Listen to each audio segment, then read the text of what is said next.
The moon was bright in the sky, and the streets of Konoha, which should have been quiet, were bustling with people. Ah, don't let it get close to the residential buildings. There are still old people there who haven't retreated. Damn nine-tailed demon fox. Look here, my legs. Save me. Save me quickly, please. Roar. How could not be lively? For a while, there were various sounds such as insults, pleas for mercy, and roars of wild beasts. Konoha has never been so lively since the village was built, and perhaps they didn't expect to encounter such a situation one day. The nine-tailed fox, which was controlled by illusion, was annoyed by the messy escape techniques used by these insects under its feet. Driven by the killing instinct, it swung its claws to the place with the loudest sound. Boom! With a loud bang, the cries of begging for mercy disappeared along with the scattered debris of the house. After a series of tragedies, the third generation finally appeared. Ninetail, I won't let you destroy Konoha. Everyone try to lead it out. After giving the task, the third generation bit his finger and summoned his old friend, Sarumo. Ninetail, it seems that the seal has been broken. Sarumo, please. Sarutobi, there is no need to be polite between you and me, Sarumo said, and turned into a thick stick shaped like a golden hoop. After getting the stick, the third generation shouted at the rampaging Ninetail. Stretch it out. The stretched stick directly pushed the Ninetail out of Konoha. Everyone, come together. Don't let the Ninetail step into Konoha again. Oh, under the leadership of the third generation, the ninjas seemed to have found their backbone and excitedly rushed toward the Ninetail. They tried to challenge a monster like the Ninetail with their mortal bodies. But how could a group of mortals be the opponent of the Ninetail, which is known as the strongest tailed beast? After a while, they stood breathlessly not far from the Ninetails. Even the strongest ninja present, the third Hokage, needed someone to help him stand. The third Hokage looked solemnly at the Ninetails that was constantly killing his subordinates in the distance. Do you want to use that technique? What exactly has Minato encountered now? Minato has not appeared since he used the Flying Thunder God's space-time realm technique to transfer the location of the tailed beast ball. Based on his understanding of Minato, Minato must have been dragged by something. Judging from the three Magatama in the Ninetail's eyes, Minato is very likely to be with the culprit who started the Ninetail's rebellion tonight. Ino Shikacho, help me delay time, Before the Sandame finished speaking, a huge toad fell from the sky and pressed the Ninetails under him. Sorry, I'm late. A young handsome man wearing a shirt with the words Yondame sewn on appeared in front of everyone. Minato, you're finally here. The Sandame breathed a sigh of relief and said to the fourth Hokage, Minato Namikaze, Sander, please help me maintain the barrier later. I need a quiet environment to seal the Ninetails. Hearing Minato say this, the Sandame realized that Minato wanted what to do. Quickly say it. Minato asked me. Before he finished speaking, Minato disappeared with the Ninetails. Seal the Ninetails. Looking at the disappearing Ninetails and Minato, the Sandame was stunned. He knew what Minato was going to do. Minato was going to seal the Ninetails. Many years later, the Sandame would regret every time he thought of this, regretting why he was not more decisive, just like asking the second dame to cover the retreat. In a forest not far from Konoha, the space suddenly twisted to form a vortex. A figure wearing a black robe and a tiger skin mask came from. He fell out of the vortex and fell heavily to the ground. This person was Uchiha Obito, who had just fought with the fourth Hokage, Minato Namikaze. Damn fourth Hokage. Ugh. As soon as he finished cursing, he spat out a mouthful of blood mixed with white matter, and the blood dripped down the mask to the ground. After recovering, he stood up with the help of the tree trunk next to him. Obito looked very embarrassed now. There were 3 big holes in the original black mysterious robe, and in one of the holes his flesh and bones could even be seen. There were also many cracks on the tiger skin mask. 3 times. 3 times. He was hit by Minato Namikaze 3 times. Each time was more cruel and accurate than the last time. No matter how outrageous Minato Namikaze was, there must be a limit, right? Who can realize the shortcomings of Kamui at a glance? From the time he got Naruto to play with Minato Namikaze to the time he took advantage of Minato Namikaze's transfer of the tailed beast ball to launch a sneak attack, only 5 or 6 minutes had passed. When he wanted to launch a sneak attack, while Minato Namikaze was transferring the tailed beast ball, Minato Namikaze reacted and hit him with a Rasengan. How could anyone be so cunning? In the subsequent battles, he would be caught in a gap every time he materialized, and then he was severely fed with Rasengan. The battle that was originally very likely to win became a one-sided crushing. The timing was so accurate, as if he knew his ability in advance. Obito's face became gloomy. So what went wrong? The only ones who knew his ability were Black Zetsu and Toby.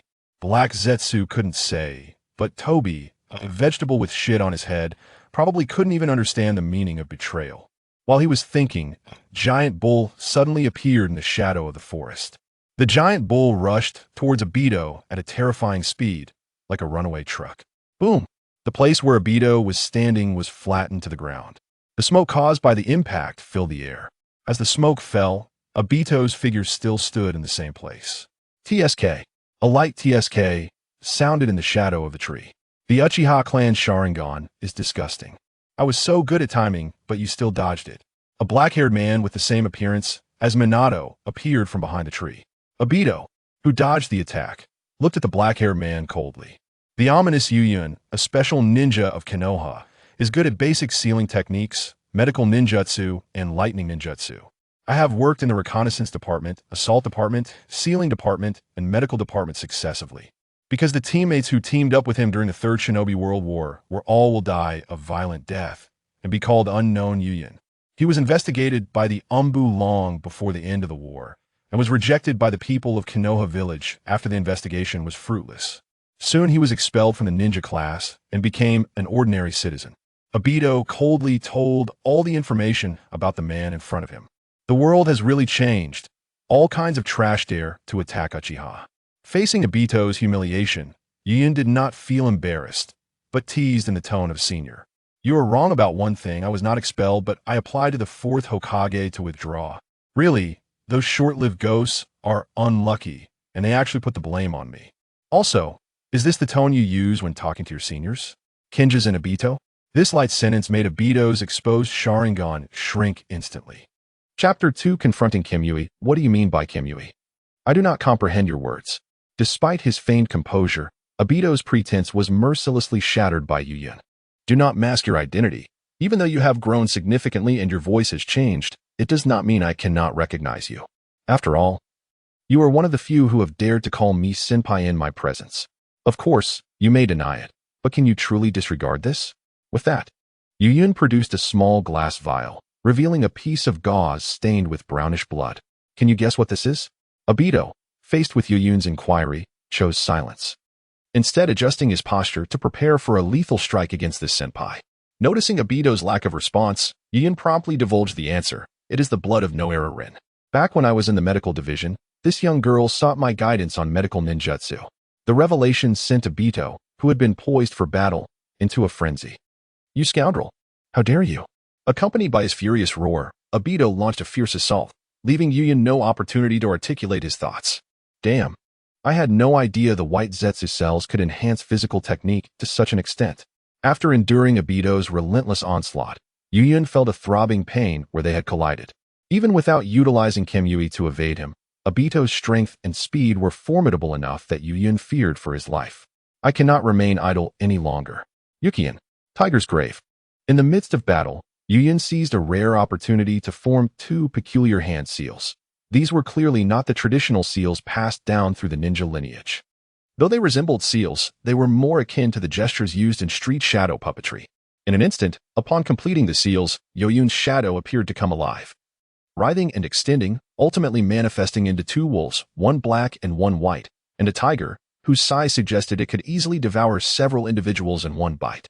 The moment the 3 summoned creatures emerged, they locked onto their target, launching an attack on Obito, who found himself effectively restrained by these formidable beings. Phew, you almost took my life. I never anticipated your reaction would be so intense. I truly wonder if you displayed such fervor when unsealing the 9 tails from Kushina. After regaining composure, Youyun did not flee or retreat to observe the battle between Obito and the Shikigami. Instead, he took a bold step forward, mocking Obito, "Speak now, while you still possess the freedom of speech. Soon, you shall regret ever being born into this world." Following a brief skirmish with the 3 Shikigami, Obito's emotions settled slightly. From the recent confrontation, it became evident that this outcast, Youyun, was far from the mere fool that the intelligence reports had suggested. setting aside the fact that each of his summoned beings could rival the legendary creatures of the three great holy lands. The revelation of his true identity indicated that Youyun was certainly no minor player, though he was not insurmountable either. In the face of Obito's threats, Youyun dismissed him with disdain, for battles of life and death have never been won solely by the harshness of words. By the way, you must be familiar with the technique of Edo Tensei. I acquired it through considerable effort.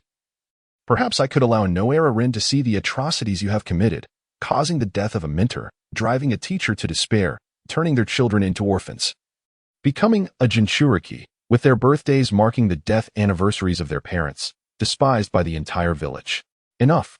Obito, how have you become like this? Merely stating Obito's transgressions was insufficient.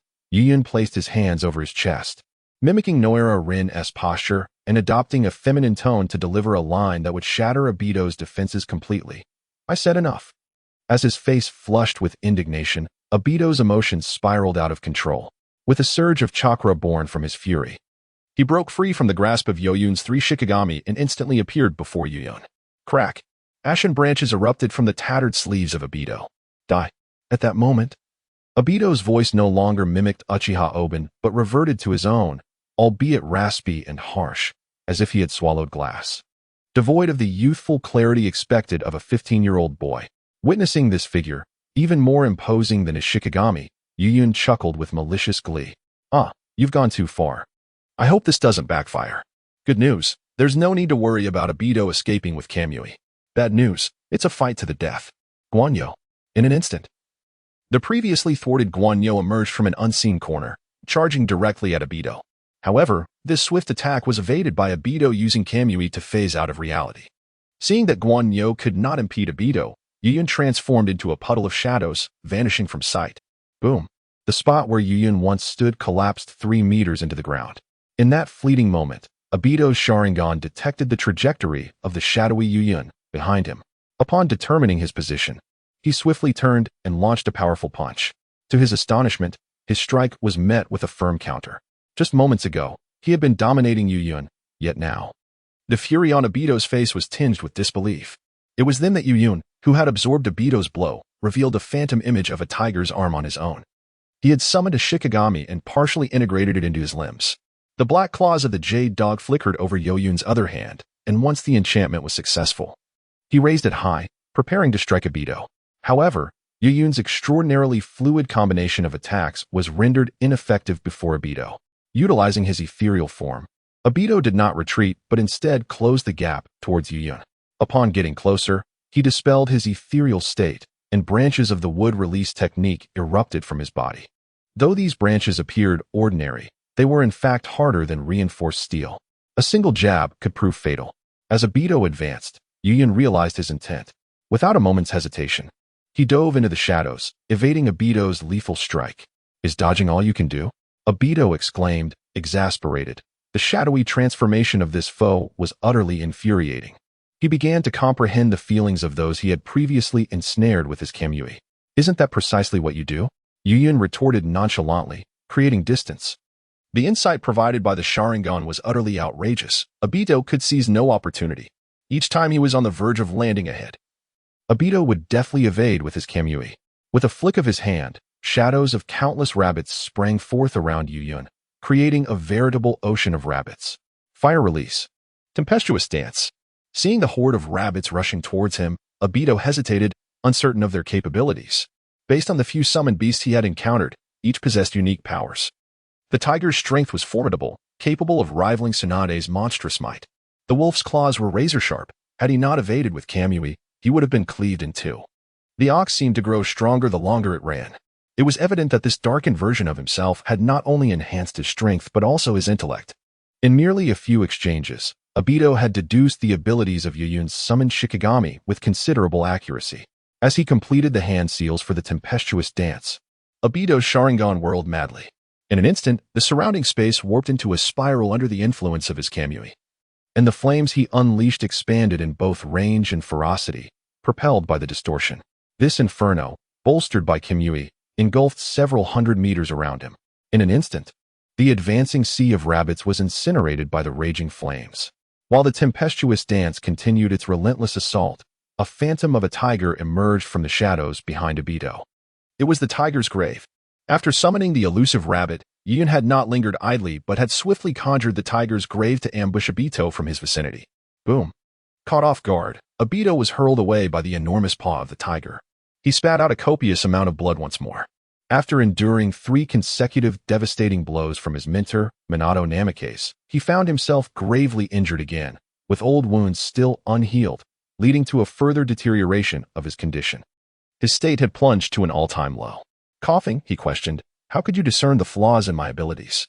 Although he employed Kamui while using Storm Dance, he ceased to phase out, rendering him vulnerable to attack.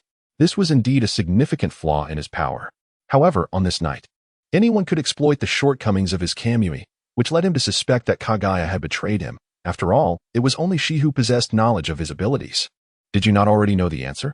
Youyun responded not with a direct answer, but with a counter-question.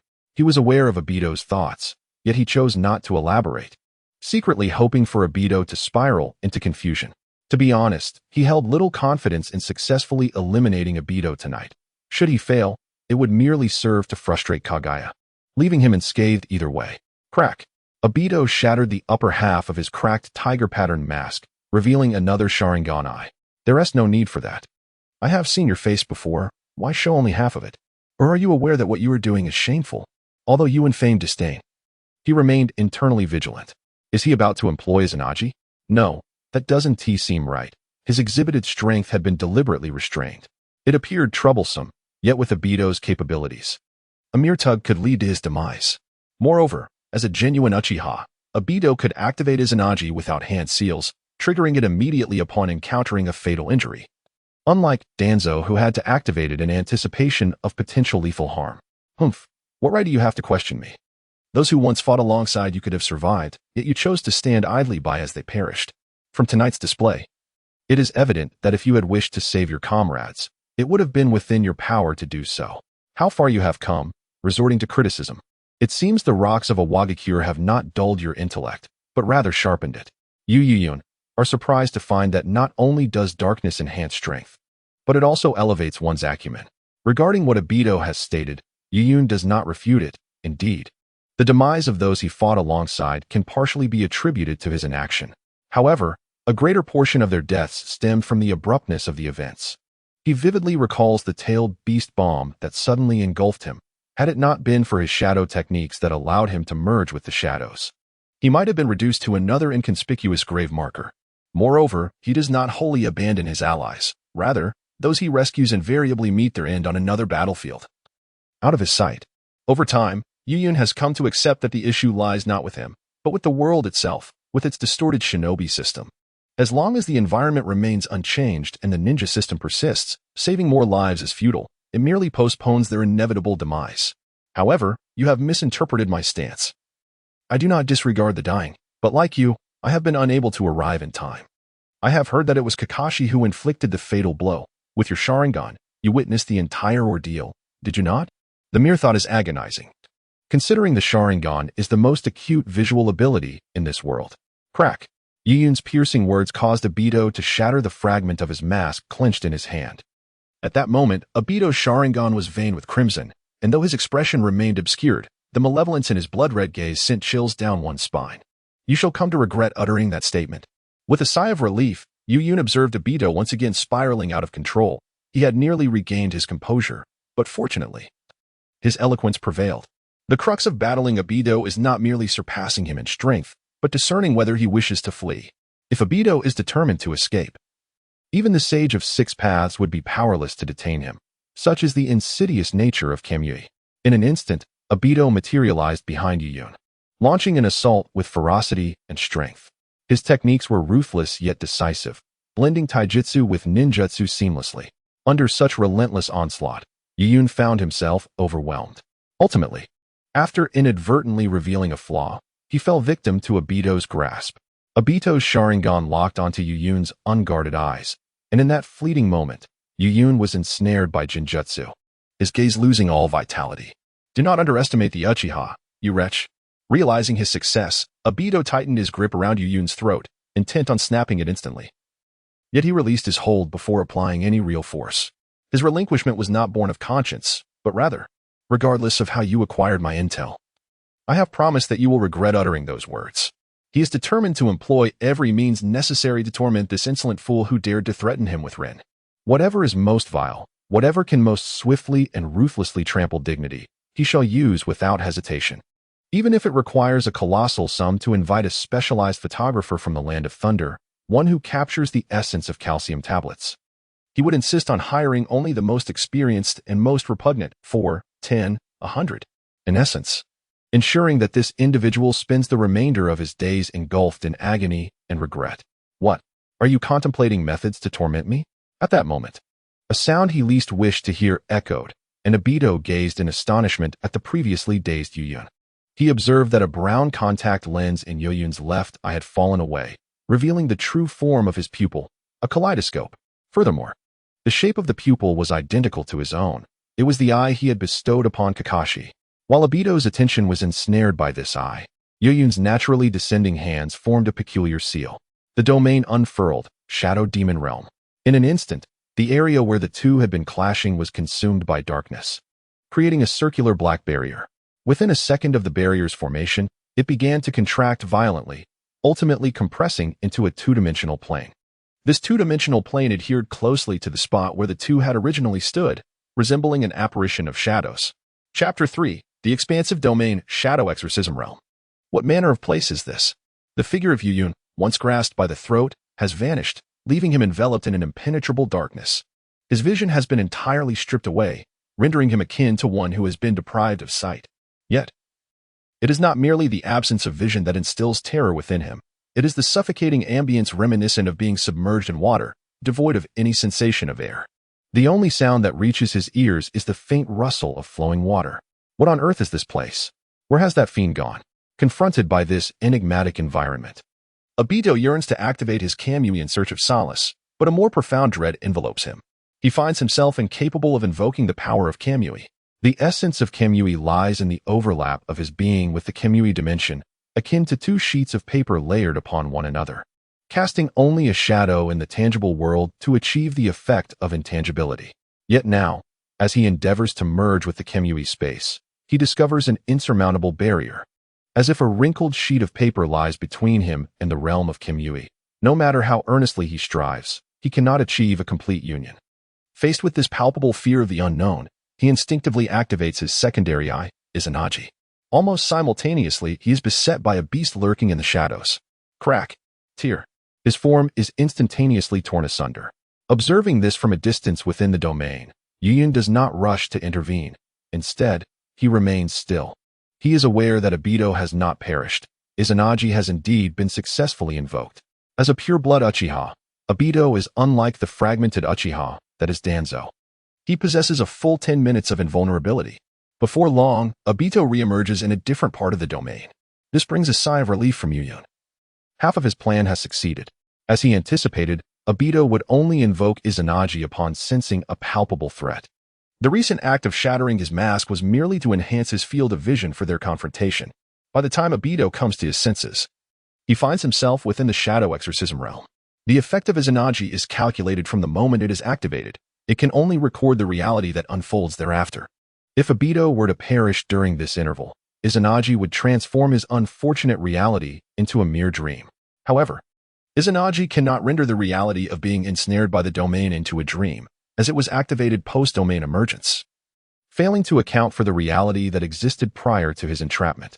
Thus, regardless of how he meets his end within the domain, Obito cannot be resurrected outside its confines. Within less than a second of his resurrection, he is once again shredded to pieces by the omnipresent Shikigami of the realm. Caught in a relentless cycle of life and death, witnessing his futile plight, Youyun is compelled to inquire, "How do you feel now? How does it feel?" However, his rationality cautioned against such actions. Although the Shadow Demon realm could strip away all sight, it still preserved auditory perception. Thus, he could not afford to grant Obito an opportunity for fleeting satisfaction. Caution was essential to navigate the treacherous waters of eternity. This domain, known as the Shadow Demon realm, was meticulously crafted for Obito. His 10 shadow techniques were inspired by the abilities showcased in the manga Jujutsu Kaisen. Within this narrative, a technique called domain expansion possesses a remarkable feature, adversaries within its confines are guaranteed to be struck, while the techniques employed therein undergo a qualitative enhancement. Moreover, during the construction of a domain, one can incorporate subjective thoughts, aligning the exhibited effects with one's intentions. A quintessential example is Yuji Itadori's enigmatic domain, specifically designed to counter Sukuna, capable of effortlessly eliminating even a partially recovered Sukuna.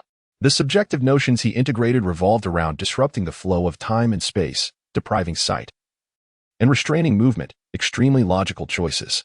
After all, the capabilities infused with his shadow techniques were readily identifiable. For instance, one of his shadow techniques inherently possessed a shadow space capable of storage and ensnaring foes, effectively drowning them.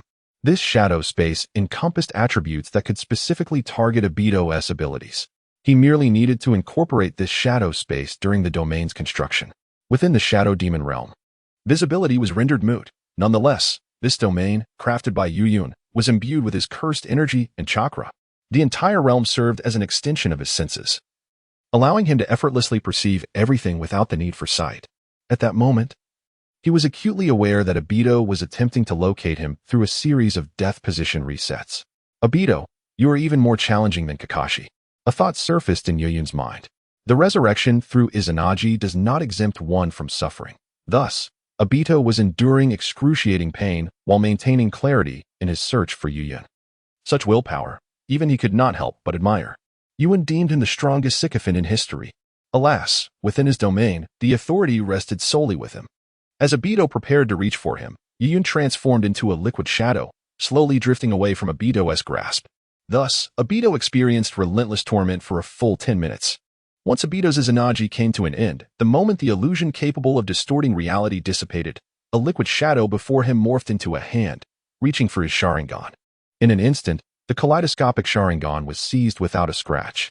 With his objective accomplished, Youyun made his presence known. What a sorry state you are in, Obito. So you have persistently aimed for my eyes.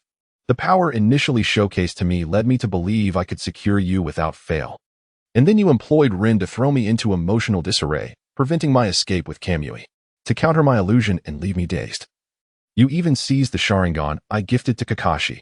This peculiar place is specifically designed to target me, isn't it? Ahem.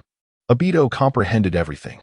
He fully grasped the reason behind the persistent illusion of being on the brink of vanquishing his opponent during their battle.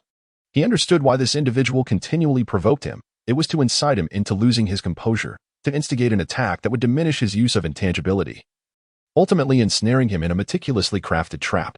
Was it you who divulged my Kamui abilities to the fourth Hokage? Obito gazed at Youyun with hollow eyes, realizing that while he was scheming against the fourth, this loathsome individual was equally plotting against him. Perhaps I merely hinted at it. I did not anticipate such effective results. Youyun did not conceal his intentions. Long before Kushina was due to give birth, he had subtly suggested to the fourth Hokage the characteristics of Obito's Kamui, leveraging the fourth's routine of purchasing ramen at Ichiraku after work. Following the suggestion, he pondered whether the hint, being so obscure, would go unnoticed by the fourth. Yet, Youyun had overestimated the situation. One could not grasp the fourth's intellect through mere common sense. From the moment Obito utilized Kamui to evade the fourth's initial assault, the fourth became aware that someone had conveyed intelligence regarding the assailant's abilities to him, allowing him to successfully counterattack Obito thrice due to the information disparity. Thankfully, this was the case, for otherwise, he would have been unable to ensure that Obito remained in peak condition. After Youyun concluded his statement, his domain began to dissipate. Once the domain faded, Obito felt the moonlight of the outside world cascade upon his face. Had you decisively employed your other eye as the cost to utilize Izanagi once more after its termination, I would have been left to flee in utter disgrace tonight. His domain could only persist for a maximum of 15 minutes, while both Sharingan could sustain Izanagi for 20 minutes. So I did have a chance. Obito mocked. That bizarre domain exhausted every possible method to amplify his suffering. Within those brief 10 minutes, he had experienced various gruesome deaths inflicted by beasts. The struggle to remain vigilant, searching for this individual's presence, was no small feat in such torturous agony. With the constant threat of death looming, he had long lost track of time. By the time Izanagi concluded, he had barely recovered, and his eyes were seized from him. He now harbored grave doubts about whether the notion of refreshing his location through death to uncover this individual's south hiding place had also been orchestrated, all to deter him from using his other eye for Izanagi. This scoundrel had undoubtedly been preparing for tonight's operation for more than just a day or two. Such meticulous attention to detail must have been calculated over years. Perhaps the very moment they met, he was already plotting against him. What have you done to Kakashi? With the certainty of his impending demise, Obito posed a question that had long lingered in his mind. He mused that Kakashi was likely still at home, resting, especially since he had not been particularly gentle when requesting his eyes. In truth, Kakashi was somewhat of a fool, easily swayed by others. Obtaining his eyes was far simpler than acquiring yours. After the departure of Youyun from the ranks of ninjas, Kakashi remained one of the few individuals with whom he could converse meaningfully. Kakashi had considered this figure, who had been a constant presence since his childhood, as one of his few friends. One day, when Youyun visited Kakashi for a meal, he inquired about the dinner plans for the following day. Before Kakashi could finish his response regarding mackerel, Youyun swiftly took his eyes. It is widely acknowledged that there are two types of attacks in this world that are nearly impossible to evade, the quick and the slow blade, and particularly the instantaneous strike from a close companion. Youyun's behavior, engaging in casual conversation one moment and snatching an eye the next, was something no one could escape. Thus, the Mangeki Sharingan gifted to Kakashi by Obito was seized by Youyun. However, Youyun was not barbaric enough to resort to murder to silence him. Instead, he sealed Kakashi within a room in his house, allowing for the seal to be lifted the following day. Moreover, he used the reverse technique of Inca to grant Kakashi a new eye, serving as a form of compensation. You scoundrel! You wretch! You have no right to speak of Kakashi. Upon hearing how Youyun had obtained the Sharingan from Kakashi, Obito, who had initially maintained his composure, suddenly became agitated, charging towards Youyun in a frenzy, intent on severing his throat. Yet, Youyun, still possessing ample strength, kicked Obito away. After sending Obito sprawling, Youyun swiftly appeared at his landing spot, gripping his meticulously trimmed hair. I have no right? And you do? Who was it that learned Kushina's due date while Kakashi was lamenting at her grave? You would seek vengeance for Kakashi upon hearing of his plight? Ha, Obito. You fool. After delivering another kick that caused Obito to spit blood, Youyun commanded, Speak. Exasperated, he added, and yet, you dare to cast judgment upon me without reflecting on your own worth. Nevertheless, he conceded that utilizing friendship as a guise for betrayal was indeed vile. Once Youyun had vented his frustrations, he straightened his disheveled attire. However, in this cesspool of the ninja world, who speaks of the will of fire or integrity, such trivialities? The last person to extol these virtues, while valuing others' lives above his own, had been slain alongside his wife by his own disciple merely half an hour prior. Obito fell silent, rendered speechless. Observing Obito's injured state and the loss of his eyes, Youyun contemplated how to proceed. To kill him? Indeed, it is for the best. After all, he does not wish to attract the attention of a madman. However, eliminating him may not resolve the underlying issues. This world is plagued by the repugnant technique of impure world reincarnation. He cannot possibly believe that Kaguya and Obito, such ancient coins, are unfamiliar with this jutsu. In the later stages of the Naruto saga, Uchiha Madara's ability to dispel the impure world reincarnation technique serves as evidence of their prior research into it. Should he be killed, how then would the technique of Kamui be effectively utilized? Kaguya would undoubtedly extract Obito from the Pure Land. It is more prudent to keep him alive, exploiting a loophole. After all, an Obito who is alive cannot wield Kamui and can still pose some inconvenience to Kaguya. At the very least, Kaguya cannot slay an Obito who still breathes, considering he merely serves as a surveillance tool left behind by Madara. Obito, is this a bargain for you? If you intend to kill, do it swiftly. Cough, cough. Forcing his words strained the wound on his chest. Ignoring Obito's pretense of resilience, Youyun leaned closer to Obito's ear and whispered a few words. The once defiant Obito, upon hearing these whispers, widened his one remaining blind eye in astonishment. Subsequently, he trembled violently, disregarding his injuries, crawling towards Youyun like a dog, shouting as he moved. What nonsense are you spouting? Explain yourself. Seeing Obito in such a state, Youyun let out a piercing laugh. Ha ha ha. You can ponder that on your own. You fool with that. A massive bird adorned with a bone-like mask materialized in the sky, gently grasping the weary Youyun in its claws and soaring into the distance, leaving Obito behind in a fit of impotent rage. Ah, come back. Uncertain of how long he had been shouting, a peculiar creature resembling a half-black, half-white carnivorous plant appeared amidst the rubble before Obito. Obito, what happened? How did you sustain such injuries? Where is your Mangeki? Kaguya had finally arrived. having waited in a nearby town for Obito's return. After an extended period of anticipation, sensing that something had gone awry, it hastily made its way to Konoha in search of him. To its astonishment, it found the blinded Obito on the ground, consumed by rage. Obito remained silent, halting his fury, and fixated his milky white Sharingan upon the carnivorous plant before him. His unwavering gaze sent shivers down Kagaya's spine. What transpired? There must have been unforeseen developments. Cursed be this fate. Had I foreseen this, I would have prevented Obito's reckless determination. Now, the most valuable aspect of this wretch is lost, and I am left to wonder if this will impede my mother's resurrection. Take me back. I need to recuperate. After a moment of silence, Obito finally uttered these words, his voice hoarse and grating. Kagaya remained silent as well, moving forward to envelop Obito within the white portion of its form, then activating the flickering technique, swiftly departing from this cursed place. Chapter 4. Departing from the sea of fire beneath the tranquil night sky, Youyun reclined upon the back of the mythical creature Ye, gazing serenely at the distant luminous moon. The moon, resplendent and ethereal, hung in the heavens like a pristine jade platter. Ye's flight was neither hurried nor languid, perfectly attuned to allow Youyun to savor the gentle caress of the breeze. In this moment, his heart was enveloped in profound tranquility, even after 3 lifetimes as a human. Such serene moments were a rarity. There was no need to contemplate slaughter, no necessity to cunningly conceal his intentions, nor to scheme against others. All that existed was the moon in the sky and the whisper of the wind by his ear. How splendid it would be if this moment could stretch into eternity. Yet, Youyun understood the futility of such a wish. The myriad unsettling elements within the shinobi world rendered the notion of peace as laughable as extinguishing the sun itself, though the essence of Naruto revolves around the ideals of peace and the rejection of war. Immersing oneself in this world reveals its true nature, one that tramples upon harmony and ignites conflict. Any individual who earnestly seeks peace inevitably becomes part of warfare, whether knowingly or unknowingly. Even if a war is forcibly suppressed, it merely lays the groundwork for the next. This was the case for Uchiha Madara, Shinja Hashirama, and, most notably, Uzumaki Naruto, the child of prophecy. Upon realizing this truth, Youyun understood that evasion was futile. He would be ensnared regardless.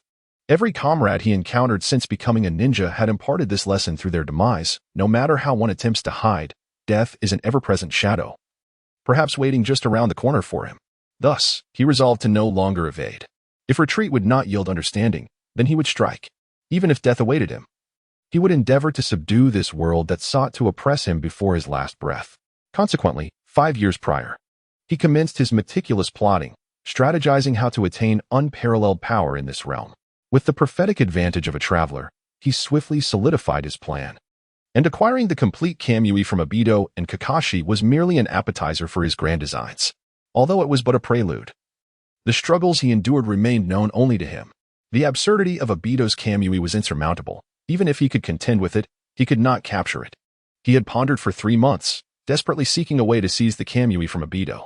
It is worth noting that in the original narrative, even the Sage of 6 Paths found the intangible Obito to be an insurmountable adversary, as he was solely focused on escape. Yet, upon encountering Lin in the wild for the first time, a wicked idea ignited in his mind. If Obito could not be contained while fleeing, then perhaps he could be provoked into a counterattack? As long as Obito possesses a strong desire to attack, he will deactivate the automatic intangibility of Kamui. Once the automatic intangibility is disabled, Youyun will have the opportunity to strike at him, akin to the battle between Minato and Obito. Therefore, seizing the chance to interact with Lin in the medical department, he acquired her blood. However, this alone was insufficient to persuade Obito to remain willingly. He also employed 10 shadow techniques to exploit his advantage in concealment and successfully obtained the unmodified and pure world reincarnation technique from the root of Danzo. He believed that summoning Lin from the realm of the deceased before Obito would leave Obito with no option but to eliminate him. In hindsight, this notion proved accurate. Obito did not even resort to impure world reincarnation, as he was preoccupied with devising ways to humiliate him utterly. This reaction is understandable, considering that Obito was merely a 15-year-old boy during the Ninetales attack, an age characterized by emotional volatility, further exacerbated by the influence of the Sharingan. Having addressed the factor of Obito's unwillingness to flee, he proceeded to design a domain specifically tailored to ensnare Obito. Drawing from his experiences in his second life, He quickly conceptualized a domain capable of trapping Obito. His second life was a rebirth within the Zenin clan from the world of Jujutsu Kaisen, albeit in ancient times rather than the modern era. Due to his limited understanding of Japanese history, he was uncertain of the exact period he inhabited. Only aware that he had traversed into one of the three principal families of Jujutsu Kaisen, the Zenin clan. This clan upheld a hierarchy based on the potency of techniques. The stronger the technique, the higher the status within the family. Conversely, those devoid of techniques or cursed energy were regarded as lesser than even dogs within the Zenin household. Fortunately, he awakened the supreme technique of the Zenin clan, the 10 shadow techniques, at the age of 6, thus elevating him to the highest status within the family at such a young age, ensuring that upon reaching adulthood, he would assume the role of the clan leader. The status conferred by his techniques granted him access to the finest resources within the Zenin clan. The sorcery skills that ordinary sorcerers coveted were mere commonplace knowledge to him. Priceless cursed tools could be discarded at will, and his room overflowed with tomes detailing sorcery knowledge, often strewn carelessly across the floor due to lack of space. During this time, he amassed a wealth of knowledge regarding sorcery, effectively possessing whatever he desired in the world of Jujutsu Kaisen, rendering even the cursed spirit Mahito insignificant in comparison. As for his arrival in the world of Naruto, it was during the era of Heiankyo, a time when Sukuna ascended to become the king of curses. At that time, Sukuna expressed considerable interest in him, a being hailed as the child of the Zenin clan. Consequently, he became one of the earliest sorcerers preparing to confront Sukuna. After cleansing himself within Sukuna's domain, he found himself transported to the world of Naruto.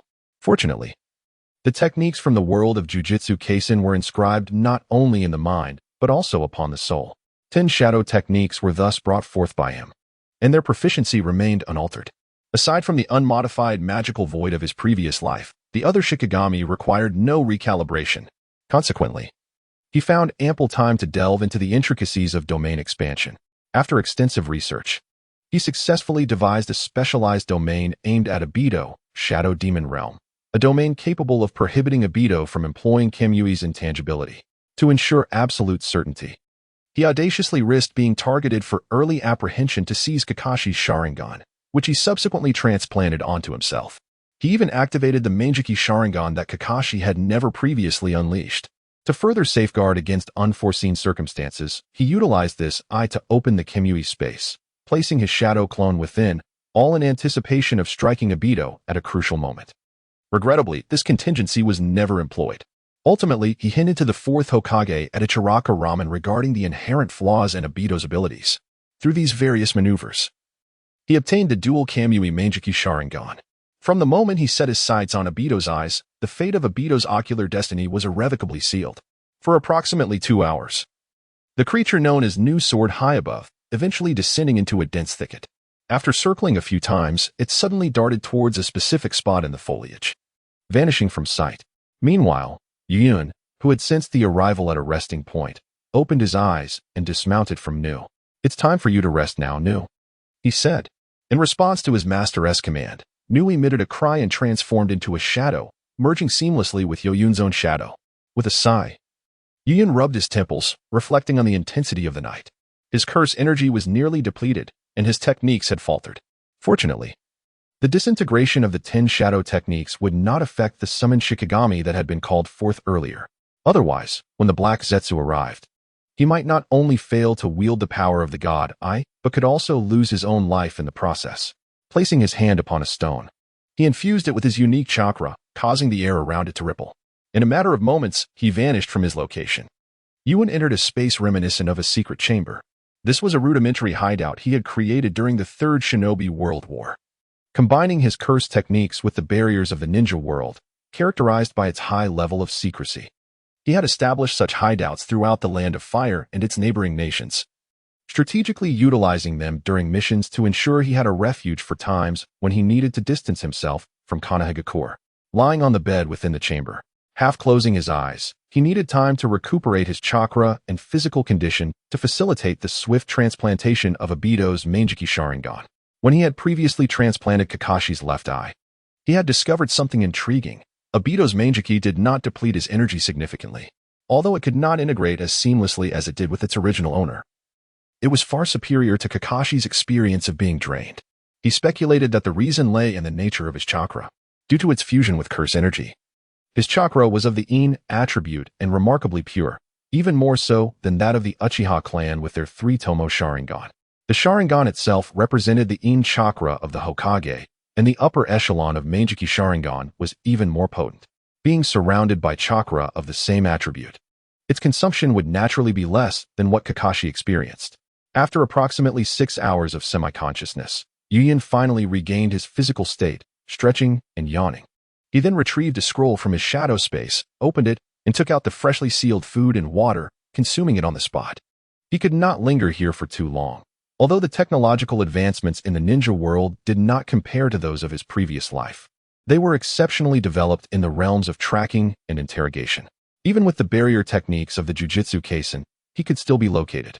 Once Kakashi was freed, he would undoubtedly be pursued by Konohagakure, and Obito's side would be frantically searching for him as well. He lacked the confidence to evade the relentless pursuit of Black Zetsu and White Zetsu, despite the exceptional concealment capabilities of his Tin Shadow techniques.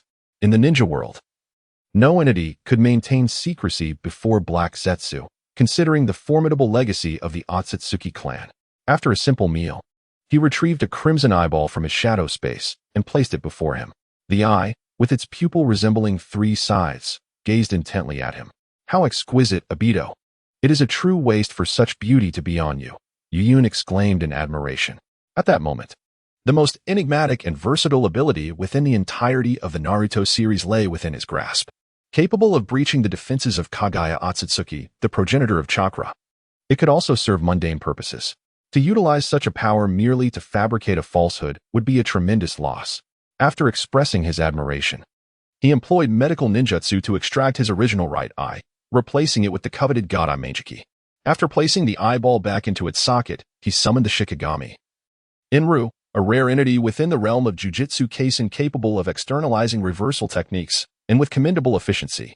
The regeneration of severed limbs was well within its capabilities. Upon its emergence, Inru's nose emanated a vibrant green light, under which the previously hemorrhaging right eye of Youyun promptly ceased to bleed, releasing wisps of steam, a phenomenon characteristic of rapid cellular healing. A peculiar sensation coursed through his entire being. At the moment of connection between the Kamui kaleidoscope and his optic nerve, the pattern of the pupil he had seized from Kakashi began to spin wildly, as if resonating with some unseen force. Ah, this is Kamui. Obito, I am utterly enamored with your eyes. Youyun's cheeks flushed with excitement as he covered his eyes. No, this is now my eye. With that declaration, the space around him began to ripple, forming a vortex that drew Youyun into its depths. As dawn broke, the once bustling streets of Konoha fell into a heavy silence, punctuated only by the sound of people moving their belongings in hushed tones. Lord Hokage, we have received reports of a new incident, announced an Umbu wearing a cat mask, appearing before the 3rd Hokage, who was currently directing his subordinates in rescue efforts. What is the situation? The 3rd Hokage inquired. There may still be people in that house. Watanabe, please conduct a search, he instructed, all while managing the unfolding crisis. He had not closed his eyes for an entire night. Ever since the sacrifice of the 4th Hokage, he had been tirelessly engaged. He was tasked with coordinating rescue operations, arranging personnel to guard against other ninja villages, comforting survivors, and reinforcing defensive barriers, responsibilities that only he, as the former Hokage, could shoulder. Youyun, who had long since severed his ties with the ninja ranks, had attacked Kakashi 3 days prior. The 3rd Hokage paused his work upon hearing this. What exactly transpired? According to Kakashi, Youyun had launched a sudden attack during their meal, seizing his Sharingan and subsequently sealing Kakashi in a basement. After listening to the report from the cat-masked Umbu, the 3rd Hokage felt a pulse in his temple. Truly, the timing is impeccable. Have Guy go comfort Kakashi. And as for Youyun, we shall address that after the village is rebuilt. With that, he returned to his rescue efforts. There was no alternative. Had it been in the past, he would have dispatched someone to pursue Youyun immediately. However, following the chaos of the Ninetales incident, Konoha's manpower was severely depleted. Each ninja was valued as if they were 5. Who could possibly be spared to chase after Youyun, whose hidden prowess was evident? Meanwhile, in a cave within the Land of Rain, Kurizetsu stood before Obito. Obito, what on earth has transpired? Why has your kaleidoscope been taken away? The wandering clouds, ominous and foreboding, speak of an unnamed outcast in Konoha. He possesses knowledge of all my secrets. my name, my past, my abilities. He is even aware that I would instigate the Nine-Tails rampage. After I was severely injured by the fourth Hokage during the chaos, he ambushed me, utilizing a barrier capable of restraining my phasing. Few in this world possess such insight into my being, Black Zetsu. Upon returning to the base to tend to my wounds and confronted by Black Zetsu's inquiries, Obito hauntingly uttered these words. After hearing Obito's revelations, Black Zetsu was initially astonished. How could someone unknown to him emerge from Konoha? Then, dread took hold. Do you doubt me? How could I not? If there are demons in my home, is it not you, or could it be me, or perhaps it is him? Obito rose in agitation, hurling accusations at Black Zetsu, eventually pointing at the oblivious White Zetsu, who was munching on dirt. Is it me? White Zetsu queried, perplexed as he dropped what he imagined to be excrement. Obito, had it been me, you would not be alive today. My very existence is dedicated to resurrecting Lord Madara and executing the Moon Eye plan. There is no advantage for me in your demise. Moreover, possessing foresight in this world is not beyond the realm of possibility. Black Zetsu recalled the toad from Myaboka Mountain. If it were indeed that type of being, could it not also be aware of its true purpose?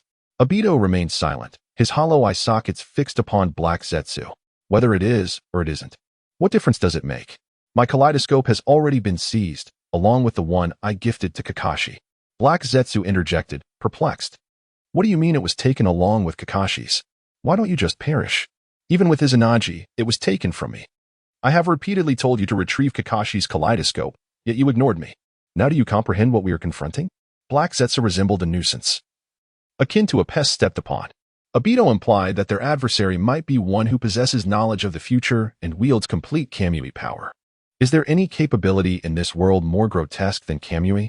Moreover, it is not just Obito's ethereal presence that poses a threat, but also Kakashi, who wields an unknown power through his Mangekyo Sharingan, aware that he may face an adversary who possesses the complete Kamui. Kagaya's Black Zetsu has developed a desire to eliminate Obito. Yet, discussing this is futile. I must regain my strength immediately. Hand over the item left by Madara, or I shall have no opportunity whatsoever. Observing Black Zetsu's troubled expression, Obito, devoid of any sense of propriety, demanded the legacy left by Madara. No one comprehends the terror of a complete Kamui better than he does, thus he requires the power to counter it. He is certain that Madara must have left something capable of countering him. In response to Obito's words, Black Zetsu fell silent. Indeed, Madara had left behind an item to balance Obito, but its purpose was to prevent Obito from losing control and disregarding commands. It was never intended for Obito's use. After a prolonged silence, Black Zetsu spoke once more. Follow me. Obito was correct. If he were to withhold it, Black Zetsu might truly find himself without any chance. Times have changed. The enemy lurks in the shadows while he stands in the light, and he must prepare for the worst. Obito cannot afford to surrender, otherwise he would have to confront the enigmatic Youyun directly. Moreover, Obito is the only Uchiha under Black Zetsu's control. Selecting anyone else could lead to unforeseen complications that even Black Zetsu could not anticipate. Obito. We can initially spread the notion that the true instigator of the Nine-Tails incident is Youyun and expose the intelligence regarding Kamui, compelling Konoha and other greedy parties to deal with him. Even if they cannot kill him, they must at least prevent him from acting freely. Black Zetsu proposed, turning back to Obito after taking a few steps. No. Contrary to Black Zetsu's expectations, Obito vehemently opposed the suggestion. Why? Black Zetsu inquired, perplexed. If his ability is indeed precognitive, exposing him would ultimately lead to our own exposure as well. Nagato has never been a steadfast individual. This reasoning convinced Black Zetsu. Once he was persuaded, Obito felt a wave of relief wash over him. In truth, he was not afraid of Youyun revealing his secrets. He was only concerned about one thing. If the blame were to fall on Youyun, would that individual resort to using Edo Tensei to summon Rin and subsequently sell her into a brothel? Although his encounter with Youyun lasted merely 30 minutes, he had gained sufficient insight into this ominous character. Youyun is utterly devoid of morals. He would stop at nothing to achieve his goals. And such deeds are certainly within his capacity. It has become evident that to confront a soulless being like Obito, one must be even more devoid of humanity and ethical boundaries. Chapter 5. Remnants of the Sky Ninja in a rainforest near the border of the Land of Fire. A spiraling rift in space opened, expelling a figure, Youyun, who had recently undergone the transplantation of the Mangekyo Sharingan. Surely this is the place, he murmured softly, retrieving a map from within his own shadow. No doubt about it, the ruins of the Sky Ninja Village. I hope no one has fled. With that thought, Youyun resolved to employ the technique of Kamui to transport himself once more. However, as he prepared to activate the ability, an unusual sensation surged through his eyes. Ugh. He covered his eyes and let out a soft grunt. It was not pain, for the quality of his chakra was sufficient to nourish the Meijiki Sharingan, unlike Kakashi, who often faced backlash. Moreover, he possessed the ability of Enruka, which allowed him to convert Yin chakra into Yang chakra, much like Obito, who had used the high-quality Yang chakra produced by white Zetsu cells to sustain his Meijiki, preventing blindness. Yet, the process was somewhat sluggish, after all. These eyes were not original, and the power of the Meijiki was fundamentally rooted in Obito's chakra, which naturally elicited a rejection response from his own. Though he could manage it, the cost was a constant awareness of the contours of his eyes within their sockets, akin to having mechanical prosthetics, creating an unsettling sensation. After blinking and forcefully acclimatizing to the peculiar feeling in his eyes, Youyun once again infused chakra into the Meijiki and activated Kamui. The whirlpool drew him in. In a small village nestled within the jungle, an elderly man equipped with a medical kit was tending to a child afflicted with festering sores. Lord Shennong, you need not risk your life for this child. He suffers from a rare terminal illness. He will die sooner or later. There is no need to jeopardize yourself.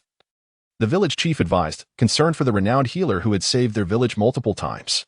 To the chief, a dying person was simply that, a death that would come. And it was unnecessary to sacrifice a benefactor for such a fate. Chief, every individual possesses the right to live. Since I possess the ability, I cannot stand idly by and watch a patient perish before my eyes. The doctor, known as Shennong, asserted with unwavering conviction, stirring the hearts of those around him. Lord Shennong, having spoken, Shennong proceeded to employ a technique to extract the illness from the boy. Just as his medical ninjutsu reached its midpoint, a voice interrupted. Such is the heart of a healer, indeed, Lord Shennong. Unbeknownst to him, a mysterious figure cloaked in a hood had materialized behind Shennong. The sudden appearance caused Shennong's muscles to tense, their contours straining against the fabric of his clothing, displaying an unexpected potency for a man of his age. Comparable to the third Hokage, Hiruzen Sarutobi. Who are you? Do not concern yourself. I am merely passing through. I found it curious to see the leader of the Sky Ninja, known for his bloody deeds, now engaged in saving lives, so I thought I would take a look. You jest. I am but a wandering physician. As for the Sky Ninja, I have not even heard of them. Is that so? Perhaps. No matter how sweet the lies may sound, they cannot conceal the underlying disdain. While clearly detesting the villager's flattery, one must still feign humility. Youyun lowered his gaze, observing Shennong, who was still employing medical ninjutsu. How dare you speak to Lord Shennong in such a manner? The village chief's words trailed off, leaving him stunned. As were all the ordinary people present, suddenly rendered motionless like wooden puppets. Shennong finally lowered his hand. The Sharingan. He noticed the villager's pupils reflecting the pattern of the three Tomo, including that of the boy he was treating. This bizarre scene sent a chill down his spine. It's much quieter now. I believe we can speak freely. Rest assured, despite possessing the Sharingan, I am not from Konoha. I am here solely to seek collaboration. What could a stray dog possibly contribute to a partnership? Shennong, no longer concealing his feelings, recognized that the other party had come prepared, accurately tracking him down, which not only insulted his intelligence, but also exhausted him. A stray dog? No, no. Do not define yourself by temporary victories or defeats. This world has never been about who laughs the loudest, but rather about who laughs last. Youyun fixed his gaze intently on Shennong, who continually averted his eyes. After all, those villagers had merely locked eyes with him before being controlled, leaving no room for Shennong's caution. Moreover, have you not been preparing for the day when you might seek vengeance? What is it that you truly desire? Cold sweat trickled down Shennong's brow. You know all of this. He had hidden his identity and amassed strength to retaliate against Konoha after his defeat. Collaboration. The world has never lacked individuals who are powerful due to their bloodlines and families, yet there are few who have grown strong through knowledge. You are such a talent. Shennong. And what do you seek, and what can I gain? Despite being at a disadvantage, Shennong summoned his courage to negotiate with this evidently stronger enigmatic figure. Dark medical ninjutsu, the zero tail, your knowledge. What I can offer you is to expedite the progress of these techniques, perhaps even elevate you further. With that, Youyun allowed his chakra infused with cursed energy to manifest. Black chakra enveloped him like the cloak of a tailed beast. Standing before Youyun, Shennong felt as though he were approaching an iceberg, the unique chill of cursed chakra penetrating his very soul. So exquisite. Such nature, such quality. He found himself irresistibly drawn to this chakra, murmuring involuntarily. It surpassed anything he had ever studied regarding dark chakra, the two being incomparable despite their similar properties. It was akin to comparing a car to a train. Both are vehicles, yet entirely different in stature. With the assistance of such chakra, the progress of his research would accelerate exponentially. What say you? Shall we collaborate? Once again, Youyun extended an invitation, and with due respect, Shennong complied. He was aware that this enigmatic individual surely had his own intentions, just as he did. Moreover, this mysterious figure eluded his understanding. His years of combat experience had taught him that to act recklessly would spell doom. Let us collaborate harmoniously. When shall we commence our research? Shennong, eager to integrate this newfound chakra into the study of Zero Tail, inquired. I am ready at any moment. Then let us proceed. Thus, guided by Shennong, Youyun arrived at the aerial base, Anchor, which had been devastated during the Third Great Ninja War. After traversing a tunnel where modern technology coexisted with primitive architecture, they found themselves in the nurturing chamber of Zero Tail. To think that this creation, once merely envisioned by the second Hokage, has come to fruition. Youyun marveled at the semi-finished product encased within a glass container. It is still but a prototype. Without the second Hokage's notes provided by Orochimaru, I could not have achieved this, Shennong humbly replied, simultaneously astonished that his new collaborator was aware of Orochimaru's secret techniques. The details of his defeat by Konohagakure and subsequent interactions with Orochimaru were known only to them. Could it be that this fellow was affiliated with Orochimaru? Remarkable. Transitioning from 0 to 1 is invariably the most arduous task. Once the threshold is crossed, the remaining challenges are merely a matter of time.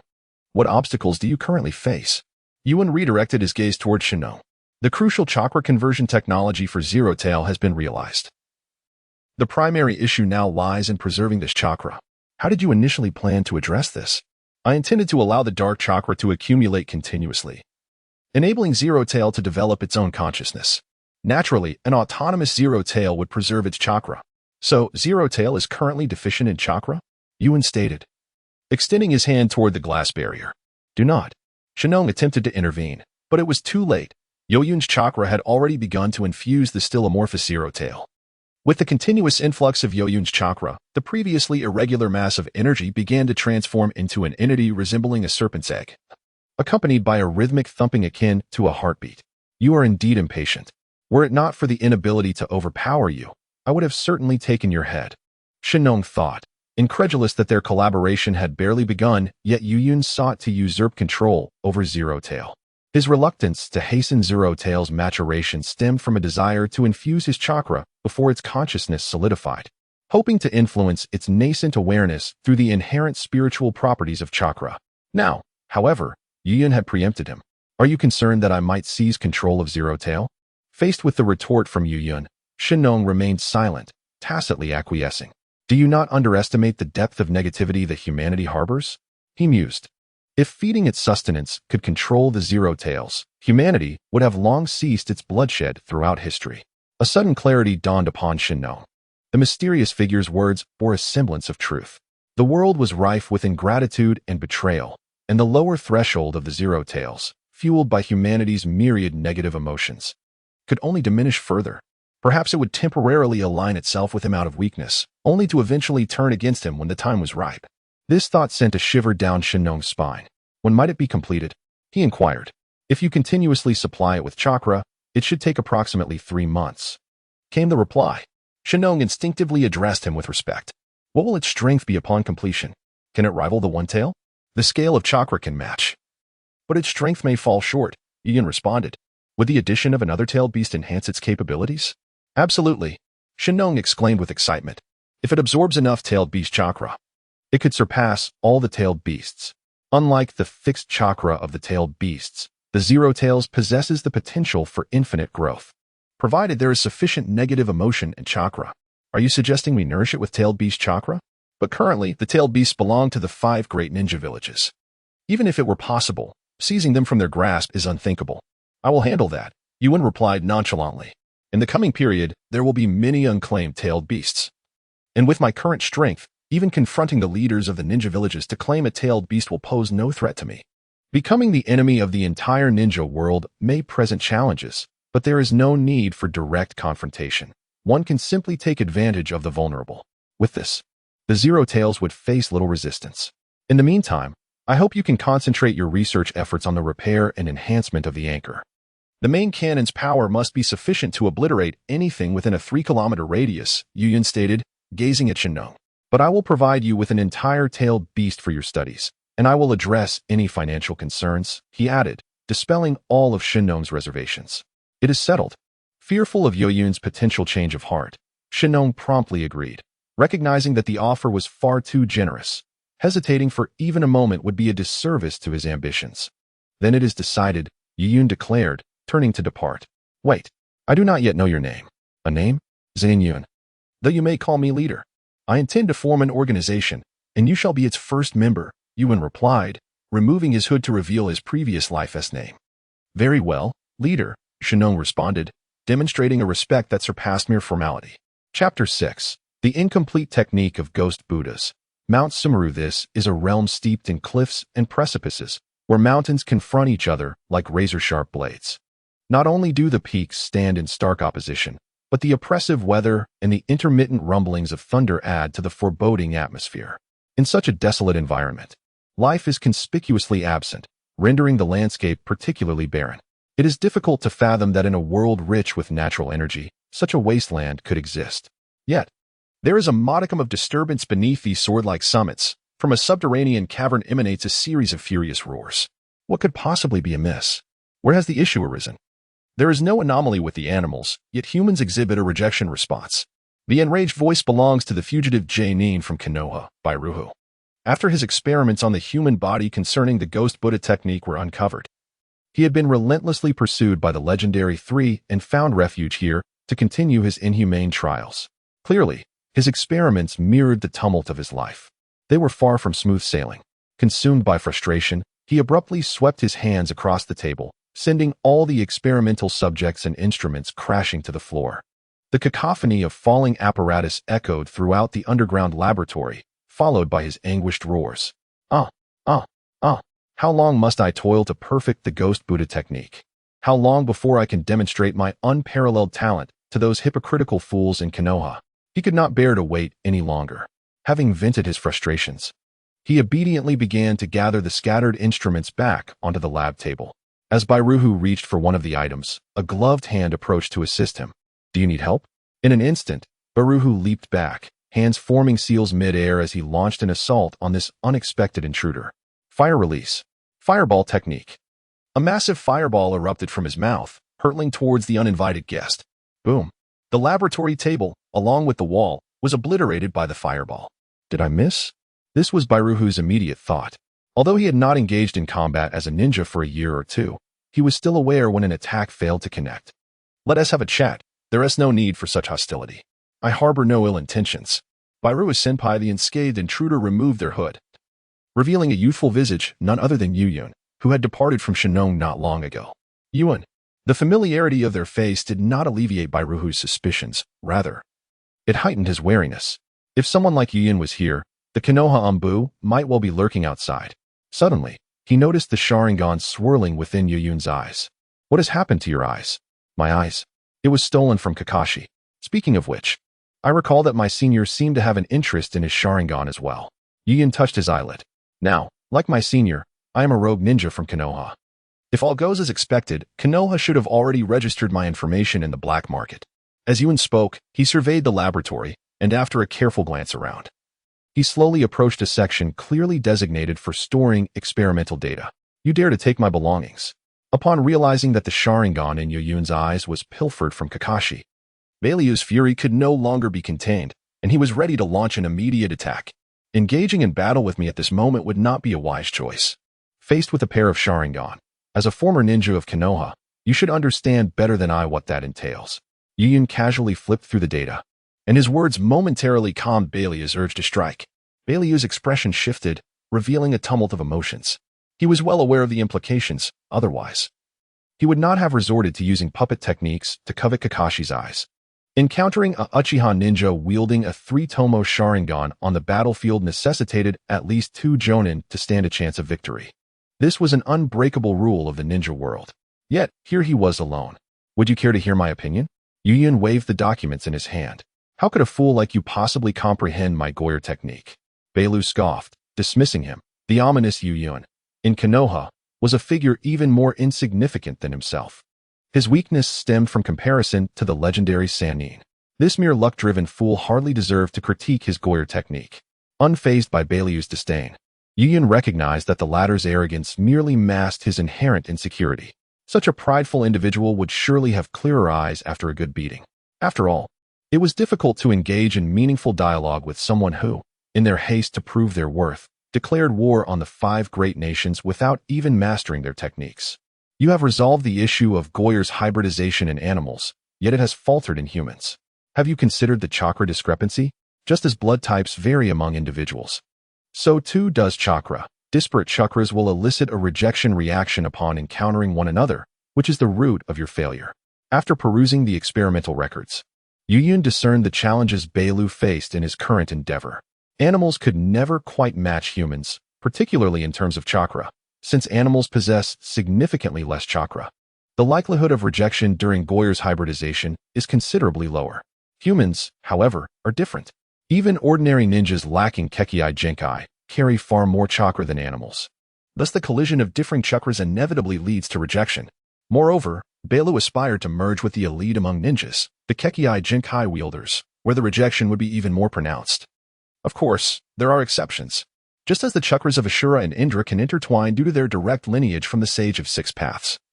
The same can occur when one genuinely acknowledges another or engages in a spiritual connection. In the original narrative, Naruto traversed this very path. However, it is evident that Kaguya Otsutsuki would not exhibit such gentleness. Her essence lies in forcibly seizing what she desires, absent the powers of the Rinnegan or the Tenseigan, which enable the absorption of chakra for personal use. The act of forcibly consuming external chakra will yield results akin to those of a Jinchuriki who is not reconciled with their tailed beast, trapped in the predicament of suppressing the beast's chakra with their own. A Jinchuriki without harmony with their tailed beast is merely a living seal and a repeatedly expendable weapon. Moreover, in the original tale, aside from Konohagakure, which Jinchuriki system among the various ninja villages did not resort to sacrificing lives to ascertain who could endure the tailed beast's chakra. Beyond this example, the would-release project of Konoha further illustrates this point. Forcibly assimilating external chakra provokes violent rejection. Do not speak so brazenly. You fool are utterly incapable of. Bang! Before Bairu's words could fully escape his lips, he was forcefully slammed to the ground by an overwhelming force, so powerful that the floor began to crack beneath him. Iku, do not treat my partner with such rudeness. A monstrous amalgamation of deer, wolf, tiger, bird, and serpent pinned Bairu to the floor. Upon hearing Youyun's command, the fused Shiki, Iku, released its grip. In the wake of such a tremendous blow, Bairu's clarity returned, his gaze noticeably sharper. Recognizing that Bairu would no longer interrupt, Youyun continued with his previous thoughts. You might consider approaching this from the perspective of Chakra's elemental interactions, or perhaps. Youyun retrieved a document from his shadow space to show Bairu. Under the enforced calm induced by Iku, Bairu clearly examined the first page of the document. The word gene prominently captured his attention, and as he skimmed through, he grasped the essence of the term. His expression shifted from mere clarity to fervent desire laced with defiance. Just as he became engrossed in the material, Youyun abruptly withdrew it. Give it to me. Bairu lunged forward to seize it, only to pass through Youyun as if he were an illusion. The force of his leap caused him to tumble embarrassingly. Think carefully before you speak to me. I am here seeking collaboration, not to endure your grievances stemming from your lack of success in Konoha. Youyun's tone shifted from amiable to icy. With that, he vanished using his shinjutsu, leaving Bairu behind, regretting his actions and shouting, "What is gene fusion? And what shall it be fused with? Show it to me, I beg you. Come back. I was wrong. Collaboration, let us collaborate." The information presented in that document struck him like an ice cube lodged in his mind, illuminating the flaws within the ghost bud technique, and revealing the means to refine it. His insatiable thirst for knowledge left him resembling a madman. The wandering clouds were oblivious to his thoughts. Yet everything unfolded as he had anticipated. Bailu would undoubtedly seek to atone for his earlier indiscretion and pursue collaboration. However, Youyun would not readily acquiesce to Bailu's overtures. Though Bai Luhu possessed unparalleled scientific acumen akin to that of Orochimaru and Shennong, he lacked the emotional intelligence and the ability to temper his ambition that characterized the latter two. His intellect seemed singularly focused on research, rendering him inept in other areas. Who, in their right mind, would provoke a conflict with the five great nations while the ghost bud technique remains unrefined? The last to do so was Empress Tsushi. To put it plainly, Bai Luhu was merely a petulant shadow of a Hokage. The more kindness he received, the less he appreciated it, believing it to be his due. Only through manipulation and coaxing would he exhibit even a semblance of normalcy. The adage rings true: what comes too easily is often discarded with equal ease. Youyun was acutely aware of the allure this information held for Bai Luhu. Given time, Bai Luhu would exhaust every avenue to convey his fervent desire for collaboration. Regardless, Youyun was not in a hurry. He had ample time at his disposal. Chapter 7. Takinan Village. After finishing his fishing expedition at Bai Luhu, Youyun hastened to Takinan Village. This village is strategically located at the border between the Land of Earth and the Land of Fire, a small nation akin to the Land of Rain. However, unlike the Land of Rain, which became a battlefield during the Third Shinobi World War, Takinan Village remained untouched by the ravages of war, living in a state of serene existence. In addition to its remarkable peace, Takinan Village holds another distinctive feature. It is the only ninja village, apart from the five great villages, that legally possesses a tailed beast. This is quite extraordinary, considering that in the original narrative, the Land of Rain, devoid of resources, was frequently traversed by various ninja villages, while Takinan Village, home to the Seven Tails, experienced no such calamities. Truly a miracle. Even the bandits from Kumobikure have never set foot here, rendering it a veritable utopia within the ninja world. Emerging from the Kamui space, Youyun consulted his map, aligning it with the geographical markers before him. This must be the place. Before his eyes cascaded a waterfall that appeared to descend from the heavens. The map did not indicate the entrance to Takinan Village, but his memories from his previous life revealed that the entrance lay behind this waterfall. Gazing at the perilous cascade, Youyun suddenly understood why Takinan Village had remained unscathed through numerous wars. Its secrecy rendered it virtually invisible. Who would suspect that a village lies concealed behind a waterfall? If Kakazu were not a rogue ninja from Takinan Village, it would have taken Nagato and his companions considerable time to capture the Seven Tails. After confirming his location, Youyun once again entered the Kamui space, intending to traverse it to evade the village's surveillance barriers. Meanwhile, a significant event was unfolding within Takinan Village. Lord Takakage. The altar for the Jinchuriki has been prepared. The sealing ceremony for the tailed beast can commence at any time. Understood. Let us begin. It is time for our Takinan Village to have a Jinchuriki. A middle-aged man, cradling an infant girl, reported to his kneeling subordinate. His name was Hyuga, the current Takakage. Although, by rights, he should not hold the title of Kage, as it is reserved for the leaders of the five great villages, he claimed it nonetheless.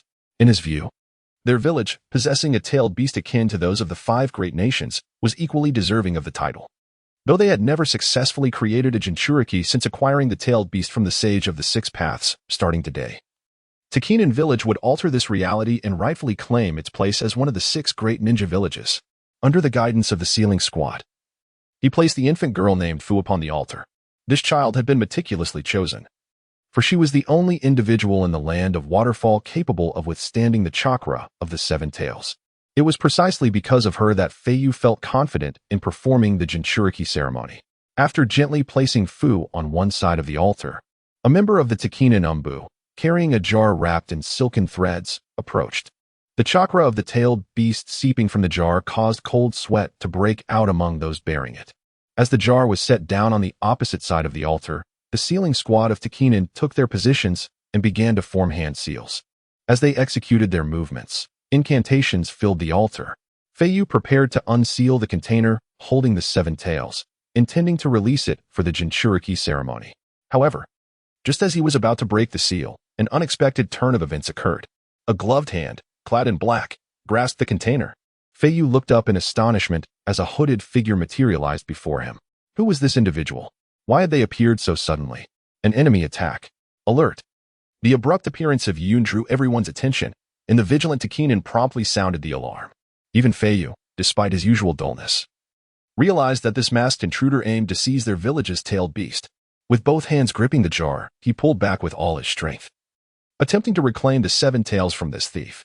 Yet, as he exerted force, the jar containing the seven tails seemed to transform into an illusion, evading his grasp. Consequently, he found himself clutching at emptiness and stumbled backward due to the excessive force. What a stroke of luck to encounter such an opportunity upon arrival, Youyun murmured to himself. If the seven tails were already sealed within a host, it would require significant effort to extract the tailed beast intact. Fortunately, the Jinchuriki ceremony of the Tekinen was underway, and the seven tails remained within the sealing container. He merely needed to devise a method to take the container without concern for anything else. Water release. Water prison technique. As a village renowned for producing elite shinobi, the skilled individuals present instantly contemplated a way to subdue the assailant without damaging the seal of the tailed beast container. In an instant, a cage composed of water ensnared Youyun, trapping him tightly within. Quickly, employ binding sealing techniques.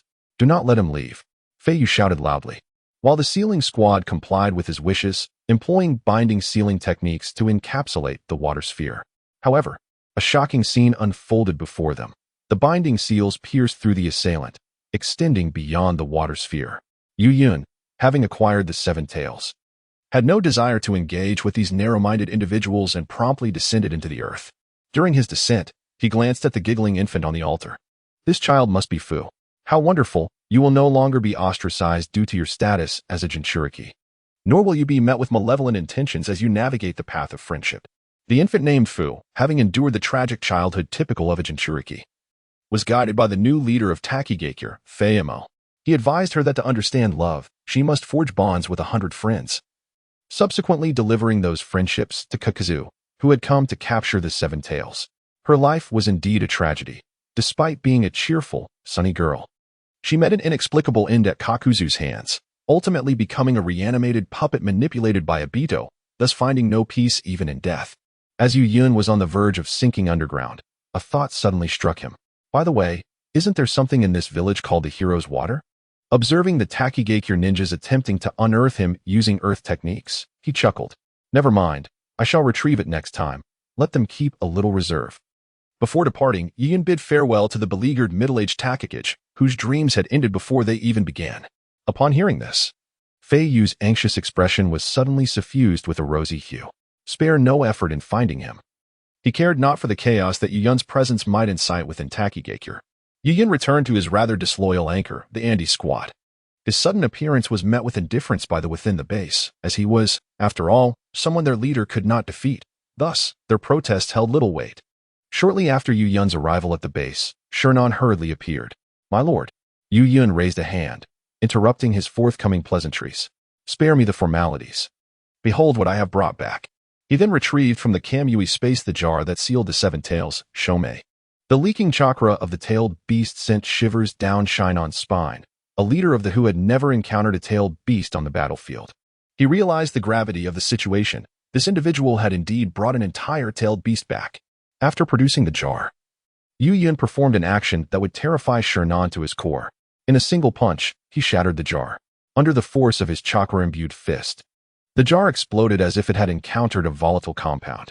With the debris of the jar came the tidal wave of tailed beast chakra, overwhelming the present, rendering them breathless. The sharp, piercing sound of insect-like buzzing echoed throughout the base as a tailed beast resembling a cross between a rhinoceros beetle and a moth, adorned with 6 wings and a singular tail, manifested within the still unrepaired aerial base. Evil humans, you shall not seal me again. Upon regaining freedom, the formidable reaming immediately contemplated annihilating all present living beings. Just as it prepared to condense the tailed beast orb, a pair of swirling crimson eyes, resembling 3 scythes intertwined, appeared before it. The fierce beast, which had intended to unleash its wrath, now stood motionless like a statue. Shennong, my sincerity has arrived. What of yours? Coming to his senses, Shennong hastily bowed and replied, I shall commence the repair and enhancement of the Anchor Andabin's main cannon this afternoon. He understood that Youyun's grand display was merely an attempt to intimidate him. If a tailed beast could be subdued in an instant, what was he compared to it? Those who comprehend the times are truly wise. If you work diligently, I shall not treat you unfairly. Perhaps one day, not just a single-tailed beast, but even 9 could be entrusted to you for dissection. Who knows, you might even find 0 tails beneath your notice. To serve the leader is my utmost honor. Shennong exclaimed, nearly bursting with gratitude, wishing to leap and weep in appreciation of the leader's kindness. This gratitude, however, seemed boundless, compounding endlessly. The enigmatic spatial abilities signified that Shennong's attempts to escape were futile. With illusions capable of instantly subduing tailed beasts, he too would be unable to evade. Perhaps one day, he might even find himself transformed into a weapon of war, all the while remaining grateful. Other than submitting, there was no alternative for survival. Very well. Tonight I shall treat you to seaweed and egg drop soup. At that moment, for reasons unknown, Youyun clasped his hands behind his back, his tone radiant and warm as the sun. After chastising Shennong, Youyun decided to confine the manipulated Seven Tails reaming within the Kimyui space, to be retrieved when Shennong required research or Zero Tail needed chakra. As for forming a bond with the tailed beasts akin to Naruto, regrettably, he lacked the luxury of time for such emotional connections. He must swiftly gather all that could empower him in the ninja world to face the superstorm wrought by the fluttering wings of the butterfly in his external realm. The original trajectory of the Naruto world would soon descend into chaos. At that point, his prophetic advantage would evaporate, and anything could transpire. He might even meet his demise due to the very events he instigated. Chapter 8. The transformation of the ninja world. 4 months have elapsed since the Kyuubi incident instigated by Obito and Konohagakure. During this period, the other 4 great ninja villages have employed various stratagems to gather intelligence on Konoha, while the 3rd Hokage, Sarutobi Hiruzen, remains beleaguered by the incessant scrutiny from these villages. In the Reikage building of Kumogakure, the 4th Reikage, A, is engaged in a fitness regimen utilizing specialized equipment in his office. Abruptly, a strikingly attractive woman barges in. Reikage-sama. We have received intelligence from Iwagakure, she reports as A lifts a dumbbell. The 3rd Suchikage wishes to form an alliance against Konoha. Upon hearing this, A sets down the dumbbell. Alliance. That old dwarf seeks to have us lead the charge while he reaps the benefits from the shadows. Let us disregard that old dog. No one understands the current situation in Iwagakure better than I, who bears a grudge against them for the death of my father. During the 3rd Shinobi World War, Iwagakure was first bled dry by Kumogakure, and subsequently, it fell victim to the onslaught of Namikaze Minato. Now, the younger generation lacks even a single renowned ninja. Their strength has plummeted to an unprecedented low. This so-called alliance is merely a ploy to have Kumogakure and Konoha weaken each other, allowing Inoki to profit in the aftermath. And what of Konoha? Borui, adjusting her glasses, inquires. Currently, Konoha's strength is at its nadir. Not only have they suffered great losses due to the Kyuubi incident, but also the legendary Yellow Flash has perished. This presents a rare opportunity for us. A ponders for a moment, then declares, it is not yet time. Let us send someone to the borders of Konoha to apply some pressure without provoking an outright conflict. Despite his sharp intellect, A is not foolish. Not to mention the formidable clans such as the Hyuga and Uchiha, and the inhumane techniques left behind by Senju Tobarama. Should war ignite once more, even a victory would be a Pyrrhic one, ultimately benefiting that old coot, Inoki. I understand. I shall inform them immediately, Borui replies, bowing before departing. Having been interrupted, A loses his motivation for training, gazing out the window at the flickering thunder. I never anticipated that my only worthy rival in the ninja world would meet his demise. He reflects, filled with melancholy. He had regarded Namikaze Minato as his lifelong adversary, envisioning a climactic showdown between Kumogakure and Konoha, a confrontation unparalleled in the annals of shinobi history. Alas, Minato's premature death has robbed him of his sole respected opponent. Have we received any updates from Kumogakure? A diminutive Inoki floats on the balcony of the Reikage building, at that moment approached by his son, Kuratsuchi. None, father. Shall I send someone to inquire further? Upon hearing this disheartening response, Noki let out a sigh. It was unexpected that the 4th Reikage, unlike his father, was not as reckless. It seemed that the plan to incite a conflict between the Cloud and Leaf villages was unlikely to materialize, which was indeed a regrettable missed opportunity. Ever since the 3rd Reikage met his demise at the hands of the Iwagakure, AI had not sought immediate retribution. He understood that this newly appointed 4th Reikage was not an easy adversary to contend with. However, there was a glimmer of good fortune. At least Minato Namikaze had perished. Regarding the death of Minato, Noki could only express relief. The ninja world should not accommodate such exceptional beings. It was evident that the Sage of Six Paths was fair, allowing a village as deeply rooted as Konoha to encounter such peculiarities. It would be wiser to redirect his efforts towards other ninja villages. He now hoped that some audacious youth would rise to challenge Konoha once more. Their foundation was too profound, and it was essential to draw more of their blood. Should they regain their footing, it would suffocate the other villages. While they could endure the pressure, he dreaded the emergence of individuals akin to Uchiha Madara and Shinja Hashirama. That would be more painful for Noki than death itself. Lost in thought, Noki suddenly turned to the still-dazed Kuratsuchi, his ire boiling over. What are you staring at? Hurry and convey the orders. Observing his foolish son, who resembled a block of stone, only heightened Naka's frustration. Kuratsuchi, being a ninja of comparable age to Minato and the fourth Hokage, did not need to match Minato's perfection. But he certainly should not fall short compared to that brute's son. While the other was a mere pretender, his was a genuine blockhead. In a secluded cave in the land of rain, Obito, having just replaced his eyes, removed the light-blocking bandages. He was taken aback that Madara had left such a thing for him, revealing a kaleidoscopic Sharingan adorned with unique patterns. Facing the skeptical remarks, Kuro was unrepentant, retorting with a sardonic tone, "Had it not been for your negligence, this I might have been preserved." Negligence? Under the circumstances, no one could have evaded it.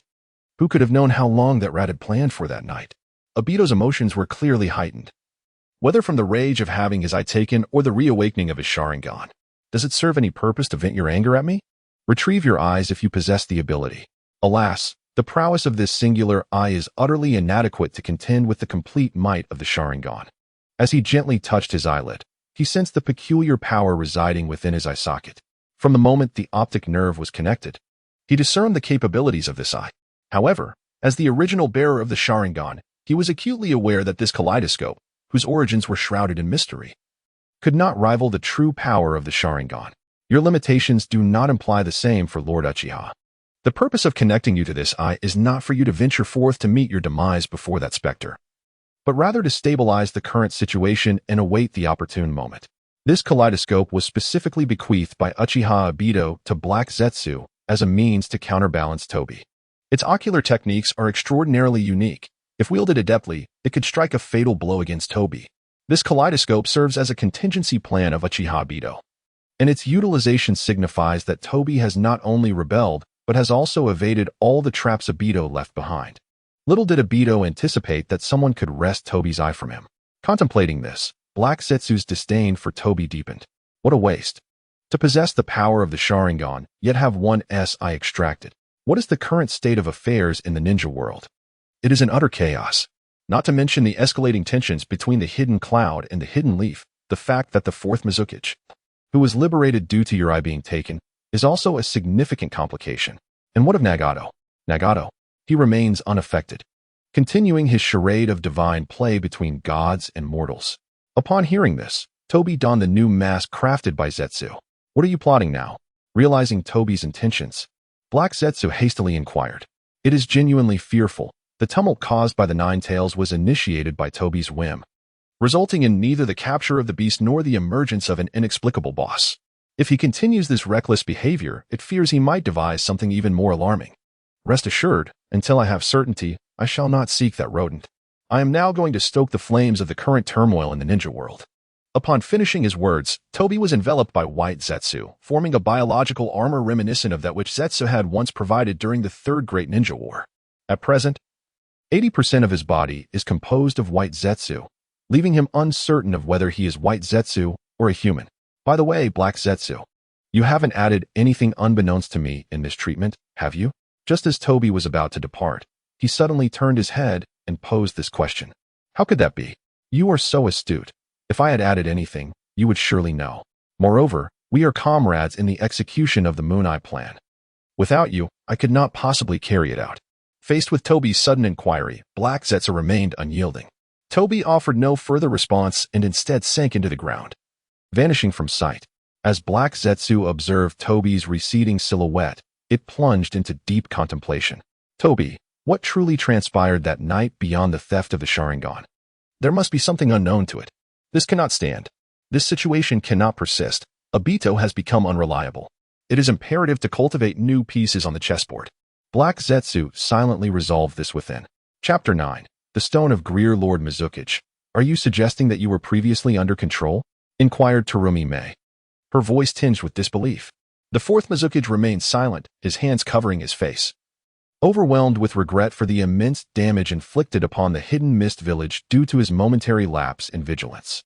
Observing his tacit acknowledgement, Terumi Mei felt as though the sky had fallen upon her.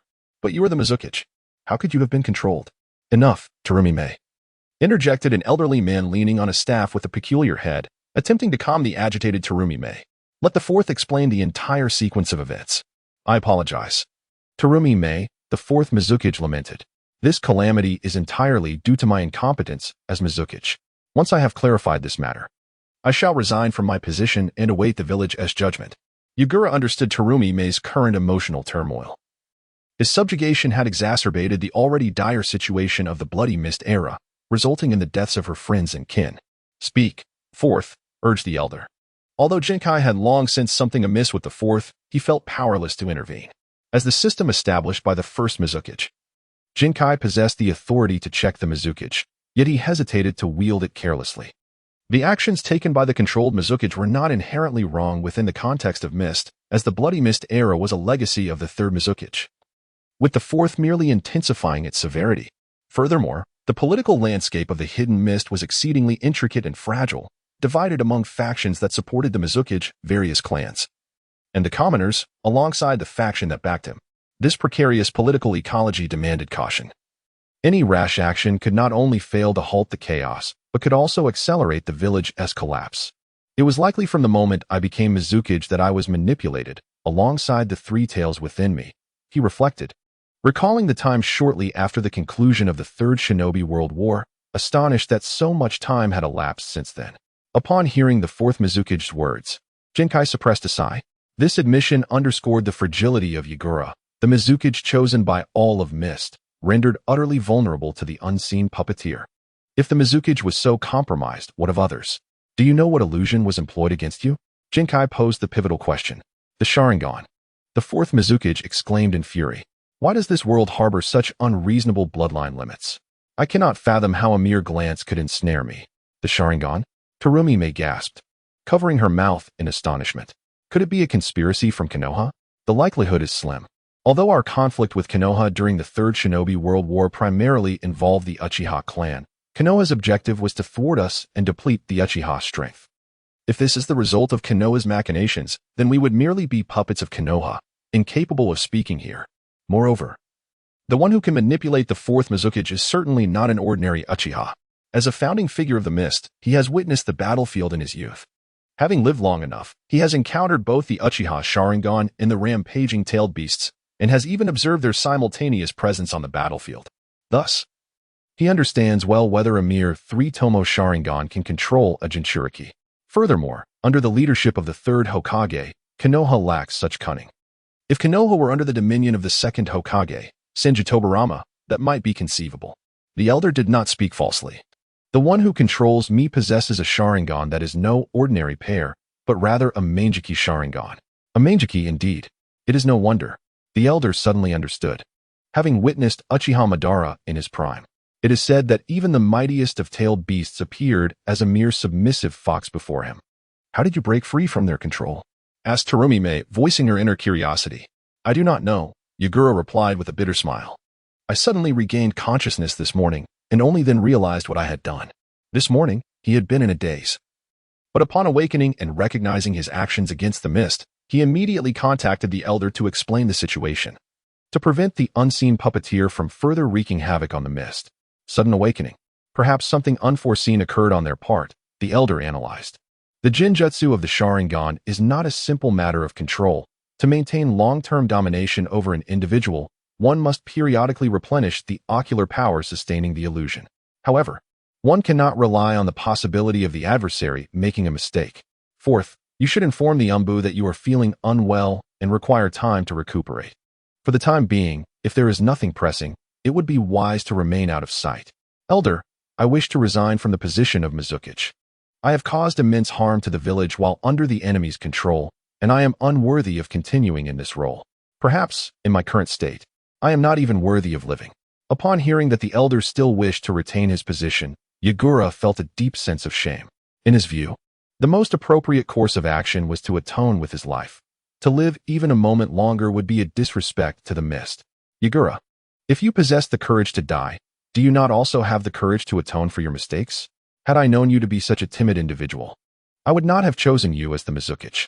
Upon witnessing Yagura's despondent demeanor, Master Yuan ceased addressing him as Lord Mizukage and simply invoked his name. Such occurrences are beyond our control. With the village's strength waning and the dynamics of the ninja world growing increasingly intricate, every fragment of power within the village is invaluable. Yagura, you are the most promising junior I have observed. The village still requires your strength alongside the Three Tails. I do not wish to hear news of your misfortune. However, I truly cannot continue as Mizukage. I am unaware of the circumstances surrounding that shadowy figure, but given his prowess in Genjutsu, should he seize another opportunity, I would undoubtedly commit an even graver error. Ah, very well, but I cannot resign immediately. A hasty departure from the position of Mizukage would severely impact the village of Kirigakure. I shall heed Master Yuan's counsel. Yagura concurred with this approach. The role of Mizukage is not one to be relinquished at will. A sudden resignation would only exacerbate the village's plight. Did Aoi not acquire a Byakugan during the Third Shinobi World War? He shall attend to your needs. Very well, I shall take my leave now. Yagura sought solitude to calm his tumultuous thoughts. Rest well, Master Yuan advised. With that, Yagura exited the chamber, leaving only Master Yuan and Terumi Mei. Terumi Mei, do you aspire to become the Mizukage?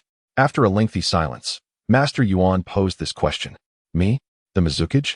She responded incredulously, pointing to herself. Who else could it be? If not you? Master Yuan retorted with a hint of impatience.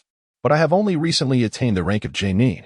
With so many Genin in Kirigakure, considering both talent and age, it seems implausible for a mere beginner like her to assume the role of Mizukage. I am not suggesting you assume the position immediately. There will certainly be evaluations. Once you have passed them, I shall nominate you for the role of Mizukage. But I have only just become a Genin.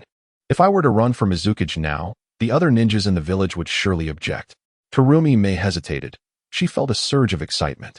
Every ninja in Kirigakure harbors the ambition to become Mizukage, and should she succeed, she would not only be the first female Mizukage of her village, but also the first woman to hold such a title in the entire ninja world. There is no room for hesitation. Serve as a frontline ninja for 2 years, and once you have garnered enough experience, you will be qualified for promotion to Mizukage. 2 years of groundwork followed by 2 years as Mizukage.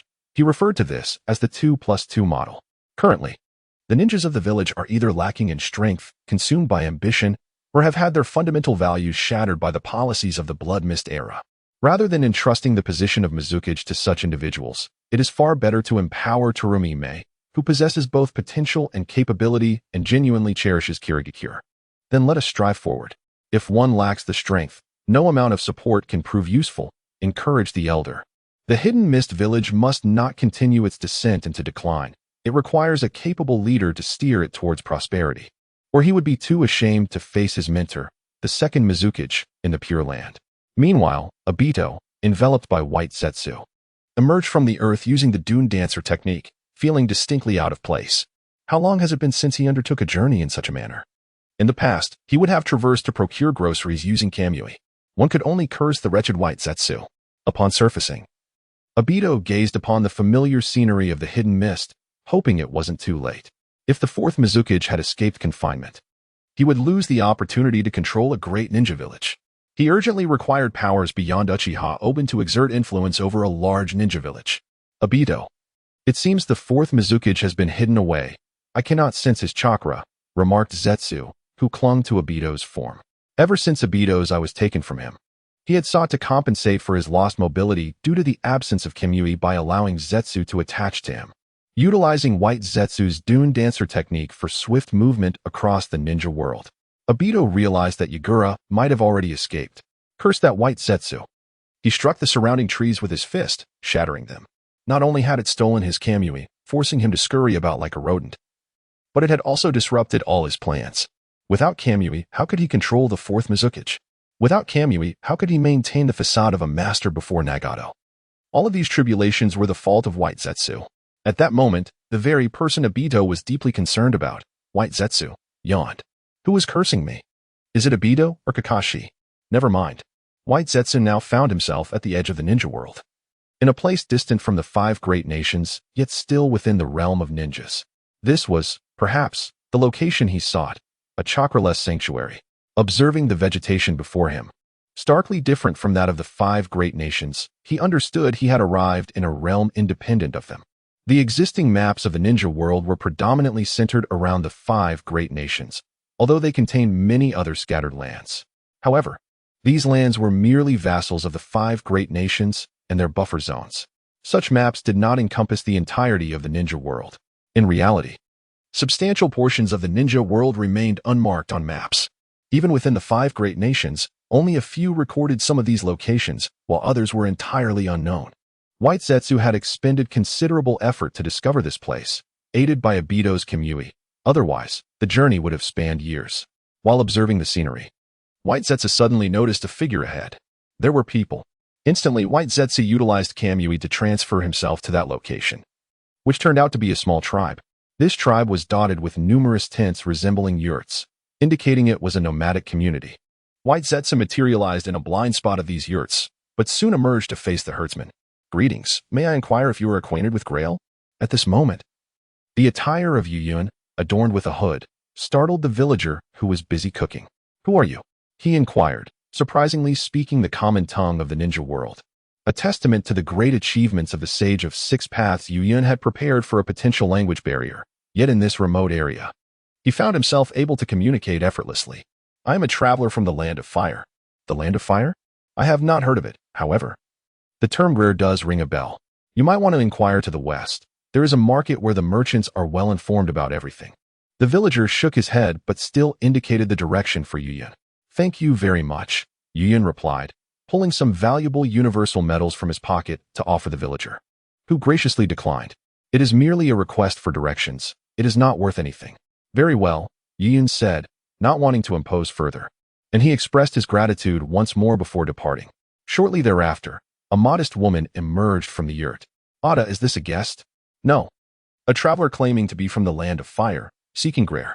"Grail? You mean the Grail Stone? I often hear the neighboring tribes speak of it. They claim it increases the milk yield of sheep and enhances the lushness of the pastures. Despite hearing about it for so long, I have never seen them produce such a stone." Upon hearing his daughter speak, the villager suddenly recalled where he had encountered the term Grail. "Quickly, call that peculiar traveler back." The woman gazed across the expanse, which was only filled with grass and sheep. Where could a traveler be? How is it that he has vanished in such a short time? The herdsman, perplexed and touching his head, remained unaware of the crucial information he had overlooked. Meanwhile, Youyun advanced in the direction indicated by the herdsman within the realm of Shenwei, pondering to himself about the Grail Stone, hoping it was not merely a figment of his imagination. Indeed, what he sought was a mineral imbued with a unique life energy, which had appeared in the Naruto film, the Phantom Underground Ruins. The energy contained within this mineral bore a striking resemblance to the positive energy generated by his reversal technique, capable of healing wounds and promoting rapid plant growth. Moreover, the film's antagonist utilized it to facilitate biological fusion. In his first life, Youyun had firmly etched this mineral into his memory. Long before, he had deliberately scoured various legends surrounding the ninja world, not only to comprehend it better, but also to ascertain which specific Naruto universe he inhabited, whether it was that of the manga or the anime. Upon investigation, he discovered that the Naruto world he occupied was neither the anime nor the manga, but rather a composite realm, replete with elements from both, as well as from the films.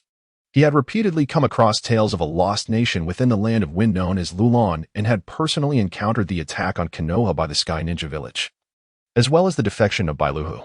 These experiences led Youyun to realize that this world might harbor phenomena exclusive to the films, such as dragon veins, zero tails, Grail, Kibayero, and the Spear of Heaven.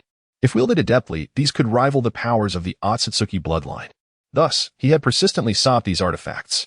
Now, with the Kibayero of Bailuhu, the dragon vein of Lulan, and the zero tail of the Sky Ninja Village confirmed, acquiring them was merely a matter of time for someone with the prowess of Shenwei.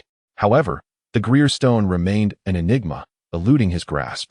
Despite having spent numerous years in Konoha, Youyun could not claim to have traversed all the nations of the ninja world, though he had certainly explored at least 90% of them. Yet, even with this extensive experience, he had uncovered no information regarding the Grail Stone. Due to the passage of time, He had nearly forgotten the details of the Grail Stone's film portrayal, recalling only its existence. Unable to locate it within the known ninja world, Youyun resolved to venture into the unknown. Now, it seemed he had unearthed a lead. At least the herdsman had mentioned having heard of it, unlike his previous fruitless endeavors. Little did Youyun know that, owing to the convenience of Shinwei's transference, he had missed a vital piece of information. Chapter 10. The Dark Susanoo. As Youyun fervently sought the Grail Stone, others on this land shared his quest. A middle-aged man gazed down at the scenery from the command room of an unimaginably massive airship. "My Lord Hade, we have discovered the whereabouts of the Grail Stone," a woman reported to the observing Hade. "Oh, have you found it?" Hade turned his head to regard his loyal subordinate. According to merchants from a nearby market, a village claimed that their ancestors had once utilized the Grail Stone. Hearing this, Hade's eyes sparkled with excitement. "Excellent. Ansu, you have made a significant contribution this time. If we uncover the mine of the Grail Stone, we can realize our dream of world peace. To fulfill your ideals, my Lord Hade, is my mission," Ansu responded, a blush gracing her cheeks as she knelt on one knee, as if bestowed with the highest honor. "Now, let us proceed to that village," Hade commanded, steering the airship in the direction indicated by Ansu. "Faster, faster. Once we locate the mine of the Grail Stone, the 5 great nations ninjas will understand who truly governs this world." As he watched the clouds scatter before the airship, Hade could hardly contain his exhilaration. This suppressed excitement twisted his previously amiable visage into something unsettling. Originally a scientist at the esteemed Academy of the Land of Lightning, Hade was well-versed in biological fusion and mechanical technology. However, his excessive exploration of taboo subjects led to his expulsion from the academy. Discontented, he sought employment at other academies across various nations, yet his research into human modification was deemed too abhorrent, and no prominent institution wished to associate with him. Desperate and cornered, he wandered the gray realms of the ninja world, relying on his expertise. He once believed he would scurry through the shadows like a rat. But fate can be exceedingly peculiar. While procuring experimental materials, he fortuitously stumbled upon a mineral known as the Grail Stone. This mineral harbored an unfathomable concentration of life energy. Merely a dozen grams could cause a seed to blossom and bear fruit within a single day. As a scientist, he immediately recognized the immense value of this mineral. Such vitality, when applied to crops, could it also be harnessed for human modification? Always a man of action, he conducted experiments that very day, fusing human and machine using the Grail Stone. Indeed, the life energy of the Grail Stone suppressed the body's rejection response and facilitated a profound integration of machinery and humanity. The results of his experiments validated all his previous hypotheses, and the success of this validation sent him into a frenzy of joy. In his pursuit of this mineral, he ruthlessly murdered the individual who sold him the Grail Stone, acquiring hundreds of pounds of the mineral and notes pertaining to it. With the aid of these hundreds of pounds of Grail Stone and the accompanying notes, he established a highly advanced technological organization beneath the very noses of the 5 great nations. This organization, if fully mobilized, could obliterate any nation outside the 5 great powers. The expansion of his power has inflated his ambitions, yet the stock of Grail he possesses does not permit him to realize these aspirations. In his quest for world dominance, he painstakingly deciphered that notebook and followed its guidance to this place. Unlike the smooth journey on Hyde's side, Youyun faced numerous obstacles here. "What did you say? That merchant is dead?" Youyun incredulously inquired of a strangely dressed wandering merchant. "Yes, indeed. He had mentioned giving me his camel and ropes, yet unexpectedly, he has departed from this world," the merchant lamented, tears welling in his eyes. "What is the reason?" Youyun probed. However, the merchant stammered, hesitant to reveal the truth. He. Observing the merchant's troubled demeanor, Youyun refrained from pressing further, intuitively sensing that someone had deliberately silenced the merchant. And it was not an ordinary individual. Yet, his expression grew increasingly grim. Who could have severed his lead? He had been investigating the Grail Stone for quite some time, transitioning from fruitless searches to having gathered some information, expending considerable effort in the process. He had almost convinced himself that the Grail Stone was a myth, prepared to abandon the quest, only to find a glimmer of hope, which was now extinguished by someone else. Frustration surged within him, causing the kaleidoscopic patterns in his eyes to swirl wildly. Realizing his emotions were on the verge of spiraling out of control, Youyun promptly departed from the scene. Once he reached a secluded area, he used a reversal technique to convert his negative chakra into positive chakra and infused it into his eyes. As the chakra flowed in, the fiery agitation within him was immediately quelled. The divine eye of the kaleidoscope is remarkable, but excessive use can lead to a loss of reason.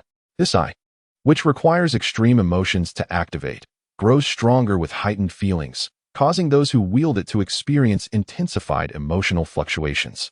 Rage can easily escalate into fury, sorrow into profound grief, hatred into loathing, and joy into ecstasy.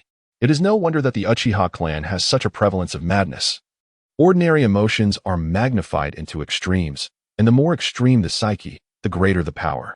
One must commend Kakashi for his resilience as the Hokage, managing to live a normal life despite the dual burdens of the Sharingan's mental and physical toll. Even Youyun, whose techniques draw from negative emotions, would be affected, let alone Kakashi. Once Youyun's emotions stabilized, he set out once more in search of the Grail Stone. Having come this far, he was determined to find it. Otherwise, his journey would be in vain. Moreover, having finally acquired a lead, the thought darkened his expression. He must not discover who severed his lead. Otherwise, he would ensure that individual learns the true meaning of retribution. Meanwhile, Hyde had located the dwelling of the remnants of the lost nation. As Hyde's colossal aircraft carrier soared above the village, the laboring villagers looked around in confusion. Why has the weather turned so dark so quickly? Is it going to rain? One exclaimed. Look, what is that? Another shouted. A villager became aware of a colossal vessel floating ominously above the village. This monstrous creation, adorned with steel, instilled terror in the Grail descendants, who had long forgotten the advanced technological prowess of their ancestors. Flee swiftly. What manner of beast is this? They scurried about like ants, seeking refuge in yurts that could scarcely withstand the pressure of the airship's descent. As the airship reached a certain altitude, its underbelly slowly opened, revealing a cadre of oddly attired knights. The moment these knights emerged, they brandished their weapons, launching an assault upon the unarmed villagers. Run! These fiends have come to slay us. Stand firm. Do not let them approach the children. The unbridled malice displayed by the knights made it abundantly clear to the villagers that their intentions were malevolent. In desperation, they grasped their own weapons from within their yurts, engaging in a desperate struggle for survival. Yet, how could a tribe that had scarcely remembered the grandeur of its ancestors hope to contend with a well-armed battalion?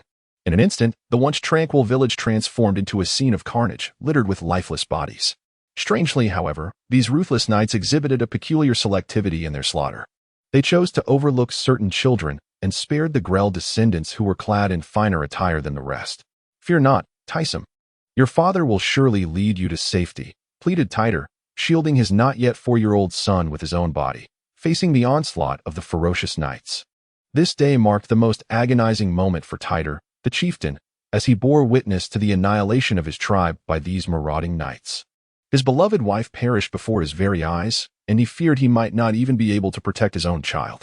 In his arms, the golden-haired boy named Taisom trembled, clutching a peculiar ferret.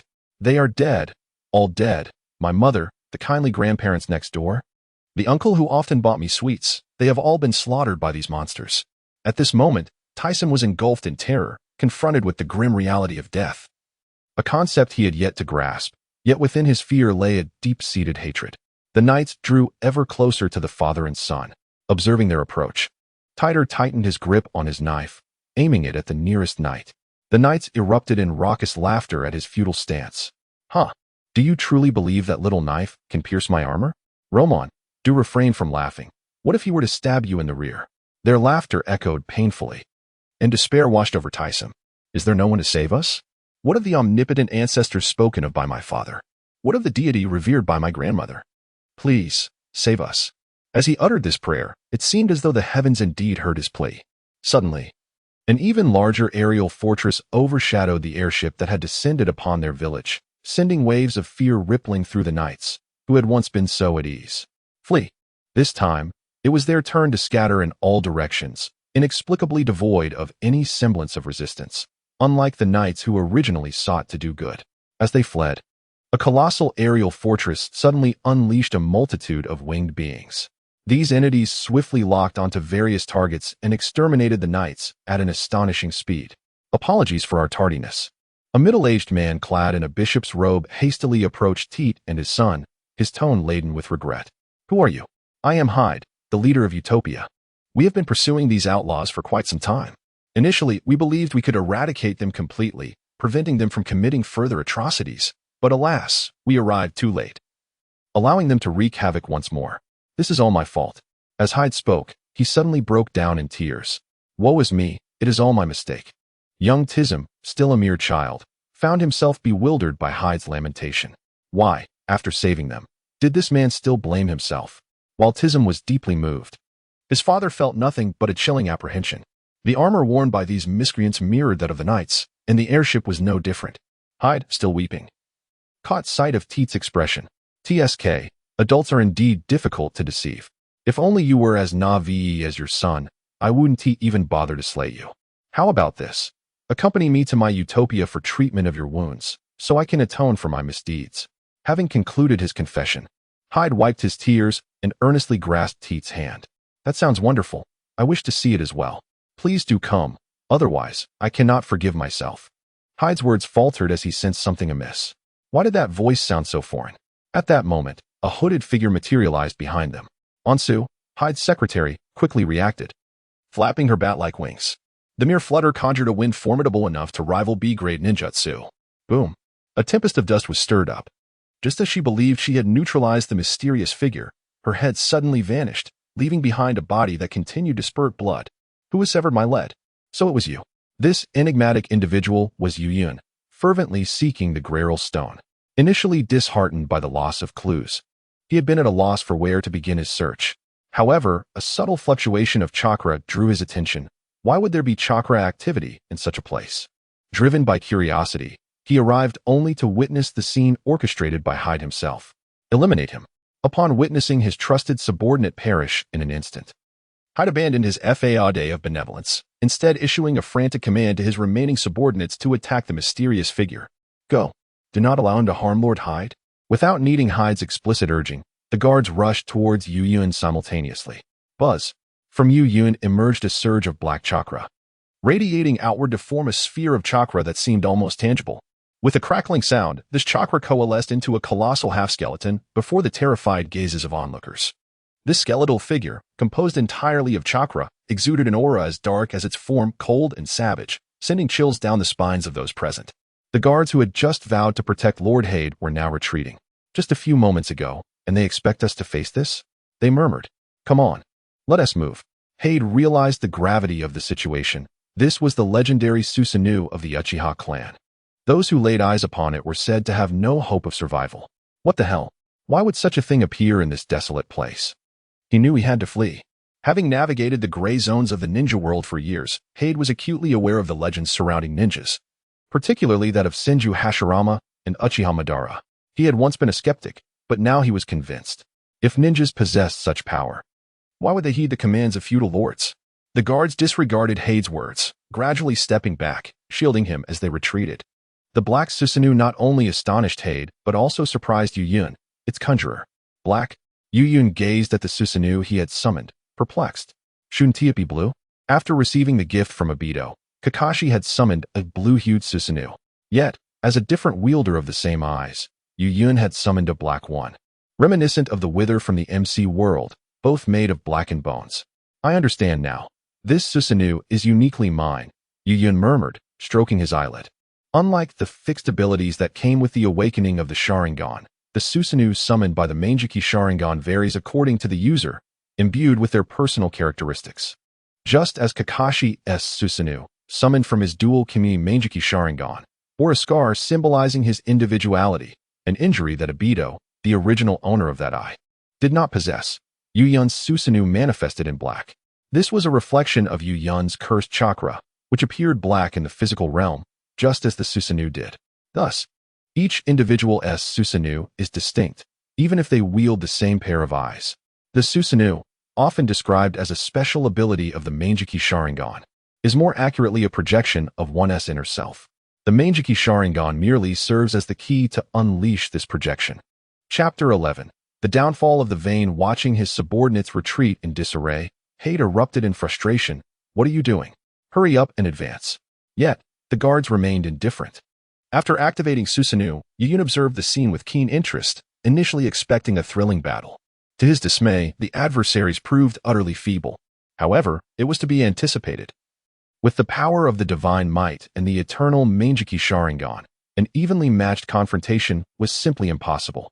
What lay ahead was merely the crushing of foes and a descent into despair. Are we finished?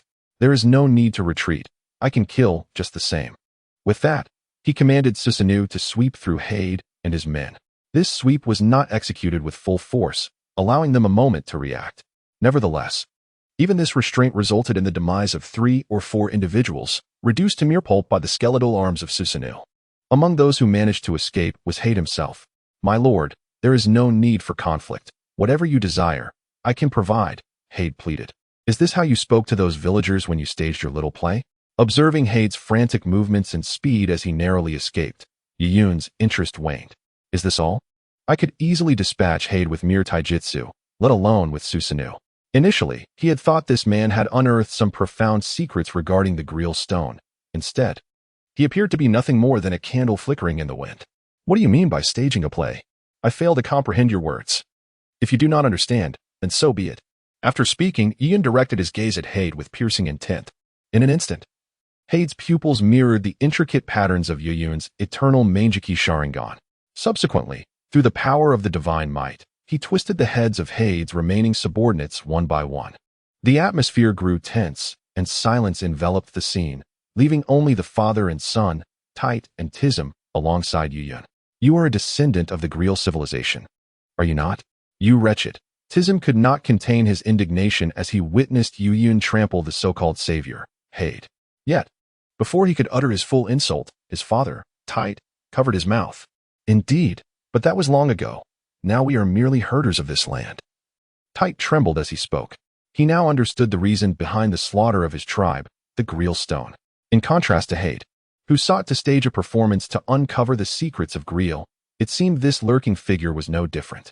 While Hade was still playing his part, this individual seemed entirely disinterested in pretense. "Are you worried I might behave like Hade? Rest assured, I adhere to principles. My treatment of you will reflect your attitude towards me. Let us be candid now.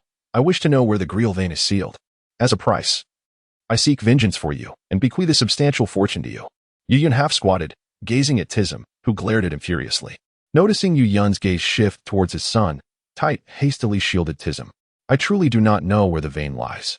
The only one in our tribe who possessed that knowledge has long departed. Had I known, my kin would not have perished here." Tite trembled as he responded, fearful that his answer might displease Youyun, leading to their immediate demise. "I do not know." Upon uttering these words, Youyun suddenly locked eyes with Tite, and in an instant, the once vibrant gleam in Tite's eyes faded into nothingness. "You truly do not know?" "Indeed, the only one who knew, our priest, has ventured forth to become a merchant. Even as the chieftain, I am oblivious," Tite lamented. Youyun, unwilling to relent, pressed further. "My father believed that knowledge of the vein's location was a curse, thus he withheld it from me until his dying breath. Does your tribe possess anything that could aid in locating the vein?" Yet, fate smiled upon Youyun. Upon posing this question, Tite, under the spell's influence, fixated his vacant gaze upon the ferret cradled in Tism's arms. Youyun's eyes followed suit. And suddenly he recalled that this particular ferret had a role in the theatrical rendition. "What is the significance of this ferret?" "I do not know. Only that it is a sacred beast nurtured by our tribe." Their exchange caused the ferret in Tism's embrace to bristle, evidently comprehending their discourse. A smirk crept upon Youyun's lips. Destiny remained in his favor. Realizing the profound connection between this pet and the Grail vein, he extended his wicked hand towards it. However, the ferret was not inclined to comply, promptly leaping from Tism's hold. Yet could it escape? Clearly not. Youyun seized the escaping creature, intent on subjugating it with his illusionary arts.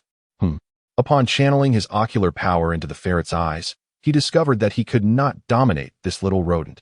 "Cheer up." The ferret, in its struggle, sank its teeth into Youyun. Protected by chakra, he felt no pain, nor could it breach his defenses. How perplexing. Why was he unable to exert control? Both Hade and Tite had succumbed to his influence, yet this diminutive creature resisted. Intrigued, Youyun sought to probe the ferret's inner state. Such rich life energy. He discerned the reason. The illusionary effects of his Mangeki Sharingan were ineffective against beings with abundant life energy. The ferret's vitality nearly overflowed, rendering his illusions impotent. Thus, the Grail Stone must indeed have a connection to this creature. Having confirmed this link, Youyun employed a binding seal to restrain the ferret's movements before casting it into the Kamui dimension. He had unraveled the mystery of the Grail Stone. Now, the task at hand was to determine how to preserve and utilize it. Contemplating this, Youyun turned his gaze towards Hade's sky fortress. No, his own sky fortress, where it seemed there might still be remnants of the Grail Stone. Hyde is indeed a benevolent individual, bestowing upon Greer the stone and the fortress. I recall that you possess a tome concerning the Grail Stone, do you not? Indeed, my lord. Hyde retrieved an ancient manuscript from his bishop's robe. Has it all been deciphered? I have inscribed my annotations upon it. Hyde's gaze was vacant, his sole purpose to respond to Youyun's inquiries. Those ensnared by illusion lack autonomy. This is the most formidable yet repugnant aspect of the Sharingan. Fortuitously, the Uchiha clan is comprised of eccentrics, had they been repressed individuals. Naruto would have transformed into a tale of lasciviousness. Subsequently, Youyun extracted all of Hyde's research data. After draining his final vestiges of worth, Youyun issued Hyde a final command. This very command resulted in the emergence of a T0 figure akin to Shinja Hashirama and Uchiha Madara in the Land of Lightning. Upon completing these actions, Youyun ascended to his new sky fortress, casting the children Hyde had used for experiments to a bewildered Tite. Accompanying the children were supplies and universal currency. Youyun had promised Tite some form of compensation, while it was indeed Hyde's generosity, given the heinous acts he had committed. What harm was there in offering a token of atonement? Thereafter, Youyun departed from that desolate place aboard the Sky Fortress. Chapter 12. The Amplitude Demon. Upon his return from that distant land, Youyun made his way directly to the base of Shennong. This time, he refrained from employing divine might and simply walked in. Before long, Shennong emerged to greet him. Welcome back, my lord. Indeed. To what extent has the repair of the main cannon progressed? He had been away for approximately 3 months in pursuit of the Grail Stone. Throughout his absence, whether it was machinery or finances, Shennong had been prompt in his responses to Youyun's requests. With such substantial support, it was imperative that Shennong perform adequately, otherwise, Youyun would have to contemplate replacing him. The main cannon has been fully repaired, and I have enhanced its power, allowing it to unleash greater force with less chakra. Let me there. At Youyun's command, Shennong wasted no time, respectfully guiding him to the location of the main cannon. Moments later, Youyun beheld a massive cannon towering before him. You remember the specifications I previously conveyed, do you not? Of course, my lord. You instructed me to separate the main cannon from the fortress. And now they are entirely distinct. At your command, I can dispatch personnel to relocate it to your designated site. Excellent. That will not be necessary. You may leave now. As I wish to conduct a test, then I shall take my leave. With a courteous bow, Shennong withdrew. As he watched Shennong's retreating figure, Youyun pondered the complexities of collaborating with such ambitious individuals, where even the slightest misstep could lead to pitfalls. Were it not for the constraints of time and the immediate need for a functional solution, he would have preferred to avoid working with Shennong altogether. Perhaps it is best to focus on my own research for crucial technologies in the future. Previously, he had relied on these individuals due to his limited natural talent and inability to acquire extensive knowledge. Thus, he sought the wisdom of others. However, after gaining the Sharingan, he discovered that learning was no longer an obstacle. The Sharingan endowed him with an extraordinary photographic memory, significantly enhancing both the speed and precision of his learning. Any data, theorem, or knowledge encountered by a Sharingan became indelible, particularly with its unparalleled ability to perceive at the nanoscale, rendering microscopes unnecessary in his biological studies. Once again, it was evident that utilizing the Sharingan solely for combat was a gross underutilization of its capabilities, had scientists from his previous life possessed such power. Groundbreaking technological advancements would have emerged in rapid succession. He could scarcely fathom the research output of Orochimaru should he obtain the Sharingan. After ensuring the vicinity was devoid of onlookers, Youyun extended his hand towards the chakra input terminal of the main cannon, channeling chakra into it. With the infusion of Youyun's chakra, the main cannon began to hum to life. A low rumble echoed as the cannon's nozzle heated up and radiated light. However, after a brief moment, Youyun ceased the chakra input. This cannon did not require a full charge to fire. Rather, it unleashed power proportional to the energy infused. Before the cannon lay an open forest, and with a press of the launch button, Youyun aimed at the trees before him. Boom! The main cannon discharged, vaporizing everything in its path into ionized particles. Before him, a substantial pit was carved into the ground. Witnessing this, Youyun felt a surge of exhilaration. Indeed, Shennong had not deceived him. This power was astonishingly superior to that of the tailed beast bombs. The might of the main cannon had exceeded Youyun's expectations, and he was now poised to embark on the next phase of his plan. Subsequently, Youyun utilized his space-time technique to transfer the enormous cannon, measuring several meters in length, into the realm of his divine might, entering it himself as well. At that moment, Shennong emerged from the shadows. What was his true intention? This formidable cannon, under Youyun's request and backed by limitless resources and wealth, had been modified to an extraordinary degree. At its full capacity, it could effortlessly obliterate a small to medium-sized ninja village. Yet, this lethal weapon was being clandestinely relocated by someone so elusive. Could it be intended for use against him? Shennong remained uncertain. The research on Zero Tail needed to accelerate. He felt utterly devoid of safety, as the sensation of his fate resting in another's hands was profoundly unsettling. Once he fused Zero Tail with the 8 Gates technique he had acquired, he would be impervious to any threats from this individual. Regarding Shennong's little schemes, Youyun was indifferent. Or rather, too apathetic to care. Shennong was utterly oblivious to the limits of this world.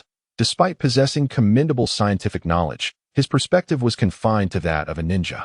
Were it not for the value Shennong still held, Youyun would have long since exiled him to the land of lightning to keep company with Hade. Upon entering the Kamui space, Youyun immediately assessed the condition of the main cannon. After confirming that the cannon had not encountered any issues due to the spatial transfer, he retrieved a scroll from his shadow space and placed it at the chakra input port of the main cannon. With this action, the scroll began to continuously release chakra into the cannon. This chakra had been stored for 3 years. Although it had diminished by 2 years due to being sealed within the scroll, the remaining amount was sufficient to unleash the cannon's full power. The infusion of chakra was slow, but Youyun did not remain idle. He measured the cannon's range and positioned a series of binding seals at its midpoint. Those who understood the situation would recognize Youyun's intentions. He was preparing to modulate the Maguviro. For those familiar with Jujutsu Kaisen, it is known that the 10 shadow techniques are nominally called 10 shadow techniques, but they actually refer to Maguviro and its 9 adjuncts. The modulation of Maguviro differs significantly from the unmodulated version. The disparity is even greater than that between the Brahmins and the Dalits in India.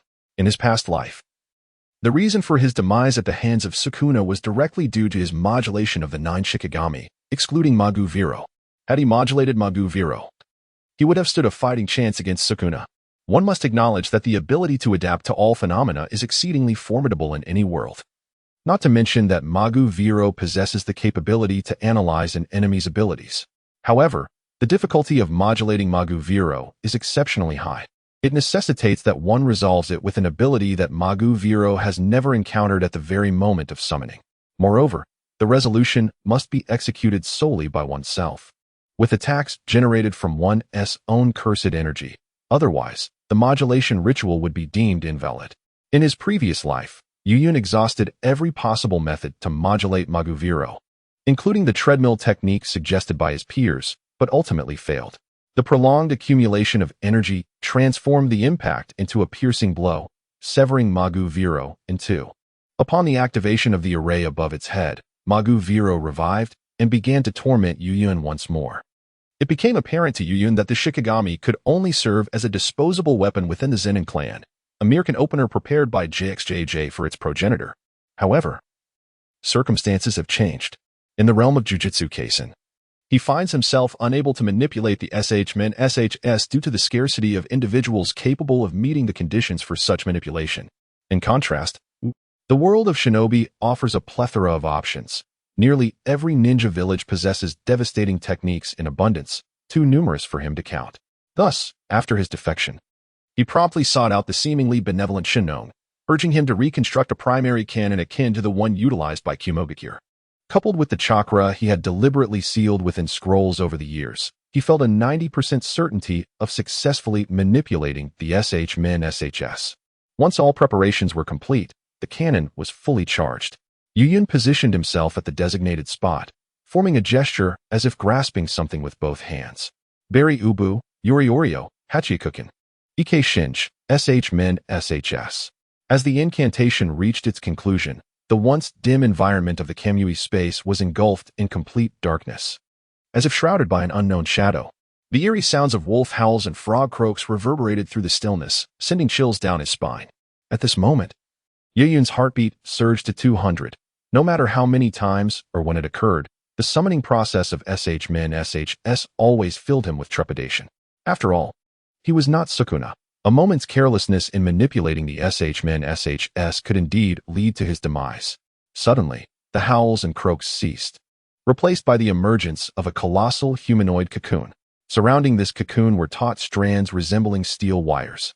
With a sharp crack, these strands snapped, and a mouth appeared at the head of the cocoon, slightly ajar, revealing a set of jagged, yet even teeth. Subsequently, four wings resembling those of moths or angels unfurled from the head. As the wings spread wide, the bandages enveloping Min SHS fell to the ground. The most formidable Shikigami, Min SHS, had made its grand entrance.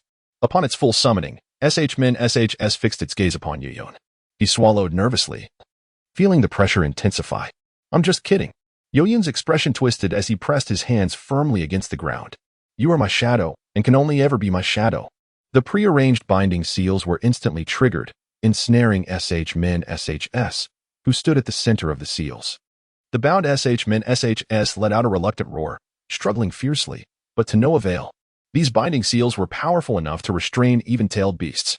As Min SHS emerged, still unaccustomed to its surroundings, its power remained in a primitive state, far from the level it had achieved during its battles against Sukuna, where it could effortlessly hurl 100-ton structures.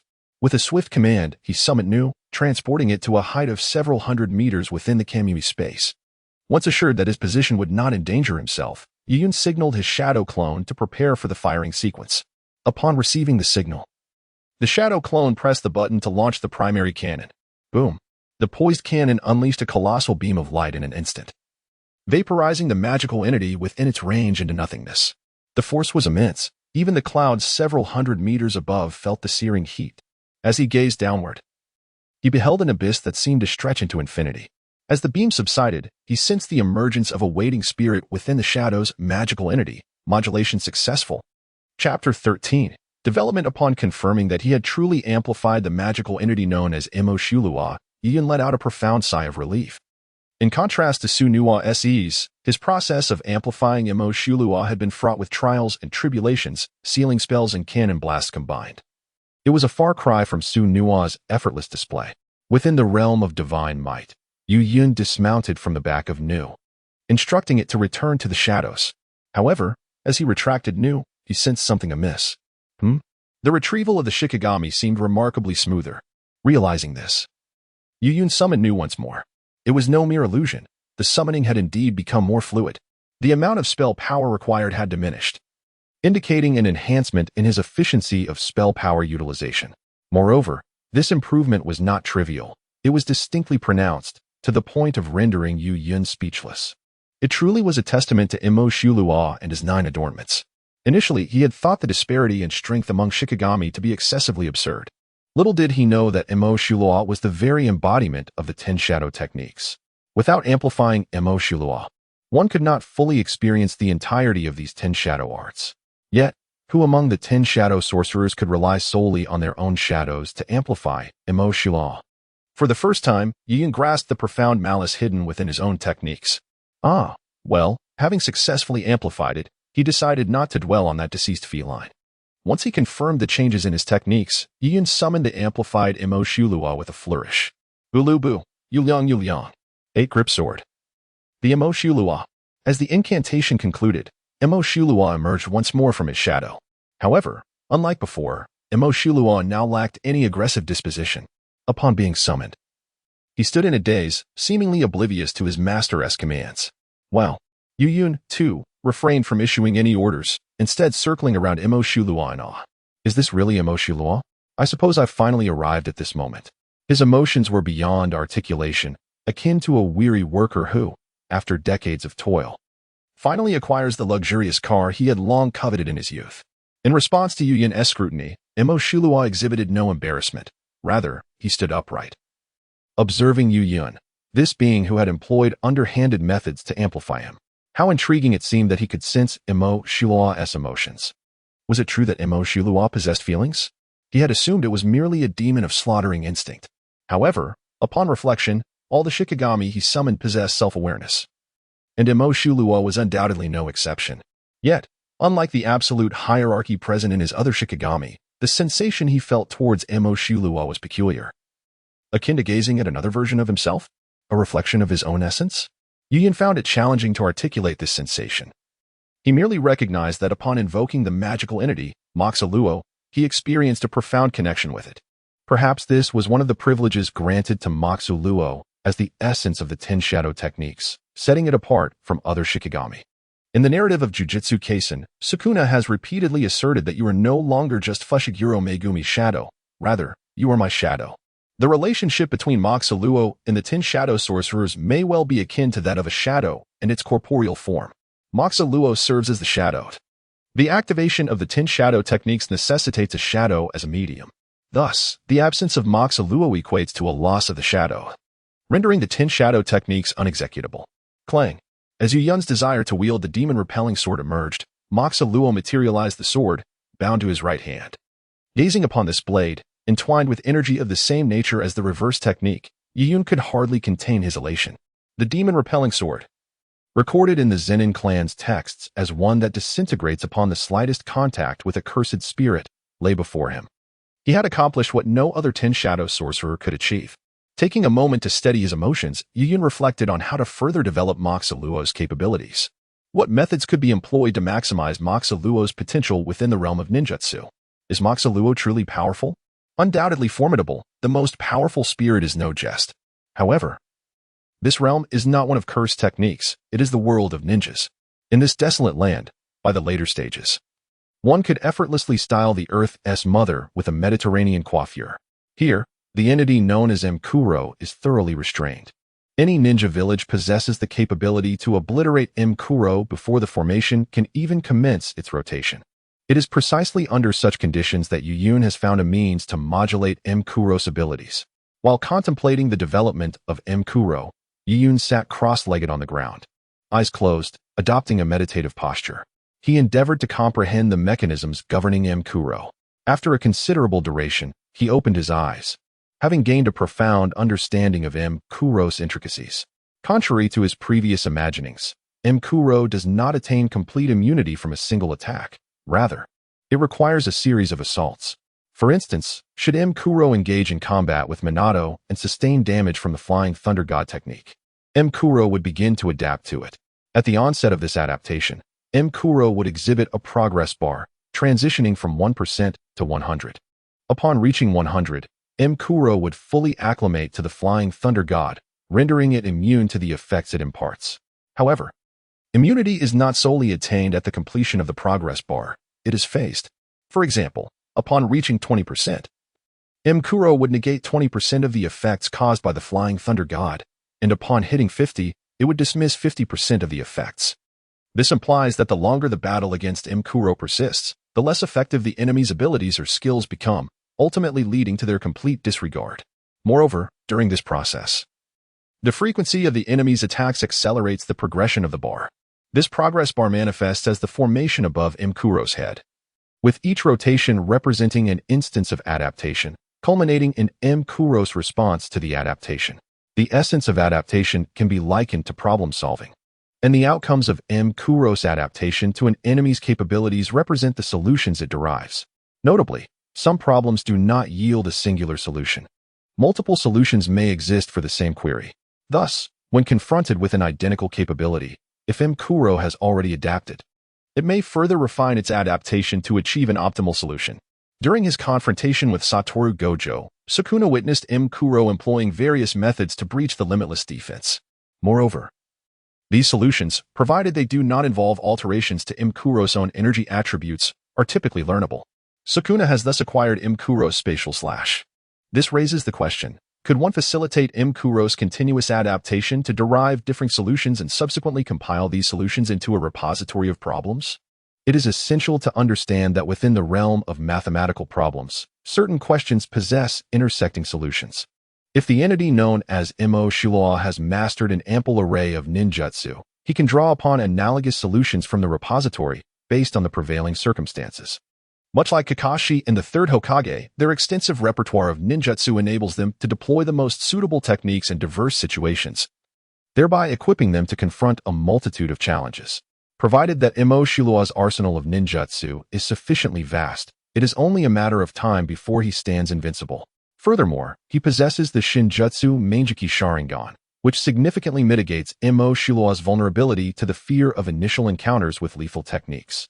More crucially, the Sharingan harbors the ability to perceive chakra flow and replicate ninjutsu.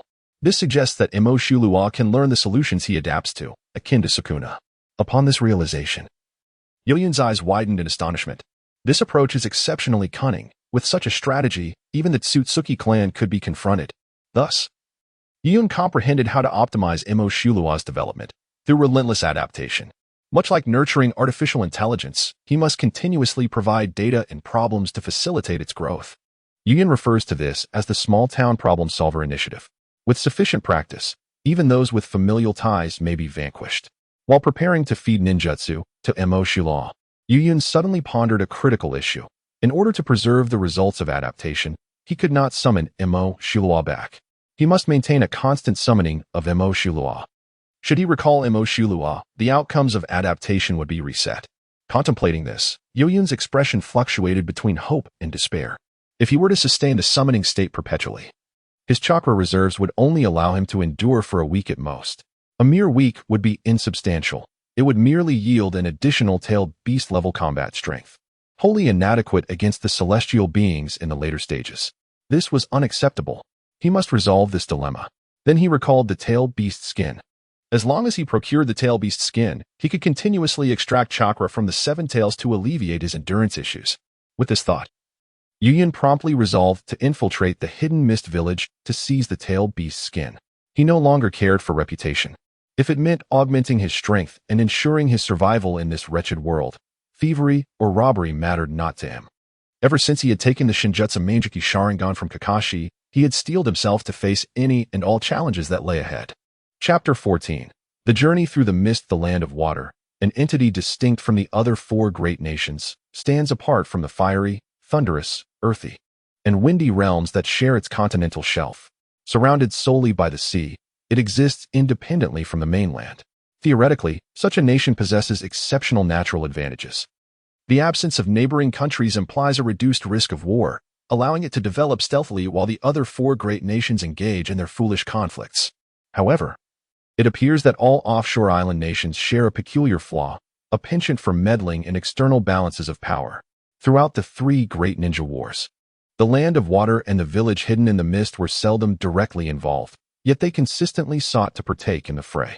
They sided with the weak against the strong, and the few against the many, creating chaos wherever they went.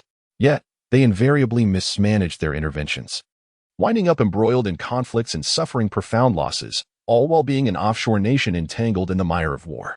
It is worth noting that the last nation to enjoy such favorable conditions was the United States, which thrived during both world wars, laying the foundations for its emergence as a superpower post-World War II. The U.S.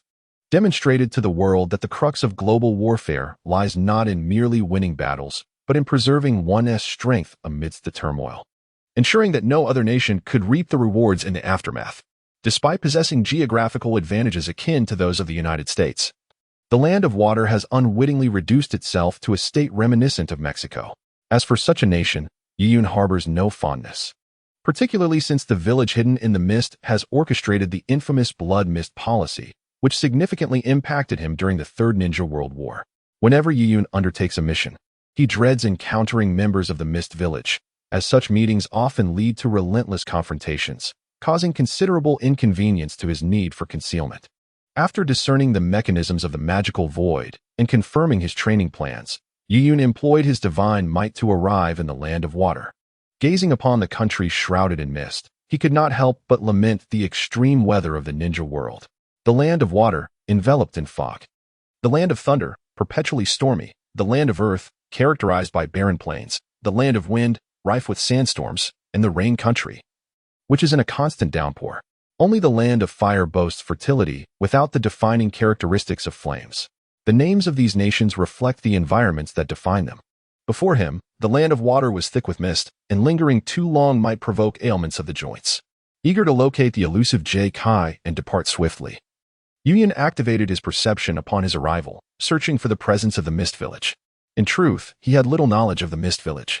Unlike other ninja villages, whose locations he was familiar with, he was entirely unaware of where the Mist Village resided within the land of water. Indeed, few in the ninja world could pinpoint the location of the Mist Village, for it is the only nation that has never been invaded, despite its participation in all three great ninja wars. Moreover, the land of water has maintained a policy of isolationism, leaving Youyun in the dark about the Mist Village's whereabouts. Perhaps he should have procured intelligence about the Mist Village from the black market prior to his arrival. Yet now, it is too late for words. Having arrived, one cannot return empty-handed, can one? In order to broaden the search, Youyun employed shadow clones and the new technique. Approximately an hour later, he accurately identified the location of the hidden Mist Village. Lord Fugu, the mission has been accomplished. In a concealed area of the hidden mist, Dry Persimmon Zabuza knelt before Suigetsu Hozuki, one of the 7 ninja swordsmen.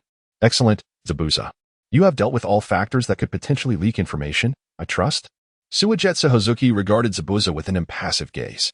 All of them have been resolved. Very well. Remember, even you may perish. But the information must not be divulged. Zabuza understood. You may leave.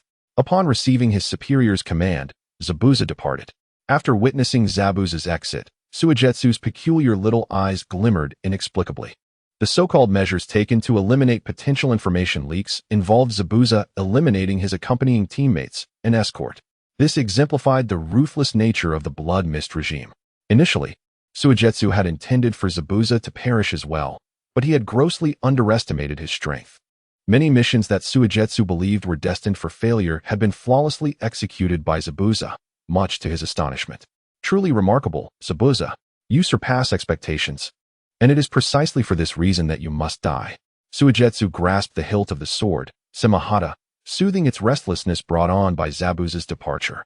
The agitation of Samahata was not due to hunger, but rather a response to the presence of a favored master. He could not permit anyone to threaten his position. The wielder of the 7 ninja swordsmen Samahata could only be him, and him alone.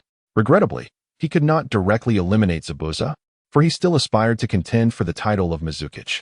Unjustly eliminating an exceptional member of the Umbu would be difficult to justify. Thus, he could only persist in undermining Zabuza's physical and mental state through this mission. Meanwhile, Zabuza crouched in a corner, contemplating the significance of this mission. Have you yet to discern its meaning? At that moment, a masked figure emerged from the shadows. What meaning? To construct a false dream with you? The sudden appearance of this figure was no surprise to Zabuza. Even a fabricated dream was more authentic than this illusory world of ninjas. What purpose does your incessant repetition of these tasks to eliminate teammates serve? You would be better off joining me in creating a genuine world. Upon hearing the masked man's piercing words, Zabuza fell silent. Go on. I shall not betray the hidden mist village. You have already betrayed the hidden mist. You are aware that I have controlled the Mizukage, and yet you chose to remain silent. Since the loss of control over Yagura, Obito had been searching within the hidden mist for an ally to aid him. Thus, he had set his sights on Zabuza, who, due to the Blood Mist regime, was increasingly questioning the authenticity of this world. Moreover, the hidden mist has betrayed you. What do you mean? Zabuza suddenly looked up. Do you not wonder why you have encountered Leaf Village ninjas so frequently during your missions? Oblivious to the gravity of the moment, Toby leisurely approached Kisame, calmly articulating a revelation that would shatter Kisame's worldview once more. Your superior, the formidable Suigetsu, colluded with Danzo of Konoha to secure his own positions, deliberately betraying both you and the intelligence of the mist to Konoha. Every piece of intelligence you protected was merely shielding Danzo's communications. Upon hearing this chilling revelation, Kisame stood in disbelief, staring incredulously at the masked figure before him. Are you jesting? Do you doubt me? Toby, sensing Kisame's skepticism, produced a document for him to examine. Upon viewing the confidential file, Kisame was momentarily rendered speechless. This was the very document he had risked his life to escort. Marked by his own annotations, it was a coded translation from the roots of Konoha, revealing the stark truth upon deciphering its contents. Toby laid the 2 documents before Kisame. Yet Kisame hesitated to touch them. The unveiling of truth required a certain courage. Observing Kisame's reluctance, Toby surmised his thoughts. It seemed he still harbored hope for the mist and the ninja system, believing that the removal of the fourth Mizukage's control would lead to a better future. But such optimism was misplaced. As long as the ninja system persisted, the misfortunes you faced would merely repeat for others. Did you truly believe that the despondent fourth could affect change, or that the young girl propped up by the elders could alter the course of fate? These words stirred a tempest within Kisame. After a prolonged silence, he resolved, "Very well. Let me witness the beauty of your moon's eye." Toby, upon hearing this, joyfully exclaimed, "A wise choice." Yet, before he could revel in his triumph, his expression shifted to one of shock. So profound that Kisame could sense it even through the mask. "What is it?" "Suigetsu is dead." After extensively integrating white Zetsu cells, Toby's perceptive abilities had reached an extraordinary level. The corner where Kisame contemplated life was not far from Suigetsu, thus he remained within Toby's sensory range. However, just moments ago, as Toby lured Kisame, the chakra response from Suigetsu abruptly vanished, without warning, without any trace of another presence. It simply ceased to exist. Upon hearing Toby's words, Kisame resolved to investigate, and Toby, equally intrigued by the unseen assailant capable of such stealth within his awareness, followed suit. Upon reaching Suigetsu's location, they were met with the sight of his lifeless body, severed and sprawled in a pool of blood. A single fatal blow had rendered him unable to react. Kisame knelt, analyzing the cause of Suigetsu's demise. Had he been targeted for his shark skin? In response to Kisame's inquiry, Toby remained silent. What manner of being could execute such a lethal act unnoticed within his sensory domain? A mix of confusion and dread enveloped him. If such a feat was achievable, might he too fall victim to a silent assassination? At present, he lacks the divine might, and should he be targeted, he might not even have the opportunity to invoke his Anaji. Reflecting on this, Obito suddenly recalled that it was precisely due to the delayed activation of his Anaji that he fell into the realm of Youyun, the inherently malevolent Youyun. Each time he contemplated this, a wave of regret washed over him. As for the true instigator of all this chaos, Youyun has already departed from the land of water. He had initially intended to also acquire Niji's Byakugan, yet he was uncertain whether his 10 shadows could conceal themselves before the Byakugan. To avoid any unforeseen complications, he chose to relinquish that pursuit. Chapter 15. The rearing of the shark skin. Upon acquiring the shark skin, Youyun did not immediately return to his small base. Instead, he extracted the struggling shark skin from the shadow realm within the Shinwi space. "It seemed that you were not particularly pleased with your new master." With a sudden rip, the bandages enveloping the shark skin were torn apart by the barbs on its body. It then elongated 2 of its barbs into legs and roared at Youyun, displaying an utterly agitated demeanor. "It appeared that the Haki shark wished to be cherished by me, its new master. Imo Shulua, explain our household rules to your battery." Having been concealed in the shadows since its summoning, Imo Shulua immediately manifested upon receiving Yoyun's command. Its imposing height of nearly 4 meters overshadowed the agitated shark skin. With a whimper, the shark's skin retreated.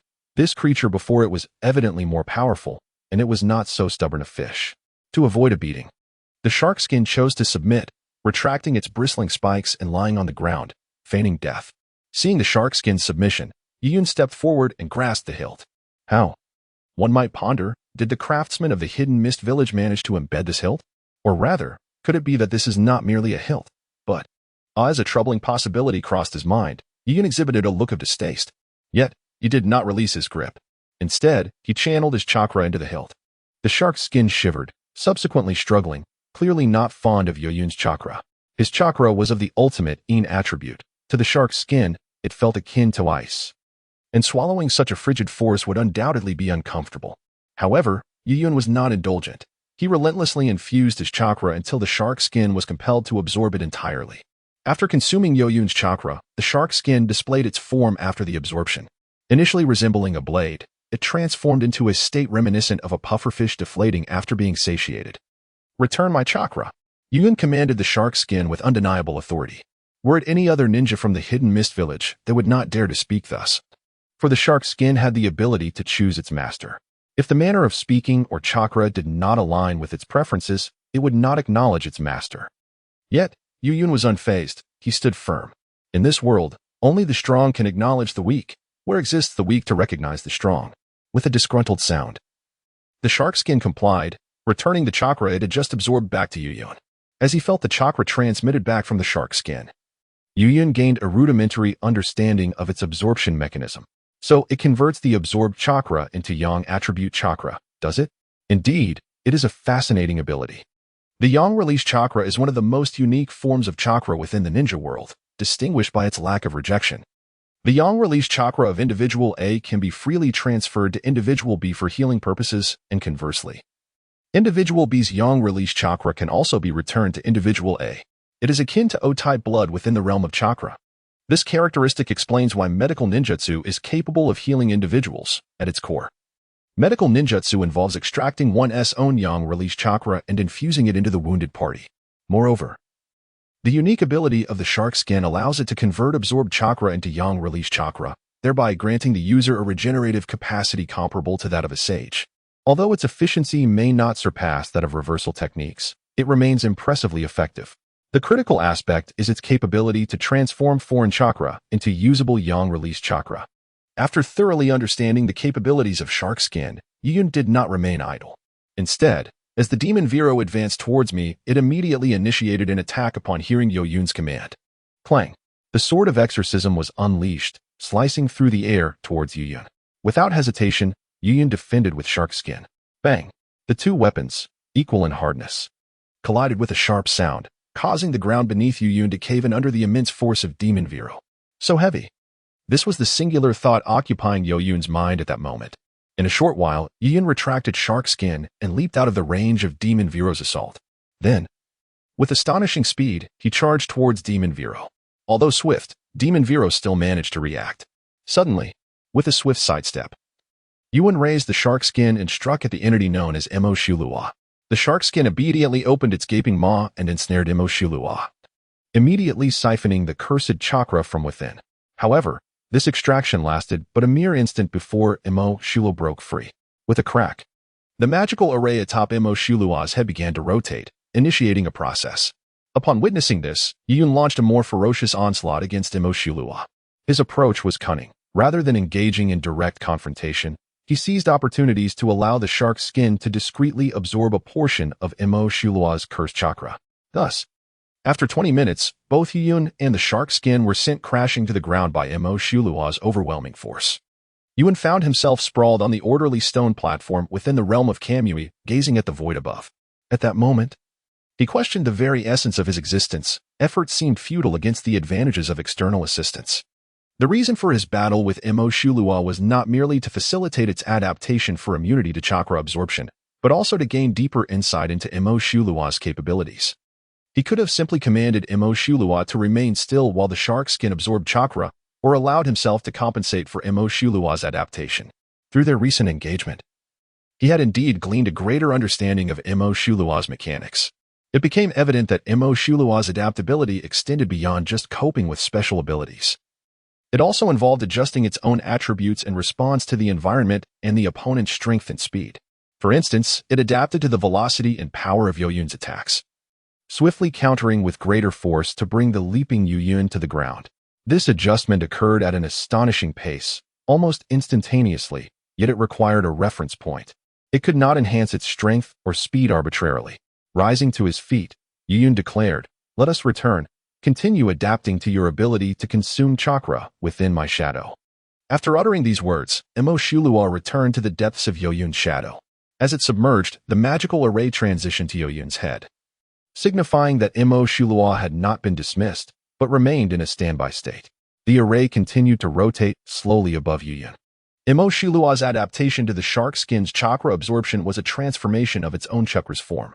While being consumed, it altered its chakra from a flowing state to a static one.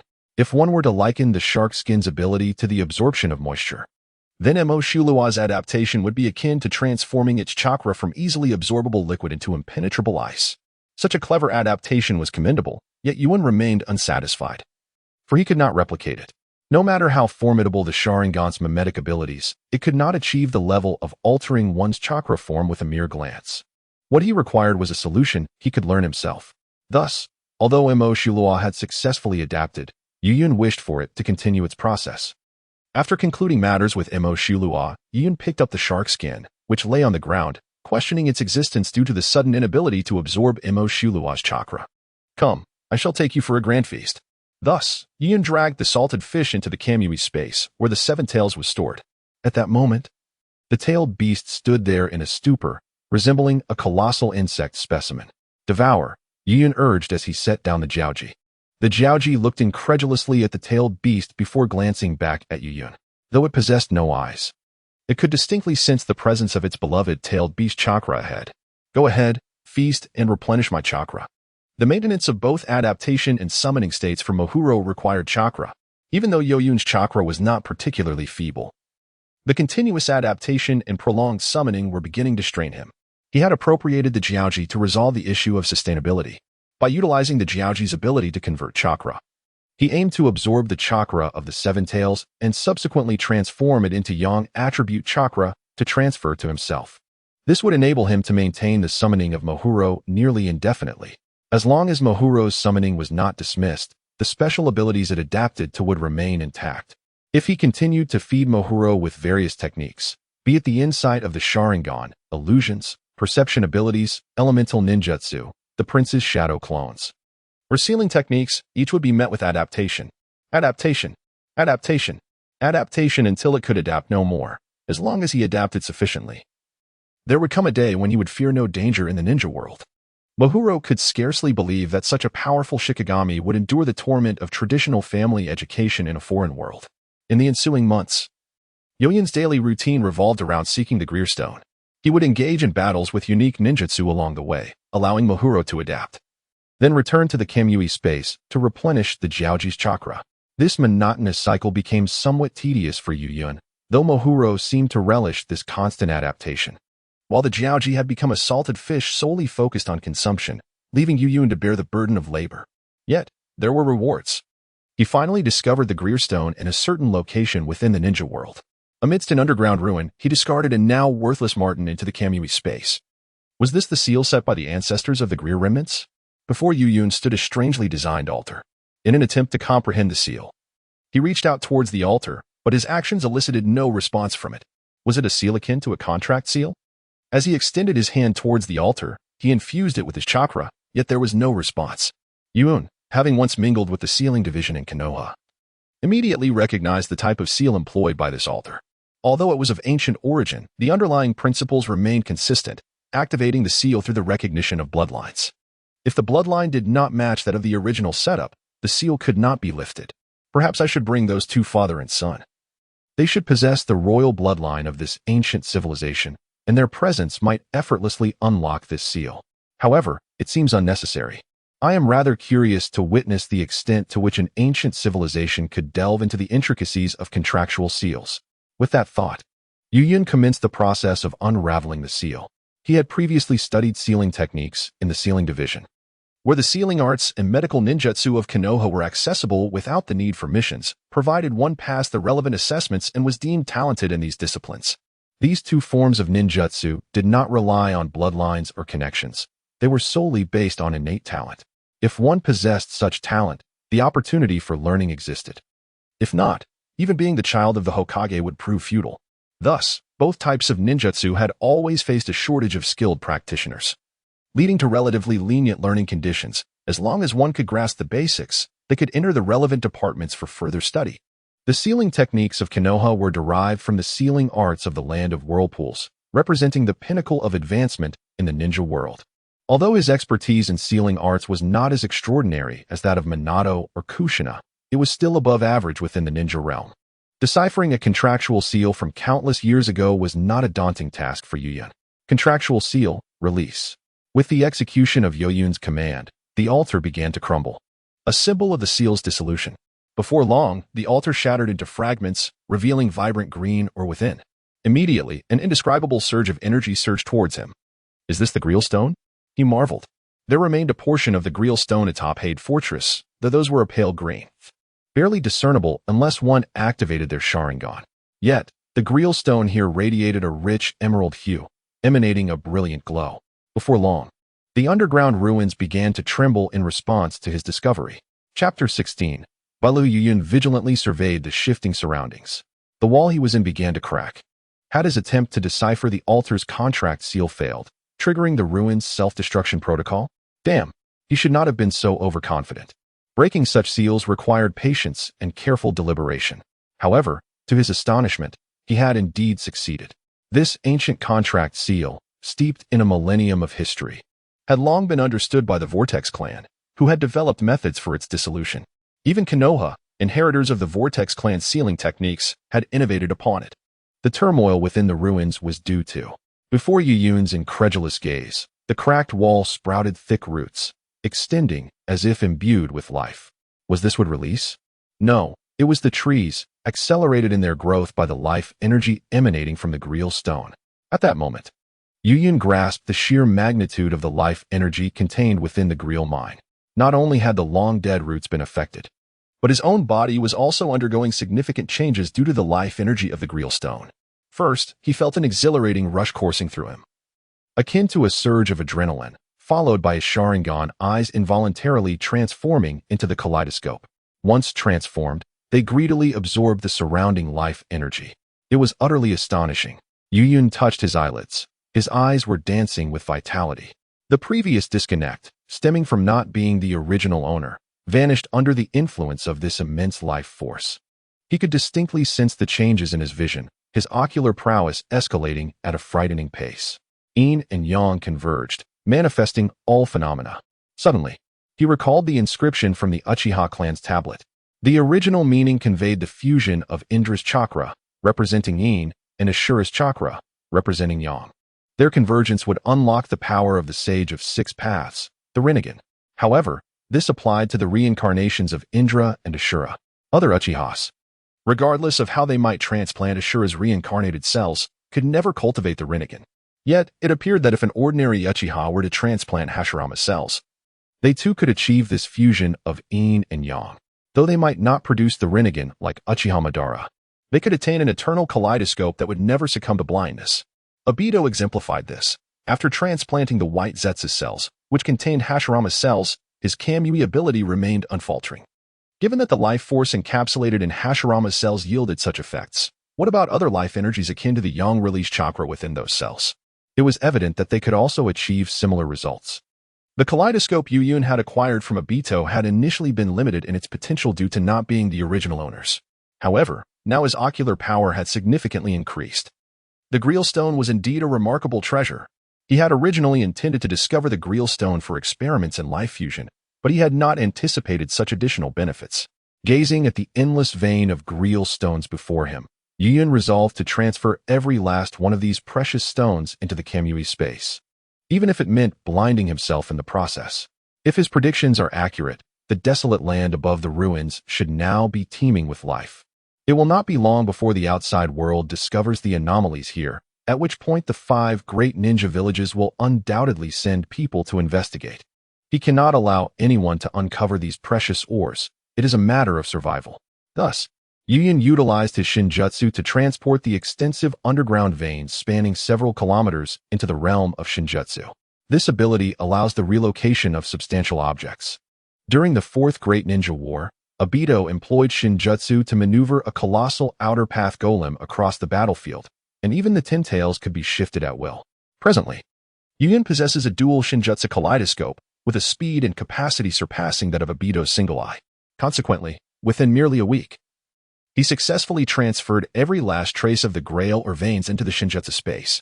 During this week, he neither ate nor slept, dedicating every hour of the day to operating Susanoo for mining and relocating the ores. To enhance his efficiency, he even summoned various Shikigami such as Mohuro, Yuki Inu, and Hozang to assist in the mining efforts. Remarkably, despite the intensity of his labor, Youyun felt no fatigue, as the rate at which he depleted chakra and health was far outpaced by the life energy emanating from the Grail ores, replenishing him continuously. Thus, he functioned like a perpetual motion machine, tirelessly accomplishing what would typically take a top-tier mining team years to complete, all within a single week. After achieving this monumental task, a sense of mental exhaustion washed over him, prompting him to rest for several days within the Shinjutsu space. In stark contrast to Youyun's smooth endeavors, his elder, Beru, faced far greater turmoil. The expression of genes is realized through proteins, and by weaving the sequences that constitute genes, one can regulate protein expression. He was correct. In the laboratory, Beru stepped away from a specially designed microscope and observed the experimental bacteria within the slide expressing traits as he had envisioned. Upon confirming the accuracy of the information provided by Youyun, he slumped despondently into his chair, stripped of all arrogance and ire, leaving only an abyss of regret. What had he truly missed? Since he finished reading the first page of Youyun's document on gene editing, he became fervently obsessed with seeking out information on the subject. However, upon investigation, he discovered that the research within the shinobi world merely lingered in the realm of conjecture, with their understanding of genetics falling short of even Mendel's. A plethora of religious superstition mingled with scant scientific speculation. Yet, this did not deter him. He skillfully sifted through the detritus to unearth genuine insights and embarked on his own experiments. Over the span of 3 years, he transitioned from a state of ignorance to conducting related research and validations personally. It could be asserted that in the current shinobi realm, aside from Youyun and the possibly non-existent Suitsuki Ishiki, he possessed the most profound understanding of genetics. Should Youyun witness the experiments conducted by Bailu, he would undoubtedly be astounded. This individual had propelled gene experimentation to the level of gene editing based solely on a single page of information, effectively bypassing all theoretical validation stages and diving straight into practical application. It is noteworthy that humanity in its previous incarnation took nearly a century and a half to evolve from mere conjecture to practical applications in genetics, while this individual accomplished it in a mere 3 years. In truth, this phenomenon is somewhat expected. The technological landscape of the shinobi world is extraordinarily distorted. It is so skewed that during the Third Great Ninja War, Orochimaru conducted experiments using a computer illuminated by oil lamps. Even more absurdly, the air shinobi, lacking any understanding of combustion engines, constructed a floating fortress capable of anti-gravity flight. It can only be said that chakra is indeed remarkable. Such rapid advancement of technology based solely on a single page of information seems almost commonplace in this realm. After a few minutes of despondency, Bailu suddenly rose to his feet. No, he must finish that document, come what may. He must see it at all costs. He would do anything required of him. Did that individual not desire collaboration? If he could merely peruse the document, he would not hesitate to kneel and show deference. He promptly made his way to the laboratory restroom for a much-needed grooming session. His hair had grown so long it was nearly touching the ground, and due to neglect, it had matted together, emanating a foul odor that could put even a Florida beggar to shame. It is evident that advancing gene experimentation without any guidance came at a steep price. The notion that one could achieve breakthroughs through punctuality, regulated routines, and healthy eating is but a fantasy held by engineering enthusiasts. Perhaps it was not merely the fear of personal hygiene affecting experimental results that deterred Bailu from bathing.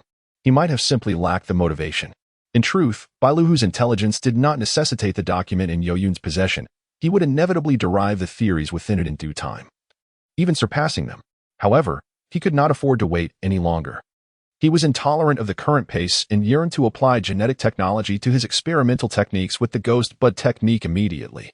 He sought to demonstrate his capabilities to the Sannin and the Hokage, proving that he was not inferior to any of them. It was they who were unworthy of him. Bailu, rather than the other way around. Perhaps in 2 or 3 decades, he would unravel and incorporate the findings into the ghost bud technique. But the path to greatness lay before him, and he had no intention of taking a detour. Thus, the rogue ninja Bailu re-emerged in the world of shinobi, exhibiting an audacious demeanor as he sought information about Youyun. Within merely a day or two, his actions unsettled numerous individuals. Who, one might ponder, is this Bailu? And who is the elusive Youyun he seeks? Such were the musings of the bewildered onlookers. Bailu? What business does he have with Youyun? Did Youyun pilfer something from him?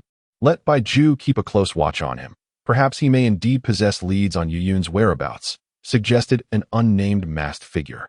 As for Bailu and Youyun's former home, Konohagakure, the village had yet to recover from the sorrow of the Nine Tails incident. The third Hokage seemed to have forgotten these 2 rogue ninjas entirely, remaining indifferent to Bailu's actions.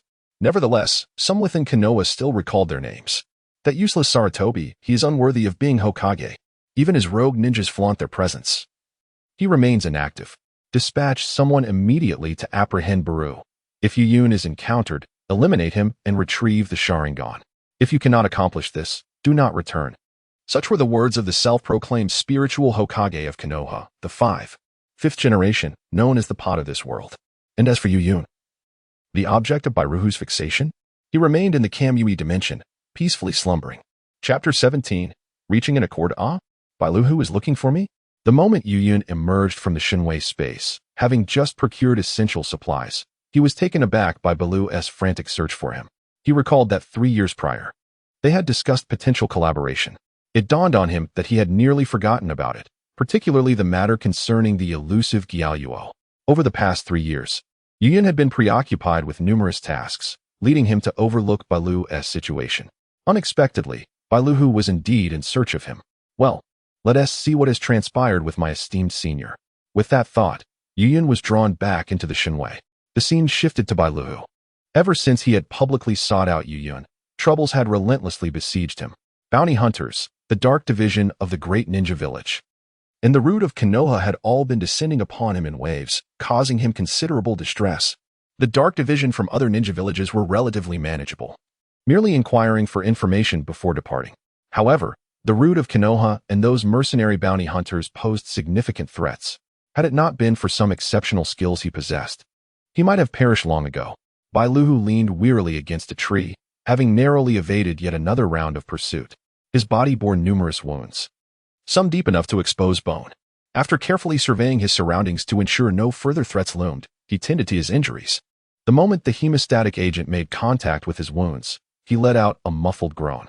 Was it worth it? Balu pondered to himself.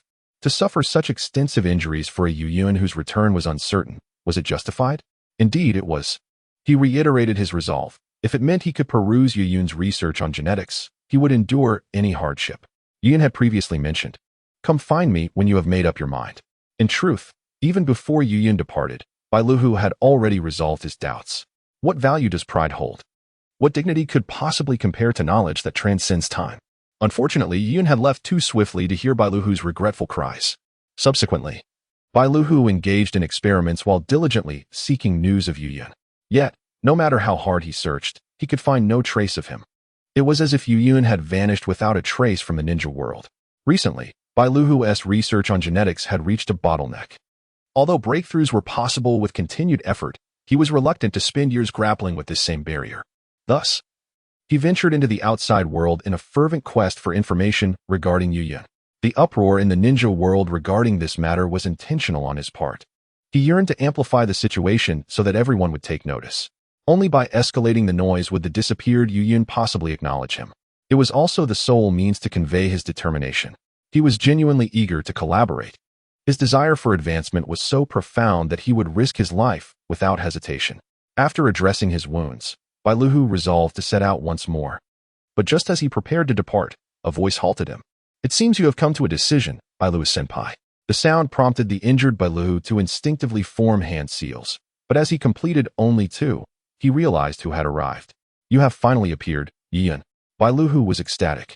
The figure he had long yearned for had finally appeared. Upon witnessing the fervent expression on his face, Youyun felt an involuntary tension. "Balu, my sexual orientation is entirely normal.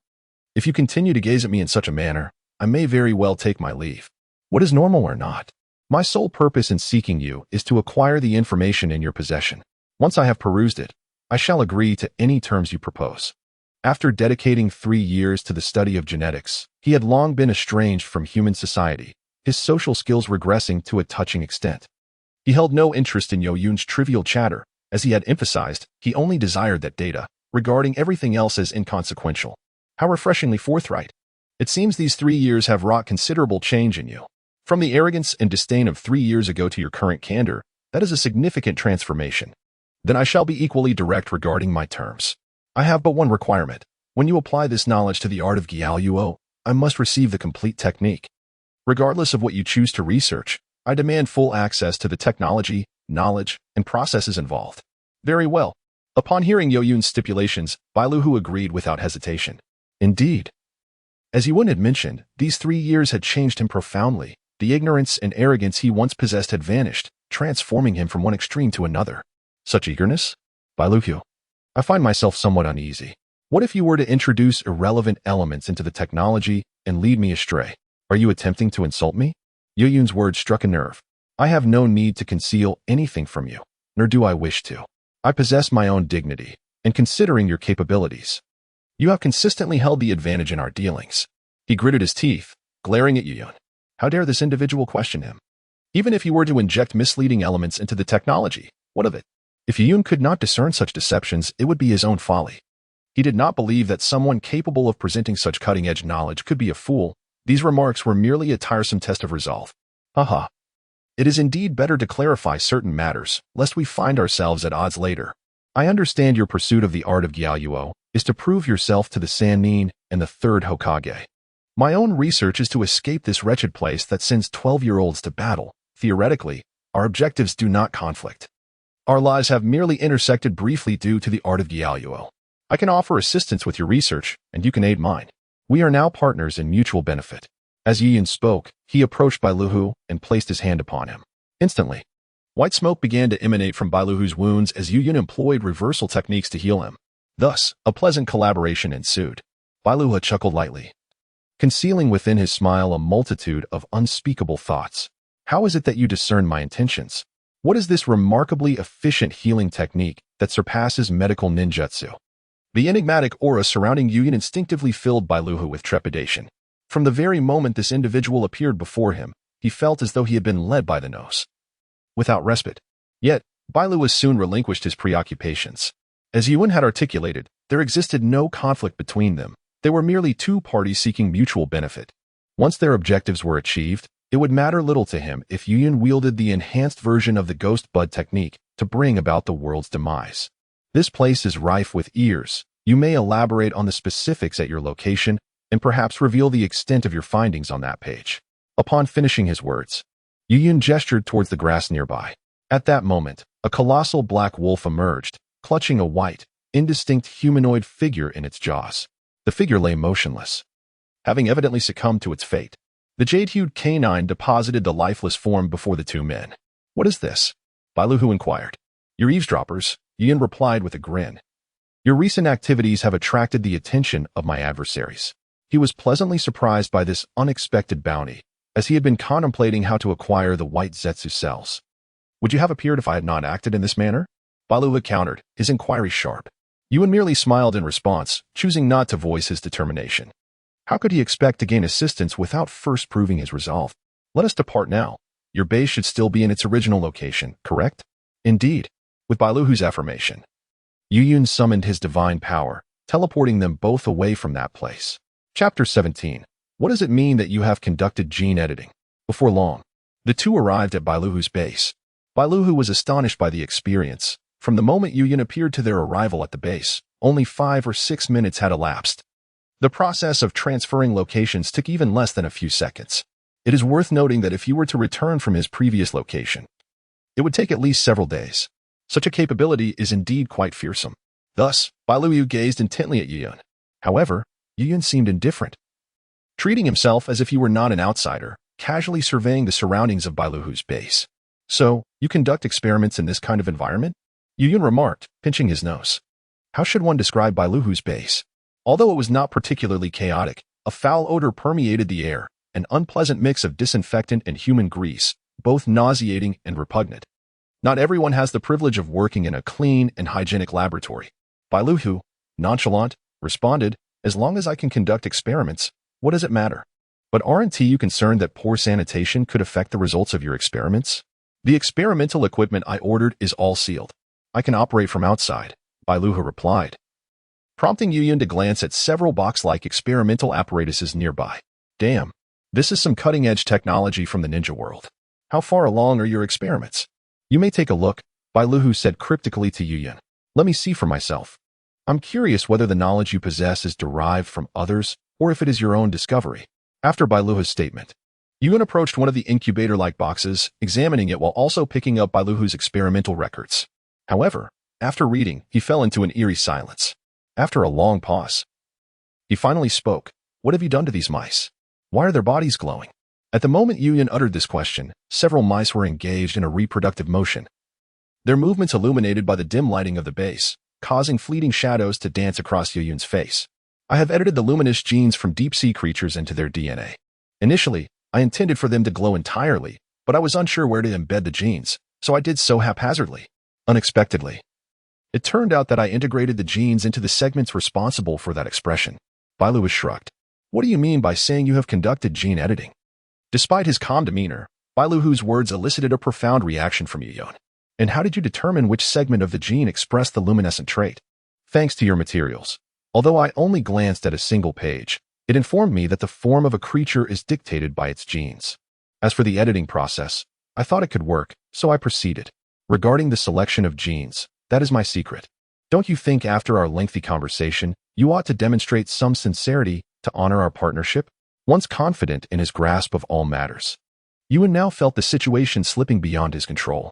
In response to Belia's words, he momentarily disregarded them, instead furiously poring over Belia's experimental records.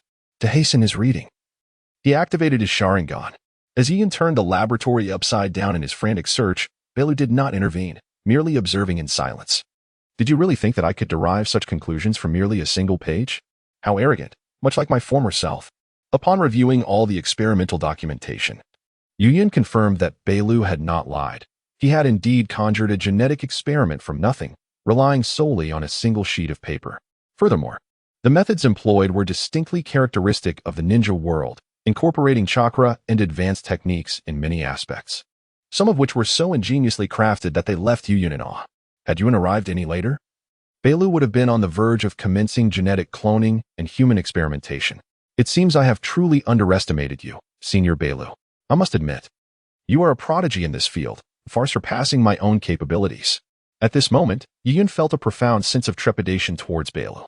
Initially, he had planned to share some cutting-edge genetic knowledge from his previous life with Belia, hoping to leverage Belia's innate talent in that domain to achieve the fusion technique of the Ghost Bud, thereby implementing his bloodline ascension plan.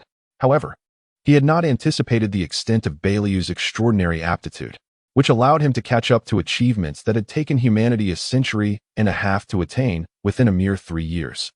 If a single page could yield such results, what of the entire knowledge system?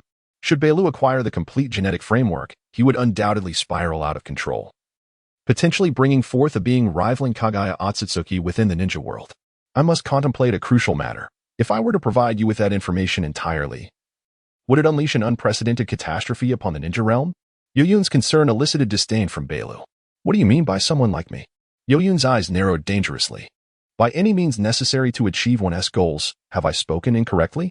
Belia's words left Youyun momentarily speechless. He was indeed guilty of this very thing. Previously, he had maintained some boundaries, but now he was uncertain of how far they had diminished. Exploiting friendship to manipulate Kakashi's eyes, threatening Rin to control Obito, stealing the Seven Tails and the Jinchuriki. Are we not the same? Being overly concerned with trivial matters only hinders progress. Belia approached Youyun with measured steps, articulating these words in a calm tone. Though Belia was shorter than Youyun, his presence was inexplicably more formidable at that moment. Now I understand why your experiments advance so swiftly. However, you are mistaken about one thing. I have never cared for the fate of the ninja world. To me, it is merely a cesspool. My fear of your potential destruction stems solely from the concern that when you explode this cesspool, I might get splattered in the process. Is that so?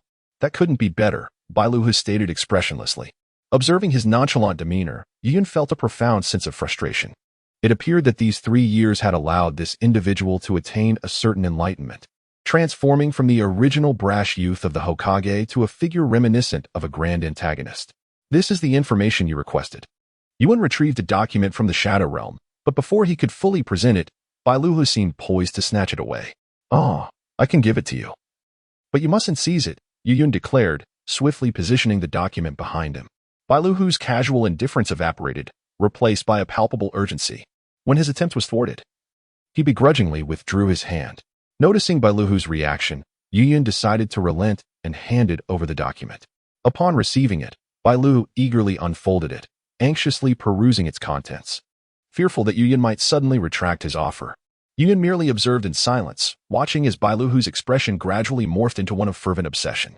It became evident that his frustrations had transformed into an insatiable thirst for knowledge. Indeed, no scientist could withstand such a yearning, particularly not madmen like Orochimaru and Belia himself. After what felt like an eternity, Belia finally tucked the document away, savoring its revelations. Have you finished? Surely, there must be more information regarding genetics than this, he inquired, disregarding Youyun's greeting and voicing his inner thoughts. This slender document cannot possibly encompass the entirety of genetic knowledge. In comparison to his expectations, the material was far more comprehensive and intricate. If Belia's current understanding of genetics resembled a suspended garden in midair, Then this document represented the solid foundation of a towering edifice. Each brick of this towering structure was contributed by various minds, despite differing perspectives. They modified and refined previous ideas, allowing the construction to ascend steadily toward the heavens. The distinction lay in the uniqueness of each individual. Of course, it cannot contain everything. But this is all I have retained. While it may not comprehensively document the entire genetic editing framework, it encapsulates the essential points. Given your intellect, the concise and detailed aspects are likely indistinguishable. You will surely derive the rest, Youyun mused, idly toying with his fingernails. This is certainly not a system you could have devised, nor could it have been the creation of any single person. Where on earth did you uncover this? Bailuhu exclaimed, gripping Youyun's hand in excitement. This is the one thing I wish to keep to myself. Who knows who might perish? To mirror the murderous intent swirling within Youyun's heart. His Sharingan instinctively activated, morphing into the intricate pattern of the Manjikyu. Under this suffocating aura of lethal intent, Hizuru's grip slackened involuntarily. This man was deadly serious. As for the origins of these research materials, Youyun had no desire to divulge them to anyone in the shinobi world. They touched upon the deepest, most guarded secret of his soul, the truth of his transmigration, his existence as an otherworldly traveler. All of it was something he would conceal at any cost. These documents traced back to Youyun's first life. In that existence, he had been a beleaguered engineering student, specializing in the field of genetic editing, as was widely known. Among the engineering disciplines, four were notorious as pitfall majors: biology, chemistry, environmental science, and materials science. And Youyun, unfortunately, had chosen one of them, fresh out of high school. As the sole university attendee in his family, he had no guidance on how to navigate his future. With no one to advise him, he followed his interests and instincts. Selecting a biology-related major, biomedical engineering, no less, hailed at the time as the frontier of 21st century scientific breakthroughs. Yet he never anticipated the staggering difficulty of securing employment post-graduation. By his senior year, he had submitted over 400 resumes, only to receive meager responses. The reason he was sent hurtling into another world by a truck? He had been scanning job listings on his phone while crossing the street. As he was flung midair, it suddenly dawned on him why his classmates and seniors had either switched majors or pursued graduate studies after graduation. It was a dead end. During his time in Jujutsu Kaisen, Youyun spent his idle hours meticulously transcribing that he had acquired in his past life. Despite his grievances toward his field, he understood one truth with crystalline clarity: biotechnology was the future of humanity, particularly genetic editing. In a world like Jujutsu Kaisen, where bloodline supremacy reigned, these technologies held extraordinary potential. Sooner or later, they would prove invaluable. That was the genesis of these documents. What he hadn't foreseen was his arrival in the world of Naruto, nor that he would employ these materials under such circumstances. How soon can you integrate this knowledge into the ghost armor technique? Retracting his Manjikyu, which had flared open under the surge of emotion, Youyun addressed Hizuru. Now, came the resolute reply. Hearing this, Youyun continued, you may conduct your experiments at my base. Research here cannot be concealed from that entity. Concealed? Who are you referring to? Not who, it. As for its identity, you need not know. Just understand this. It is acutely sensitive to the fusion of Kekkei Genkai. Once it becomes aware, your fate will be sealed. Fine. I'll comply. After weighing the risks, Hizuru acquiesced, regardless of whether Youyun's claims held truth. The sheer value of those documents ensured that Youyun would never permit Hizuru to slip from his control. At present, Youyun held the upper hand. Hizuru had no right to refuse. A wise decision. Chapter 19. The cage bird. Following the previous events, Bailuhu's laboratory was relocated to an aerial base acquired from Youyun, a gift from Hade. This airborne facility not only boasted the most advanced experimental equipment available on the market, but also offered a comprehensive array of tools. Bailuhu could procure any biological engineering apparatus he desired here. Furthermore, the stronghold remained perpetually suspended in the sky, alleviating concerns of discovery. A significant improvement over his former makeshift hideaway. Under such advantageous conditions, his mastery of the ghost bud technique advanced at an exponential rate. If all went well, Bailuhu anticipated that within 2 years, he would be able to conduct experiments on the fusion of bloodline limits, specifically at the genetic level. Did you construct this base? He inquired. It was a gift, came the reply. Huh? It had better be voluntary. Bailuhu's skepticism was palpable. Such a facility, weapons aside, could easily be regarded as the cornerstone of any major nation. It seemed implausible that it could be so readily bestowed. Indeed, It was voluntary and wholeheartedly accepted. Your Sharingan is truly enviable. Upon hearing Youyun's words, Bailuhu understood why the owner of this fortress was so amenable. In response to Bailuhu's comment, Youyun offered no further explanation. I'll step out for a moment. Conduct the upcoming experiments on your own. Inform me of any breakthroughs. Step out? We are at a critical juncture in the experiments. Bailuhu furrowed his brow. For him, experimentation could not be halted. It required continuous effort. Moreover, Youyun had been assisting him for the past few months. Though reluctant to admit it, he had to concede that few in the ninja world could rival Youyun's capabilities in this regard. He could effortlessly follow Bailuhu's thoughts and provide precise advice. With Youyun as his aide, his experiments progressed significantly faster. The critical point has been surpassed. The remainder you can manage alone. Besides, life cannot be solely about experimentation. I have my own important matters to attend to, Youyun stated, changing out of his lab coat without a backward glance. Your inconsistent approach will surely lead to your downfall. Bailuhu admonished. Whatever. Bailuhu was left speechless by Youyun's dismissive retort. Thus, Youyun departed the fortress using his divine might. For safety reasons, the stronghold remained suspended over a continent beyond the realm of ninjas. This not only prevented prying eyes from the ninja world, but also curtailed Bailuhu's potential for escape. To be frank, despite having forged a partnership with Bailuhu, Youyun harbored lingering fears that Bailuhu might orchestrate something monumental upon completing his experiments. Thus, this method served as a form of soft confinement. One could not be too cautious. The prospect of manipulating genetic editing with just a single sheet of paper was indeed daunting. The rapid progress made in 3 years left one to ponder. Given Bailuhu a bit more time, could he potentially summon even the Otsutsuki? Thus, Bailuhu must remain under his watchful gaze, for he cannot tolerate any situation spiraling out of control. This may perhaps illustrate the magnitude of the tempest stirred by this small butterfly upon the realm of shinobi. Disguised, he arrived at Konohagakure at precisely 2 o'clock in the afternoon. Hyuga Hizashi, the head of the branch family, concluded his morning duties and ventured into the village's commercial district.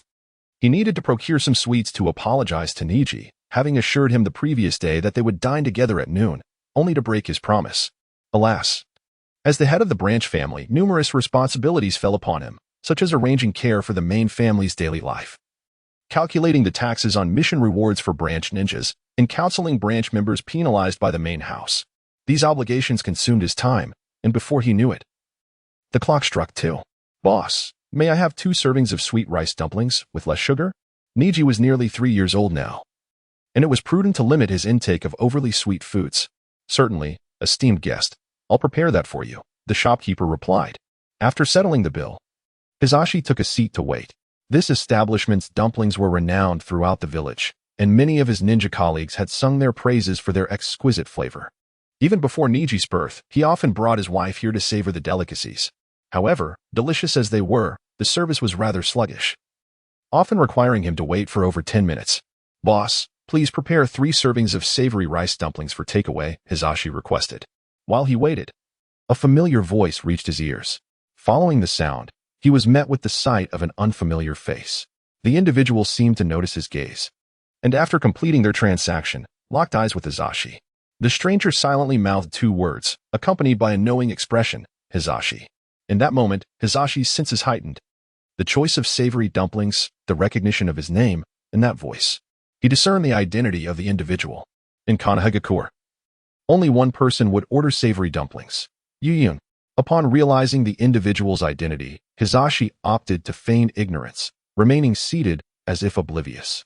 Youyun, after placing his order, chose to sit directly across from Hizashi. Thus, 2 individuals who were well acquainted pretended not to recognize each other as they sat face to face.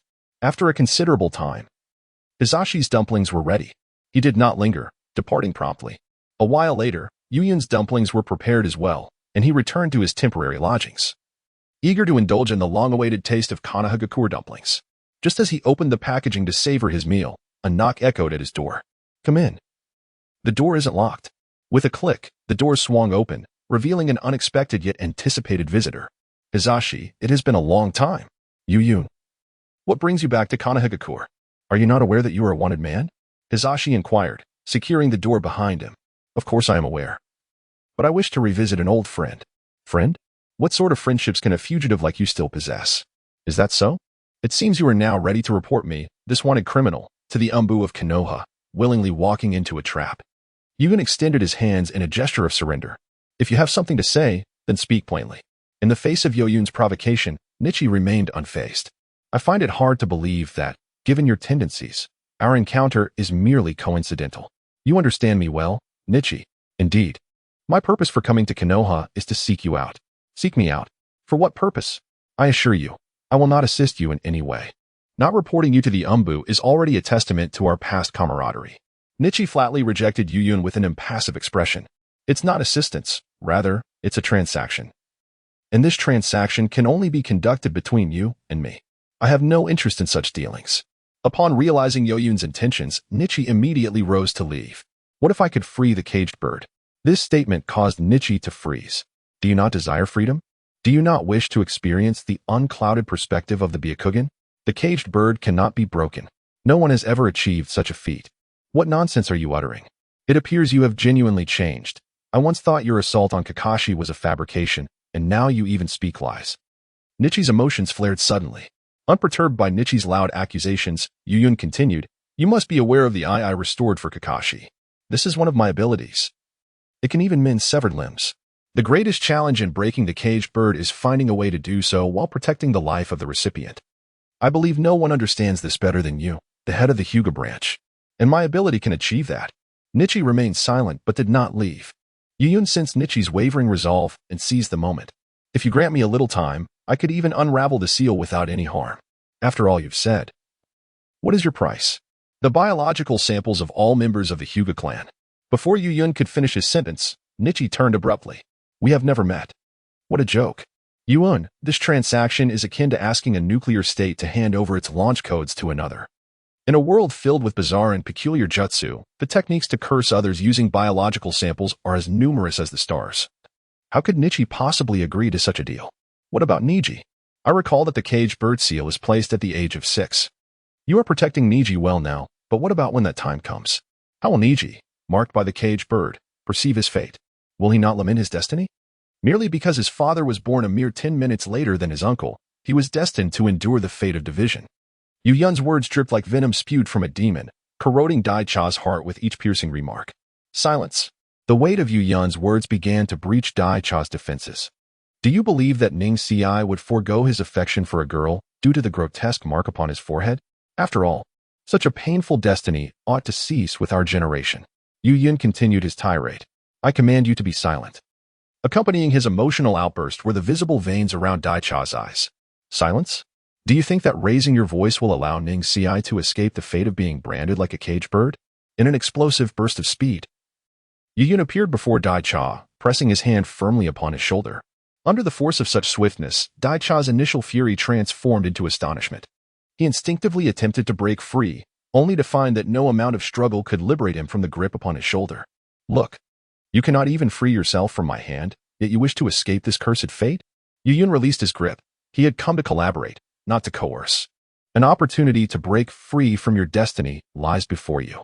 Daicha gritted his teeth, suppressing his words. I shall not use the caged bird as a tool to protect the division. Yet, before he could finish, he was interrupted. These nonsensical utterances are only meant to deceive yourself. Do not insult my intelligence with them. We were comrades for a time. And I still recall the wretched expression on your face when your forehead protector fell, risking your life to retrieve it. Do you believe I would trust such words? The pallor on Daicha's face deepened. Indeed, I yearn to shatter this accursed seal. It haunts my dreams. However, I would never jeopardize the safety of the entire Hyuga clan to satisfy my personal desires. What a loyal branch family leader you are. I understand your concerns. But I can unequivocally assure you that I harbor no interest in this decaying family. My fascination lies solely with your past glory and ancestral heritage. Moreover, the chakra of Youyun erupted instantaneously, and Moxu Luo and E2 materialized behind him in an instant.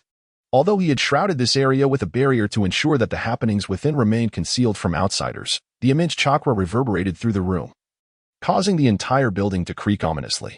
I could retrieve it myself, yet I wish to spare my former friend the embarrassment.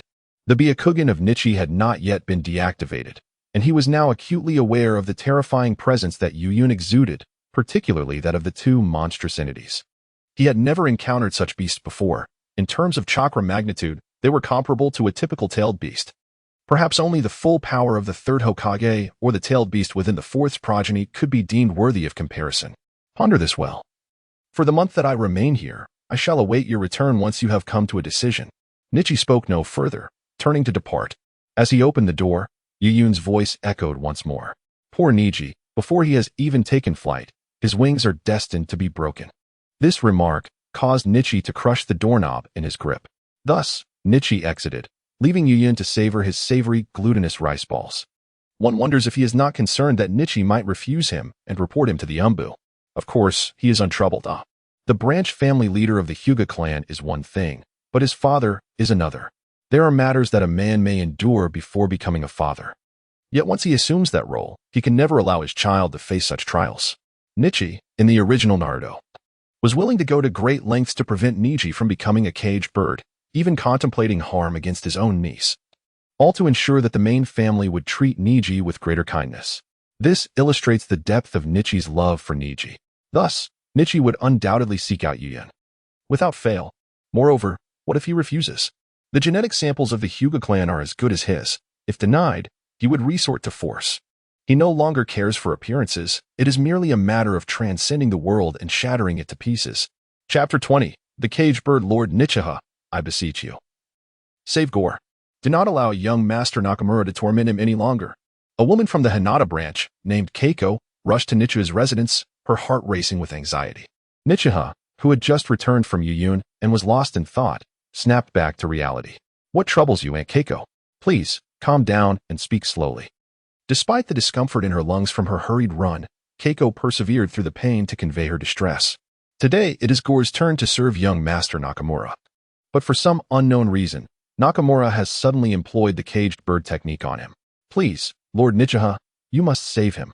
The technique has been activated for quite some time. Gore cannot endure much longer. Keiko's voice trembled with despair. Upon grasping the situation, Nichiha swiftly tucked the dumplings he had purchased at the sweet shop into his bosom and urged, Hurry, take me there.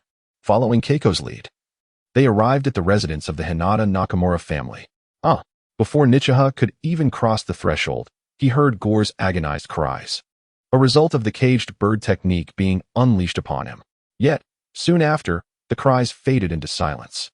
Keiko, upon hearing her child's tormented screams, quickened her pace and burst into Nakamura's dwelling. As she entered, she found Gore unconscious on the floor. Oh, my poor Gore.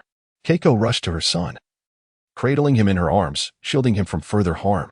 Meanwhile, Nakamura, who had been reveling in his own amusement, darkened at the sight of this intrusive woman. Who permitted you to intrude so brazenly? Where are the guards? Do you not recognize my status as a member of the main family? His words fell on deaf ears, igniting his frustration, and he contemplated using the caged bird technique to punish this woman who had disrupted his leisure. Nakamura, you have gone too far. What offense has Gore committed to warrant such a punishment? Nichiha interjected, his countenance turning a shade of iron. At that moment, Nakamura finally noticed Nichiha's presence. Nichiha? I did not expect these lowly servants would summon you. And what of it? With that, Nakamura prepared to execute the hand seals for the caged bird technique. As he began to form the seals, Nichiha swiftly intervened, seizing Nakamura's hand mid-gesture. One was a nobleman unaccustomed to the battlefield, while the other was a seasoned genin who had fought since the age of 12. How could Nakamura hope to engage in subterfuge before Nichiha? Nichita Hinata, are you aware of your actions? This is an affront. Nakamura's face flushed with anger, realizing he had been utterly powerless against Nichita's grip. How dare a mere branch family touch one of noble lineage? He exclaimed, struggling. Release me, Nakamura, regardless of your grievances with Gore. Employing the caged bird technique without cause is a violation of clan regulations. What clan regulations? You are but a pack of lowly branches, mere dogs raised by our main family. I shall do as I please. Upon hearing these words, Nichiha fell silent. Did you not hear me? I command you to let go. Release me. After Nakamura uttered that audacious remark, Nichi's hand began to tighten around his, producing a sound of cracking knuckles. Nichi, what are you doing? Release Nakamura's hand at once. A familiar voice rang out, belonging to his elder brother. Yes, my lord brother. Upon realizing that the newcomer was indeed his own brother, Nichi immediately relinquished his grip on Nakamura's hand. As soon as Nichi released him, Nakamura swiftly employed the technique known as caged bird. The members of the branch family present instinctively crouched down, clutching their heads in agony, while only Nichi remained standing. though the bulging veins on his forehead revealed his own suffering. Just as Nichi bit into his lip in distress, Nitsuki halted Nakamura's actions. "Enough. Nakamura, do not overstep," he admonished sternly. Under the weight of the clan leader's authority, Nakamura reluctantly withdrew his hand. "What on earth transpired here?" Nitsuki inquired. "That Gore offended me. And when I sought to punish him, Nichi intervened and even attacked me." Nitsuki glanced at the now unconscious Gore.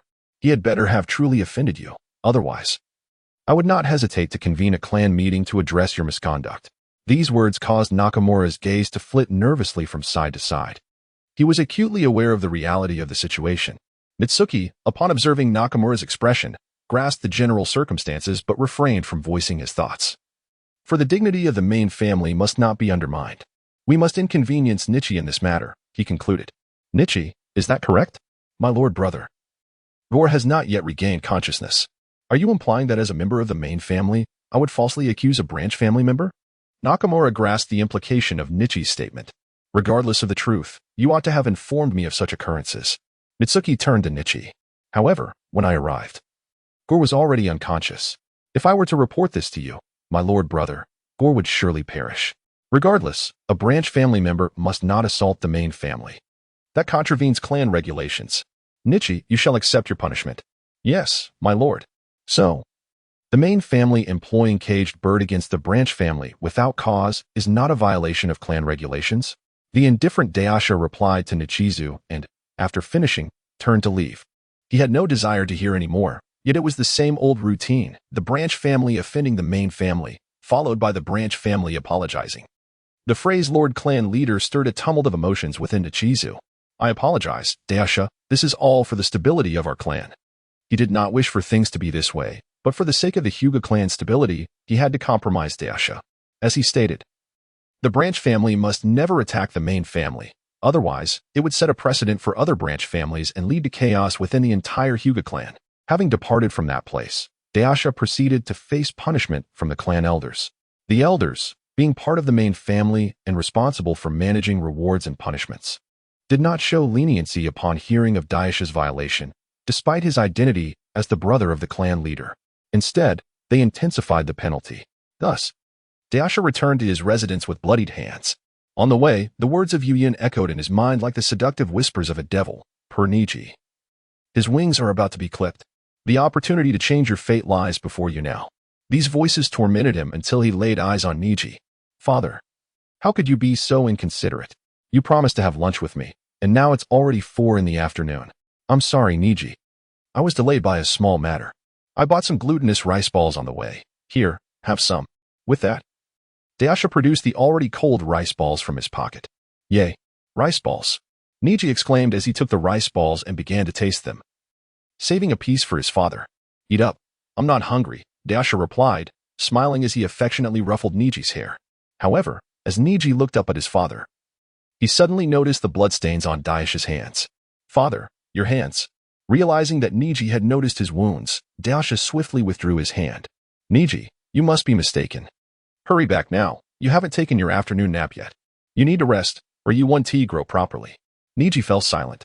Despite his young age, he was aware of clan matters. His father had been punished, and severely at that. Seeing Niji like this, Daisha knelt slightly and patted Niji's head. "Don't worry. Father is fine." "Oh." Hearing his father say this, Niji reluctantly responded and returned to his room to catch up on his afternoon nap. While Daisha watched his retreating figure, as he quietly observed, the image of Goru's tear-streaked face, triggered by the caged bird, suddenly surged into his mind, causing him to stagger back in shock.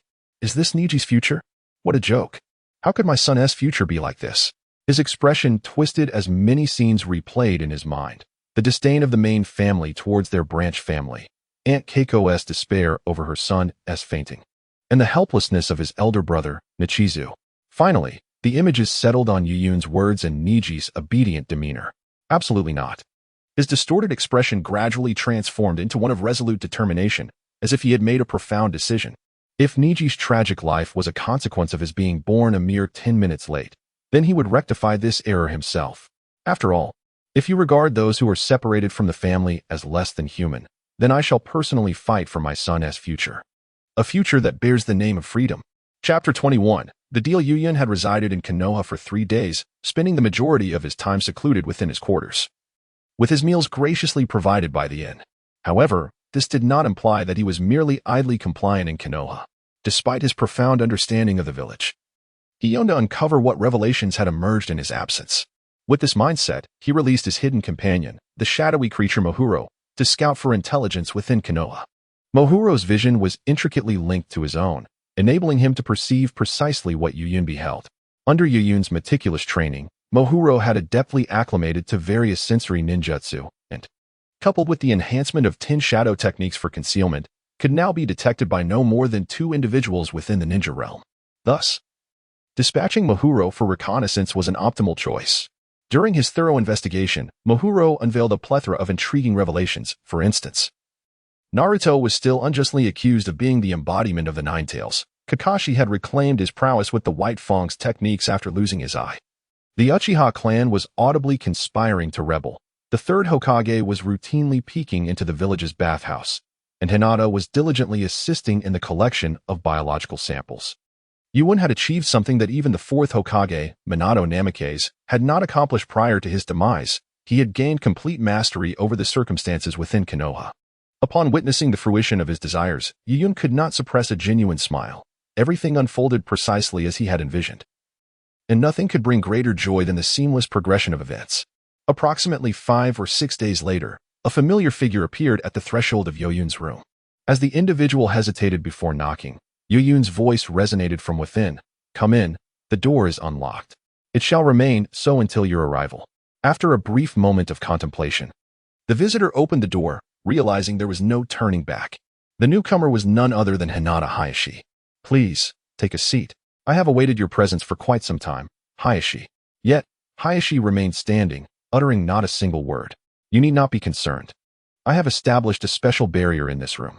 Once the door is closed, what transpires within remains unknown to the outside world." Upon hearing Youyun's words, Hayashi finally spoke. "Is what you claim about liberating the caged bird true or false?" "Absolutely true, and I possess 3 methods. It merely depends on which you prefer." "3 methods?" Upon hearing Youyun mention the 3 methods, Richa furrowed his brow. If the caged bird truly possessed such numerous means of resolution, then surely there would not be 3 or 4 branches succumbing to it annually, and the ninja world would not find the Byakugan solely residing within Konohagakure. "The first method involves replacing your optic nerves entirely," Youyun declared, raising a finger. This approach was entirely fabricated, while theoretically feasible. Despite his reversal technique being potent enough to regenerate even brain cells, the simultaneous destruction and restoration would lead the patient to endure excruciating pain, ultimately reducing them to a state of mental incapacity. "If you jest further, our transaction shall not commence," Richa retorted, rising from his seat. "Hey, it was merely a jest." Youyun hastily grasped Richa, who feigned an intention to depart. "The second method is to locate a treasure belonging to your Hyuga clan. It undoubtedly holds the key to unraveling your caged bird." "Treasure? What treasure?" Richa inquired, puzzled. "It is likely an eye. Seemingly one of the reasons the caged bird was developed." "What are you insinuating?"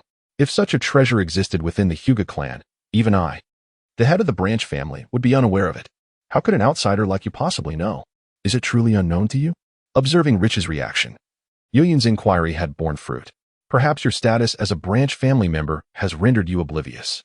If you are unaware, then consider this method null and void."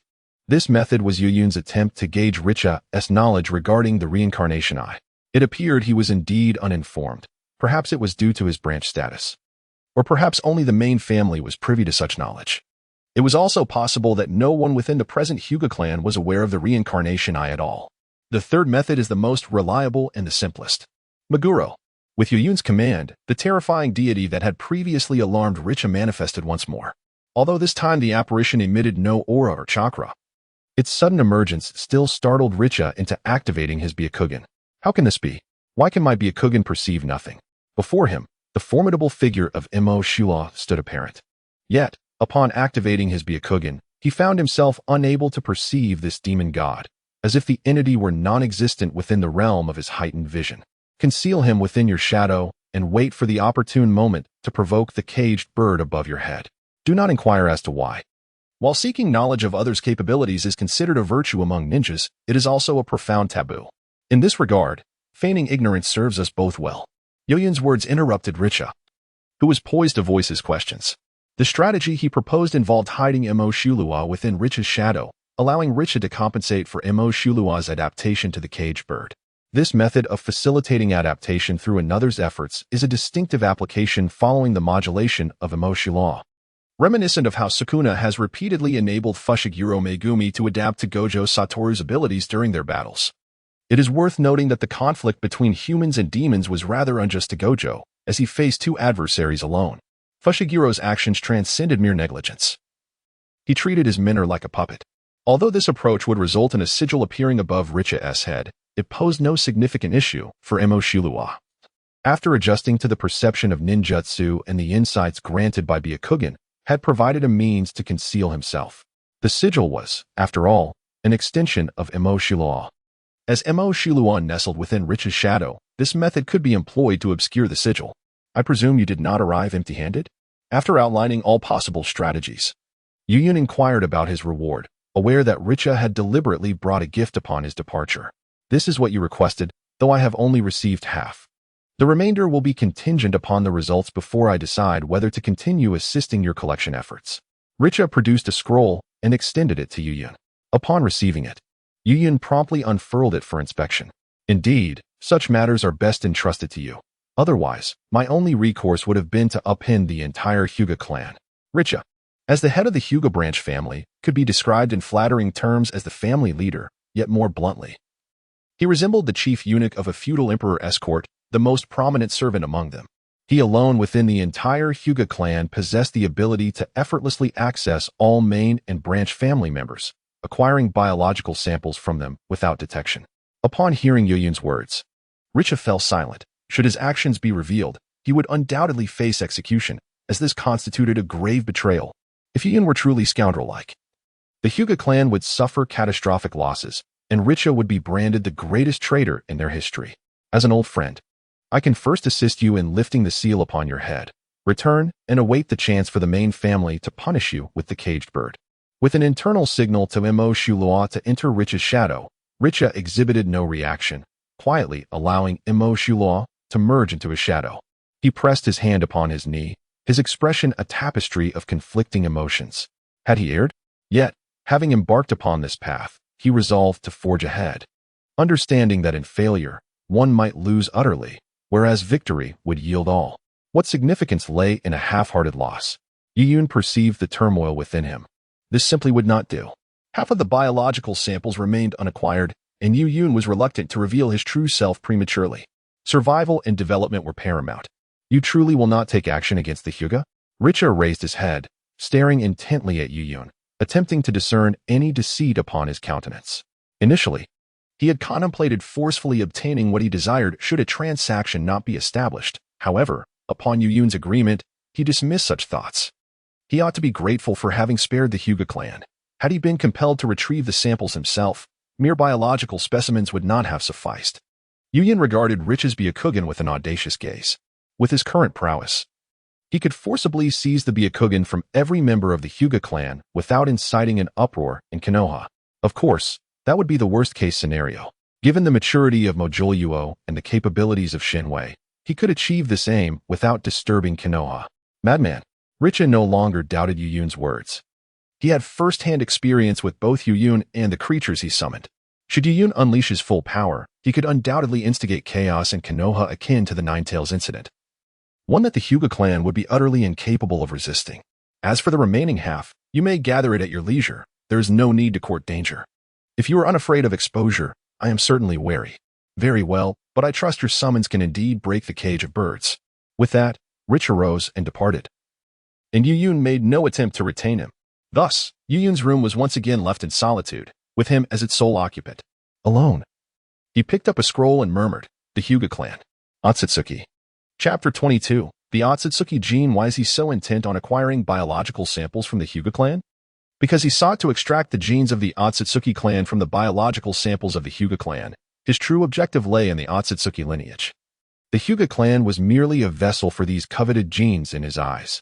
Were it not for their ancestor, Otsutsuki Hamura, the brother of Sage of Six Paths, He would have been disinclined to engage with a family that perpetuates a slave-master dynamic in this new era.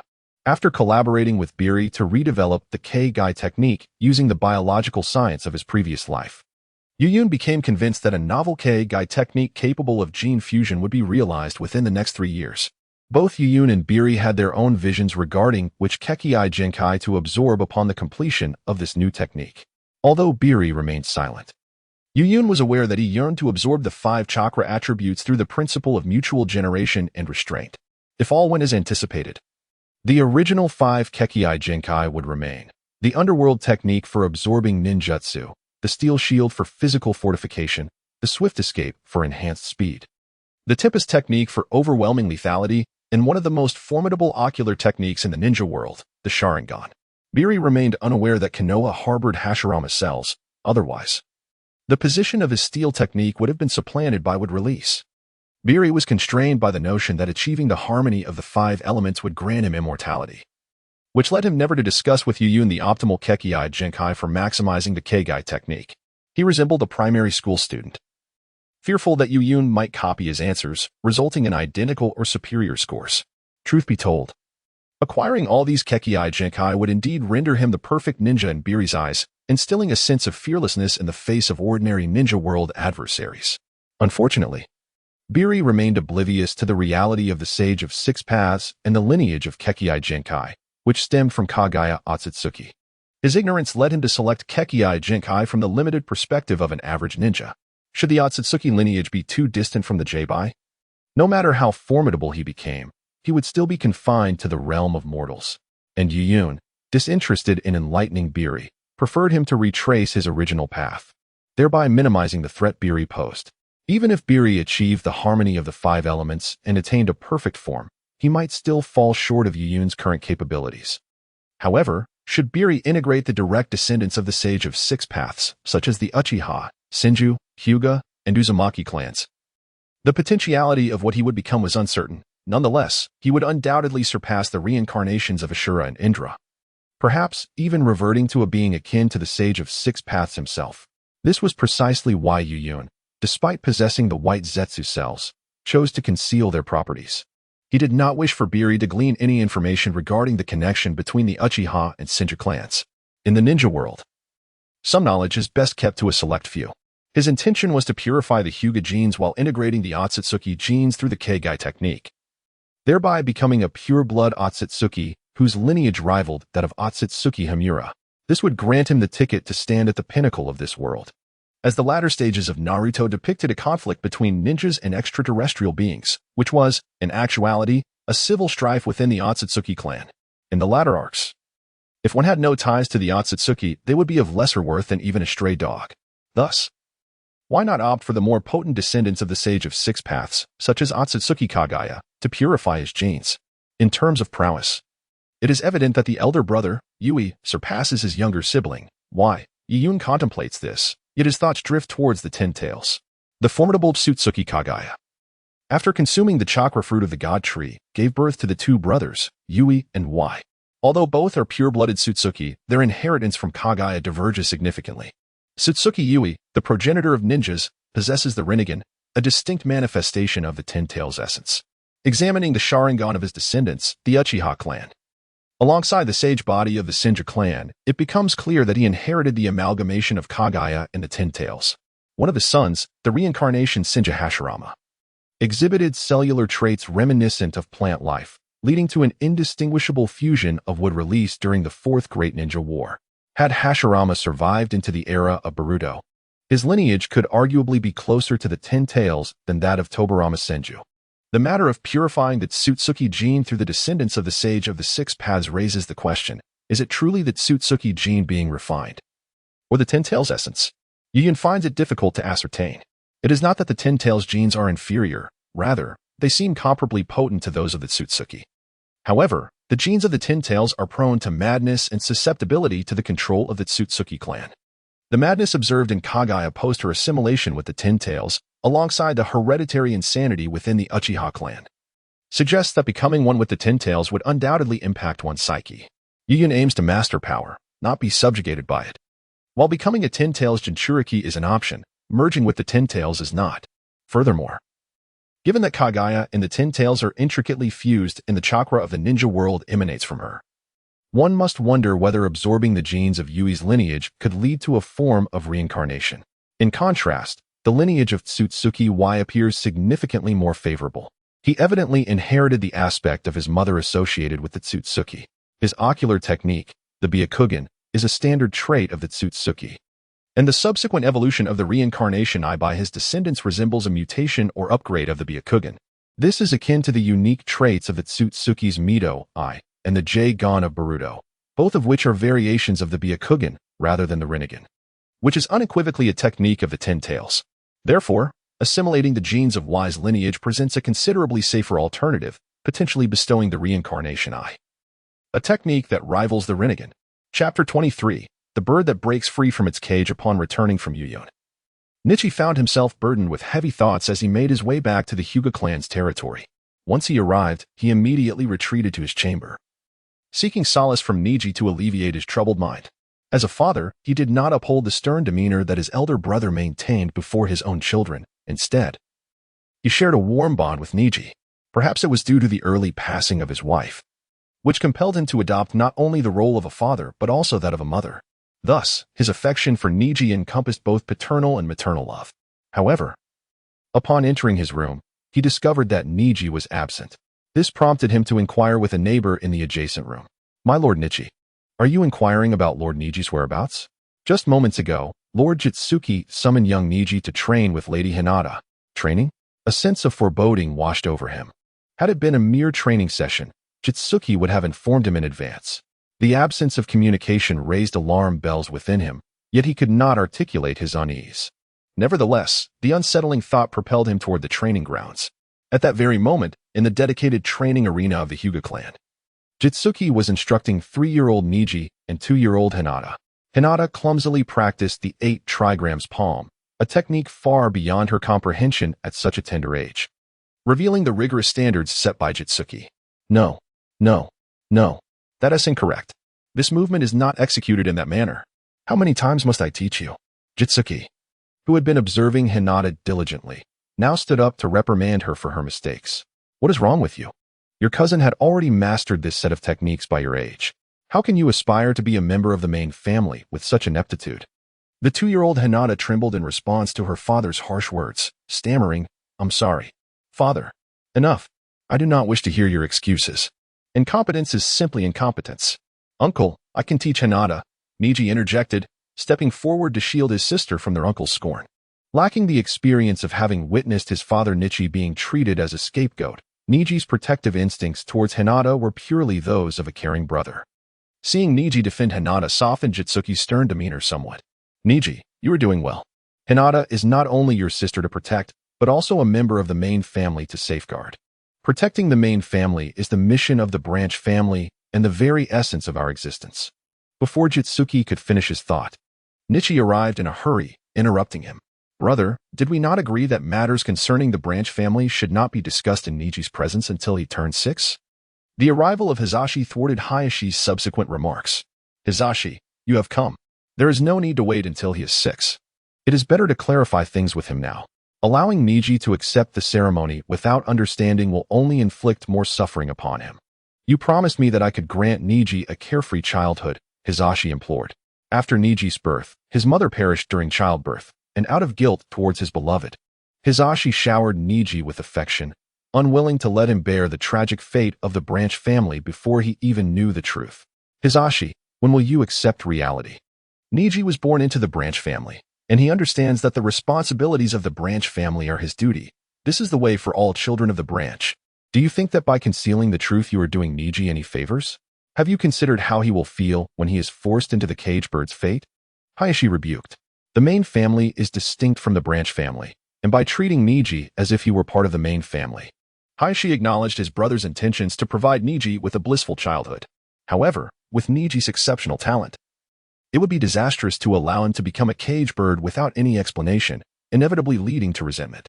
The resentment of the ordinary may be shrugged off, as the cage birds cannot rise again, yet the talented are different. Caging them may not prevent their potential. Just as Hisashi held Nakamura's hand, There was no opportunity for Nakamura to activate the caged bird's curse at that moment. If Hisashi had harbored ill intentions, it would have been futile for Nakamura, no matter how many hands he possessed. When Nakamura discussed this matter with others from the main family, the Council of Elders erupted in outrage, declaring that this was no ordinary transgression and must be dealt with severely. If the other branch families followed suit, the Hyuga clan would be thrown into chaos. Some elders even sought to have Hisashi executed, but this was suppressed. Thus, Hisashi found himself in a difficult position, first and foremost. He was the head of the Hyuga clan, and only secondarily Hisashi's brother. He had to prioritize the clan's interests. Fate.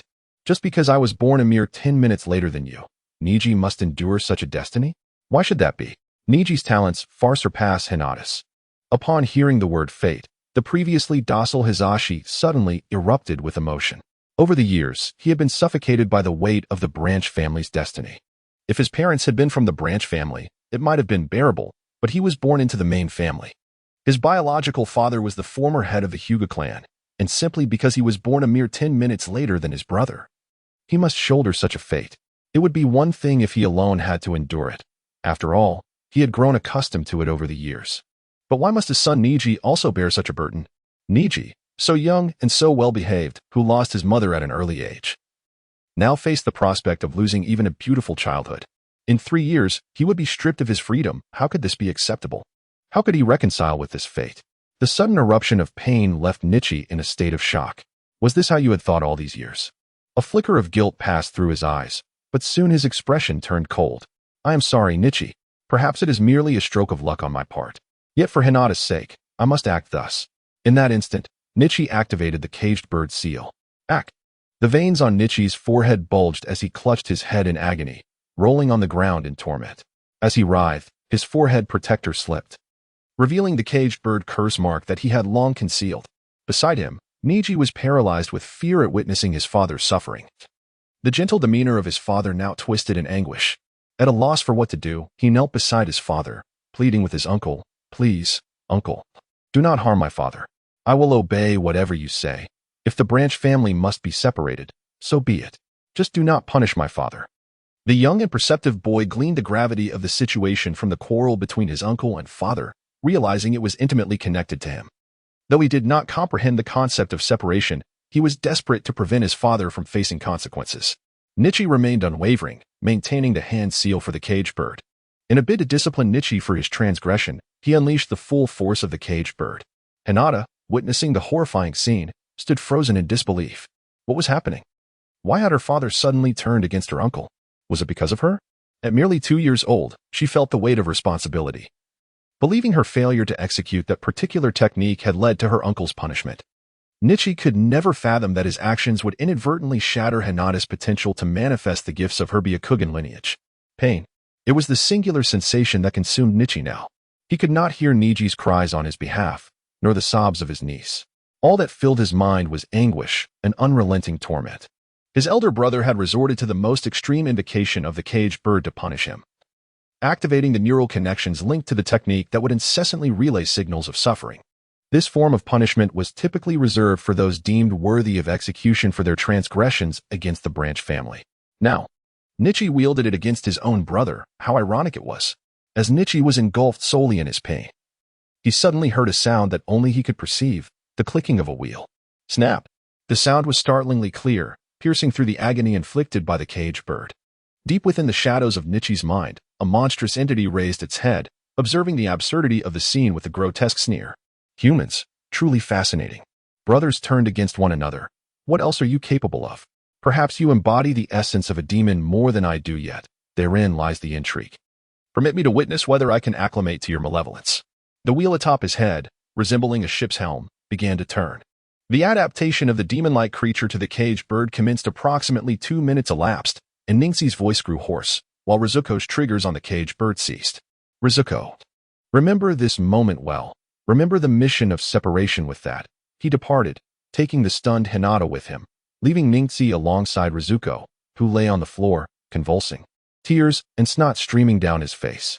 Time passed, and eventually, Rizuko regained consciousness. He gazed at Ningxi, who held him tightly. Ningxi, I am sorry for you to witness your father in such a wretched state, oh father. Ningxi said nothing but embraced his father more firmly. Rizuko gently patted his back. Ningxi, I shall not allow you to succumb to such a fate, not ever.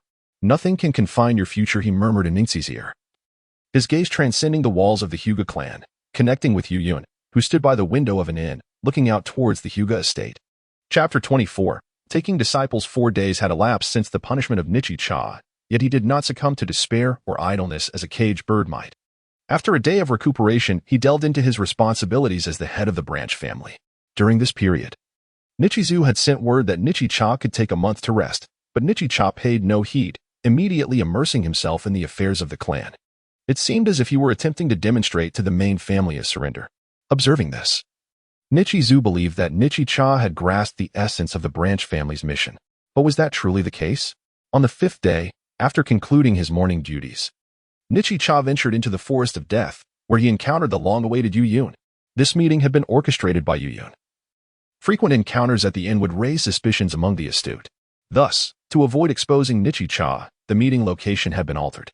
You are quite eager to help me gather biological samples from the Hyuga clan. Enough of the pleasantries. I wish to see results immediately, or I shall not hesitate to destroy you, Nichi-cha declared coldly. His heart was frigid, fixated solely on securing freedom for his son. The harsh treatment meted out to him as the younger brother of the clan leader had made him acutely aware that Niji would not meet a favorable end here. As a mere disposable entity, what was his nephew worth? Very well, I shall allow you to witness the results, Youyun commanded. Emosu Luo. With this invocation, Emosu Luo emerged from the shadows cast by Nichi-cha. Upon manifesting, it placed a hand upon Nichi-cha's forehead. However, Nichi-cha recoiled slightly, clearly displeased by the intrusion. Relax, it will only take a moment, Youyun reassured him. He halted, suppressing his discomfort as Emosu Luo's large hand made contact with his brow. Perhaps due to Youyun's chakra nature, Emosu Luo's touch was cold. But soon Nichi-cha felt a warm current enveloping him. This warmth encased his head, or rather, the caged bird that resided there. He sensed it.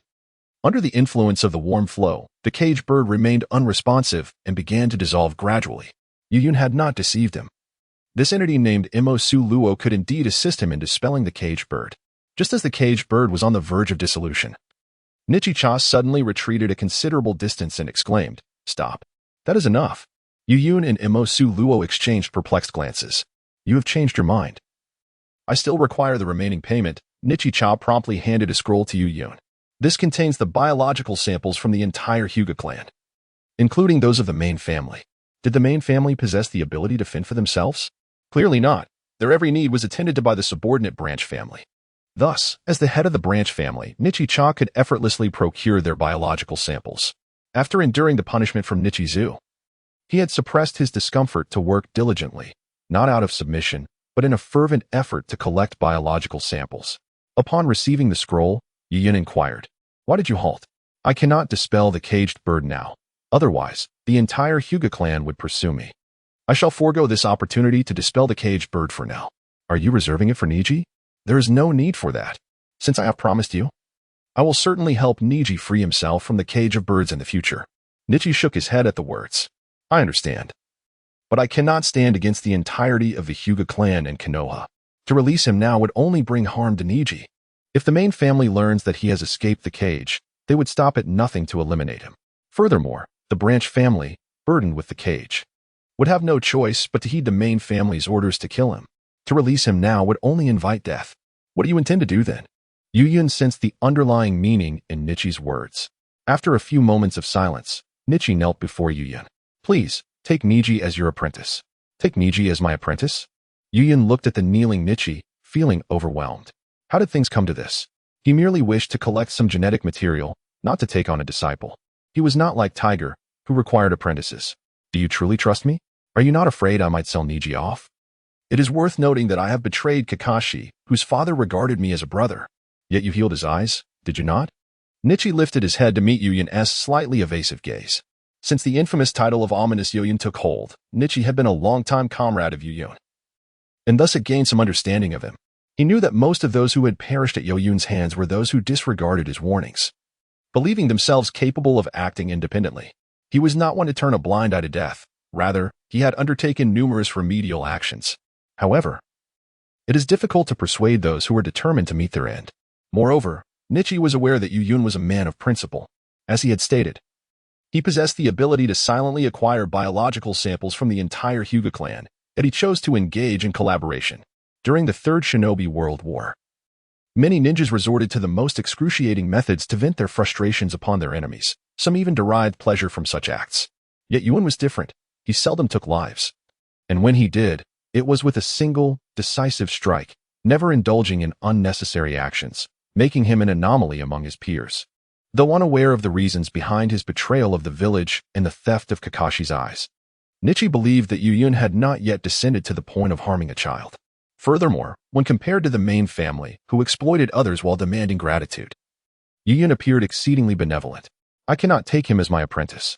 I am confident in my ability to dismantle Konoha and the shinobi world, but I lack the assurance to be a good teacher.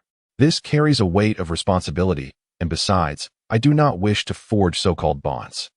How about this? If you fear persecution from the main family after releasing Niji, I can seek an opportunity to eliminate the entire Hyuga main family. Youyun tempted. This way, you and your son would become the main family. No. Upon hearing the words, Richa immediately rose to refuse. The circumstances of the other clans were of little consequence, yet the clan still held his brother. Despite Rizu's punishment, they had grown up together as siblings, and moreover, his niece was blissfully unaware she should not be condemned alongside the clan. At present, we found ourselves at an impasse. Youyun directly seated himself on the ground, resting his chin in his hand, and lamented this predicament. He understood Richa's reaction, yet it did not imply that he would acquiesce to Richa's suggestion of accepting Ning Ci as a disciple. Once again, he reiterated that the role of a teacher carries immense responsibility, and he could not guide Ning Ci toward a normal upbringing in such a world. Furthermore, he felt he had become excessively extreme, consumed by thoughts of slaughter. Under such influence, mentoring Ning Ci would only lead him down a darker path. Moreover, the master-disciple relationships depicted in the world of Hokage were rather sinister, often culminating in the disciple betraying the master. He certainly did not wish for the day when Ning Ci might turn against him. Let us each take a step back, he proposed. Currently, you two have not yet mastered the power that comes with freeing the caged bird. Thus, we shall wait until Ning Ci matures. When the time comes, I shall return to assist you in liberating him. At that time, I will provide some means of self-defense for you to confront the clan and Konoha. Ultimately, Richa remained his principal ally. He could not simply discard his support. He was not one to engage in treachery, nor would he entertain the notion of receiving rewards without delivering compensation. Alternatively, I could devise a method to gradually dismantle the caged bird that burdens you, allowing for a slow unraveling that the Hyuga clan would not easily discern. Youyun offered Richa these two choices, for it was the best course of action he could conceive at that moment. Very well, Richa conceded, no longer insisting on his original demands. In his mind, he had envisioned Youyun taking Ning Ci as his disciple and leading him away from Konoha, thus liberating him from the shackles of the branch family. However, as Youyun was opposed to this notion, he found himself at a loss.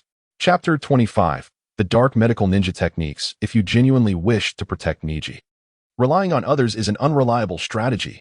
It is far better to take matters into your own hands, Youyun remarked, resting his chin on his hand. He could discern that Nikaratsu was somewhat dissatisfied with this transaction, as the reason Nikaratsu engaged in this deal with Youyun was solely for Niji's sake, to liberate him from the tragic fate of the branch family. However, the caged bird is merely a superficial representation of that tragic fate. The true tragedy lies within the institutional framework of the main and branch families. If this system persists, and Niji remains within the Hyuga clan, then even if the caged bird is liberated, it would serve little purpose. Neither he nor his father possesses the strength to overturn this order. Thus Nikaratsu placed his hopes on the unfathomable prowess of Youyun. Regrettably, Youyun lacked both the interest and the time. If I had the ability to change fate, I would have done so long ago. And I would not still belong to the branch family, Nikaratsu lamented. Strength? For your Hyuga clan, strength is not merely straightforward, Youyun responded. What do you mean? Nikaratsu inquired. Puzzled. It means that you should not confine your perspective solely to the secret techniques of the Hyuga clan. You possess the Byakugan, a formidable ocular technique. While it does not allow you to replicate others' ninjutsu with a mere glance like the Uchiha Sharingan, it bestows upon you remarkable innate talent. In terms of learning ninjutsu, you excel far beyond other ninja with bloodline limits. Ninjutsu is a transformation of chakra, and as depicted in Naruto, Ninjutsu has its roots in the divine techniques of the Otsutsuki. The Hyuga clan is the ninja lineage most akin to the Otsutsuki, and chakra itself originates from them. For the Otsutsuki, utilizing chakra is instinctual. Thus, for the Hyuga clan, which bears the closest resemblance to them, the aptitude for learning ninjutsu greatly surpasses that of other ninja clans. Yet, for centuries, the Hyuga clan has relied solely on a few fighting styles and the secret technique of the main family, Heavenly Spin, failing to develop other systems of ninjutsu. It is rare to see a Hyuga ninja employing techniques outside their traditional repertoire, which consists primarily of acupuncture, 8 trigrams palm, and Heavenly Spin, despite possessing the Byakugan. An exceptionally powerful ocular technique. Had Minato Namikaze possessed the Byakugan, he might never have needed to acquire Obito's eyes. Currently, Youyun finds it difficult not to suspect that the Hyuga clan's system of ninjutsu was designed to confine the branch family. After all, the branch family learns a diluted version of these techniques, while only the main family has access to the complete versions. Furthermore, the upper limits of this system's ninjutsu are so low that, in the later stages, when confronted with celestial beings, they are reduced to mere conduits of information. The less talented members of the branch family, upon learning such secret techniques, find themselves significantly weaker than the main family. Conversely, even the more gifted branch members, despite their potential to innovate and elevate these techniques, cannot surpass the main family by much, thus maintaining a minimal disparity in strength. Take Neji. For instance, during the early to mid stages of Naruto, he was the strongest among the 12 young ninjas. However, as the story progressed, Neji began to fade into obscurity. Could he withstand a kick from the 6th Gate's Lee in the later stages? Or, during the 4th Great Ninja War? How significant was the strength disparity between Neji and his uncle, Nikaratsu? The answer is not far off, as both possess the strength of a Jonin. When they engage in combat, it is likely that no clear victor will emerge, for they both wield techniques from the same system. Neji is capable of mastering them, as is Hinata, and it is even possible that Hinata may possess some secret techniques from the main clan that have not been revealed. Neji's sole advantage lies in his age. It is worth noting that in the earlier stages of his development, he was repeatedly hailed as a genius, and his performance certainly lived up to that title. Yet, despite this, he ultimately could not create a significant gap between himself and the main family. Abandon the secret techniques of the Hyuga clan, utilizing the techniques granted by the main family. No matter how exceptional your innate talent may be, you will not surpass the main clan by much. If you truly desire freedom, you must possess power that transcends the entire clan and even the Hyuga as a whole. Listening to Youyun's words, Nichi felt as if he was beginning to grasp something, although the main family had not explicitly stated it. There were subtle hints everywhere suggesting that the branch family could not learn any ninjutsu outside of the Hyuga secret techniques. Indeed, abandon the family's secret arts and pursue the study of other ninjutsu systems, such as the 8 gates or the strong fist techniques. Essentially, learn everything that could enhance your strength. Once you are capable of overpowering the entire Hyuga clan, they will no longer concern themselves with whether you have freed the caged bird. However, regarding the village, after hearing Youyun's advice, Nichi still felt apprehensive. If he truly managed to bring down the Hyuga clan, he would then have to face the entirety of Konohagakure. The village? Youyun scoffed. They would relish the prospect of the Hyuga clan splitting into 2 factions. If a conflict arose between the main family and the village, which side would the branch family align with, the main family or the village? Upon hearing this, Nichi fell silent, suddenly enlightened. Indeed, if a rift were to form between the main family and the village, the branch family would undoubtedly side with the main family, as their very lives depended on it. Thus, the Hyuga clan, bolstered by the caged bird seal, is perceived by the village as a naturally independent entity, making it difficult for them to integrate like other clans. It is no wonder that there are so few branch family ninjas within the Umbu, despite the Byakugan being exceptionally useful for intelligence gathering. The presence of Hyuga clan members in the Umbu is notably sparse. If a branch family member, serving in the Umbu, were to uncover sensitive information, would they disclose it to the main family? It is known that even Danzo's root hesitated to recruit from the branch family. Who could ascertain whether a branch family member is loyal to the main family or to the village? The village's discontent with the Hyuga clan's system of main and branch families is quite evident. Or perhaps it is a dissatisfaction with the unyielding unity of the Hyuga clan itself. If you cannot find suitable secret techniques, I can provide you with one. With that, Youyun produced a scroll from the shadows. The body activation technique? The sun differentiation technique had been acquired, indeed. It possessed the capability to counteract the adverse effects of the first 7 gates of the 8 gates of Duanjia.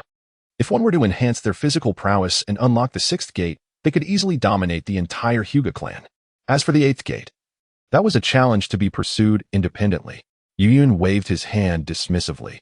He felt as if he had truly escorted a deity to the west. He contemplated referring to himself as the finest ally in the ninja world. The technique of corporeal revitalization, also known as the dark medical ninjutsu, was a gift he had obtained from Shennong. Shennong had claimed that should this technique be mastered to its fullest extent, one could open the 8th gate without harm. Youyun scoffed at this notion. He was not ignorant of the 8 gates of Duanjia. The 8th gate transcended mere bodily harm. To illustrate, if one were to liken the human body to a water tower equipped with valves, chakra would represent the water contained within. The points of entry unlocked by the first 7 gates would symbolize the degree to which the valves had been opened. Upon opening the 7th gate, the valve of the water tower would be at its maximum capacity, allowing water to flow at its peak. The 8th gate, however, would metaphorically sever the water tower in half, releasing all the water within in one catastrophic surge. No matter how formidable the dark medical ninjutsu might be, it could never rectify such extensive damage. It is worth noting that when Guy activated the Death Gate, his body was left carbonized. Even without the 6 Paths team resorting to the use of the Seeking Ball, a mere gust of wind on the battlefield could have scattered him to the winds. Thus, Youyun dismissed Shennong's assertion that the dark medical ninjutsu could facilitate the opening of the 8th gate without injury. And so, our transaction has concluded. Youyun rose, preparing to depart. Although he had placed a fragment of Grail Stone within the biological samples to preserve them, he remained apprehensive about the potential loss of viability. Thank you ever so much. Youyun, Daybreak expressed his heartfelt gratitude for the technique. The opportunity to alter Niji's fate was solely due to Youyun. Had it not been for Youyun providing this chance, he would have been powerless to witness Niji's tragic destiny unfold. Though he understood that Youyun's motivations were tied to the Hyuga clan's bloodline limits, he felt gratitude nonetheless. For as Youyun had stated, even without Daybreak's involvement, he could achieve his goals. It was merely a matter of scale. No need for thanks. It was merely a transaction. Perhaps you will soon find yourself regretting it. Youyun was indifferent to Daybreak's gratitude. His sole concern lay in the completion of their transaction. By the way, I shall return in a few months to assist in weakening the caged bird, Youyun remarked before vanishing into the shadows. Only Daybreak remained, rooted in place. After departing from Konoha, Youyun arrived in Bailuhu, where he was immediately met with inquiries. Bailuhu, where have you been these past few days? Youyun, attending to some minor matters. How has the experiment progressed? Bailuhu, humph, not particularly well. We merely resolved the issue of the ghostly Yara's genetic fusion. Youyun, is that not progress? This represents the most crucial step in the integration of gene fusion technology with the art of Gamaro. Originally, Gamaro merely facilitated the merging of physical bodies, where the cells of different fused entities would not coalesce into new cells. It is akin to integrating foreign limbs into a host without rejection, resembling a composite entity more than a true fusion. The original Gamaro could not even achieve cellular-level merging, let alone at the genetic level. Now, however, things have changed. Bailuhu's statement indicates that the current Gamaro technique can intertwine the genes of different individuals. Once this step is accomplished, they can proceed with the genetic fusion of various bloodline limits. Bailuhu remarked, this is merely a minor advancement. The specific outcomes will depend on the experimental results. After a prolonged silence, he inquired, do you not wish to take any action? Youyun replied, what action? Are you suggesting we conduct human experiments now? Such recklessness will only lead to mistakes. Without mistakes, how can we achieve results? Bailuhu fixed his gaze upon Youyun. Science demands boldness. We are destined for great endeavors. How can we accomplish anything monumental without taking risks? Youyun retorted, have you been influenced by the tales of the Huangji Jingshi? There must be speed, yet stability is equally important. I advise you to begin with animals. I will gather the genes of bloodline limit ninjas for experimentation. If we can successfully integrate bloodline limit genes in animals, it will undoubtedly be achievable in humans as well. What are you truly afraid of? Animals are incomparable to humans. Bailuhu bellowed in frustration, you are simply being overly sentimental. We need to conduct experiments on humans immediately to advance to the next phase, merging multiple bloodline limits. Yet you are fixated on ethical concerns, wasting precious time. If we initiate human trials now, within 3 years, the new Gamaro technique will be completed. At that point, you can merge any bloodline limit you desire. Bailuhu continued to persuade, unable to tolerate any delay. I am the principal leader of this experiment and the investor. I dictate the procedural steps of this experiment. Do not forget your position. It is you who seeks my assistance. Youyun coldly replied. Bailuhu was momentarily silenced by this statement, finally managing to utter, "You will regret this." In response to his words, Youyun remained silent, opting instead to depart using Shui. The velocity of Bailuhu was as swift as ever, perhaps illustrating the disparity between the world of ninjas and the first era of Earth. In the past, humanity's progress in genetic research was sluggish, constrained by ethical considerations. After all, one could not discern which segment of DNA served as the foundation and which merely adorned it. Arbitrarily manipulating this meticulously selected genetic code, honed over billions of years, could potentially unleash unprecedented calamities. However, the world of ninjas harbored no such reservations. They prioritized experimentation over caution, willing to face any resultant disasters together. In truth, Youyun was not driven by the compassion that Bailuhu attributed to him. Such sentiments may have existed in the first era, but having traversed the realms of Jujutsu Kaisen and Naruto, they had long since eroded. When one becomes more adept at killing than at slaying a mere chicken, discussions of conscience and humanity appear rather hypocritical. He was not a Hokage. He could not utter the words, "Though I have slain your parents, I too suffer." The reason for restraining Bailuhu's experimental pace was twofold. Firstly, to prevent Bailuhu from spiraling out of control, and secondly, to genuinely fear the possibility of him conjuring a Hokage version of Bu.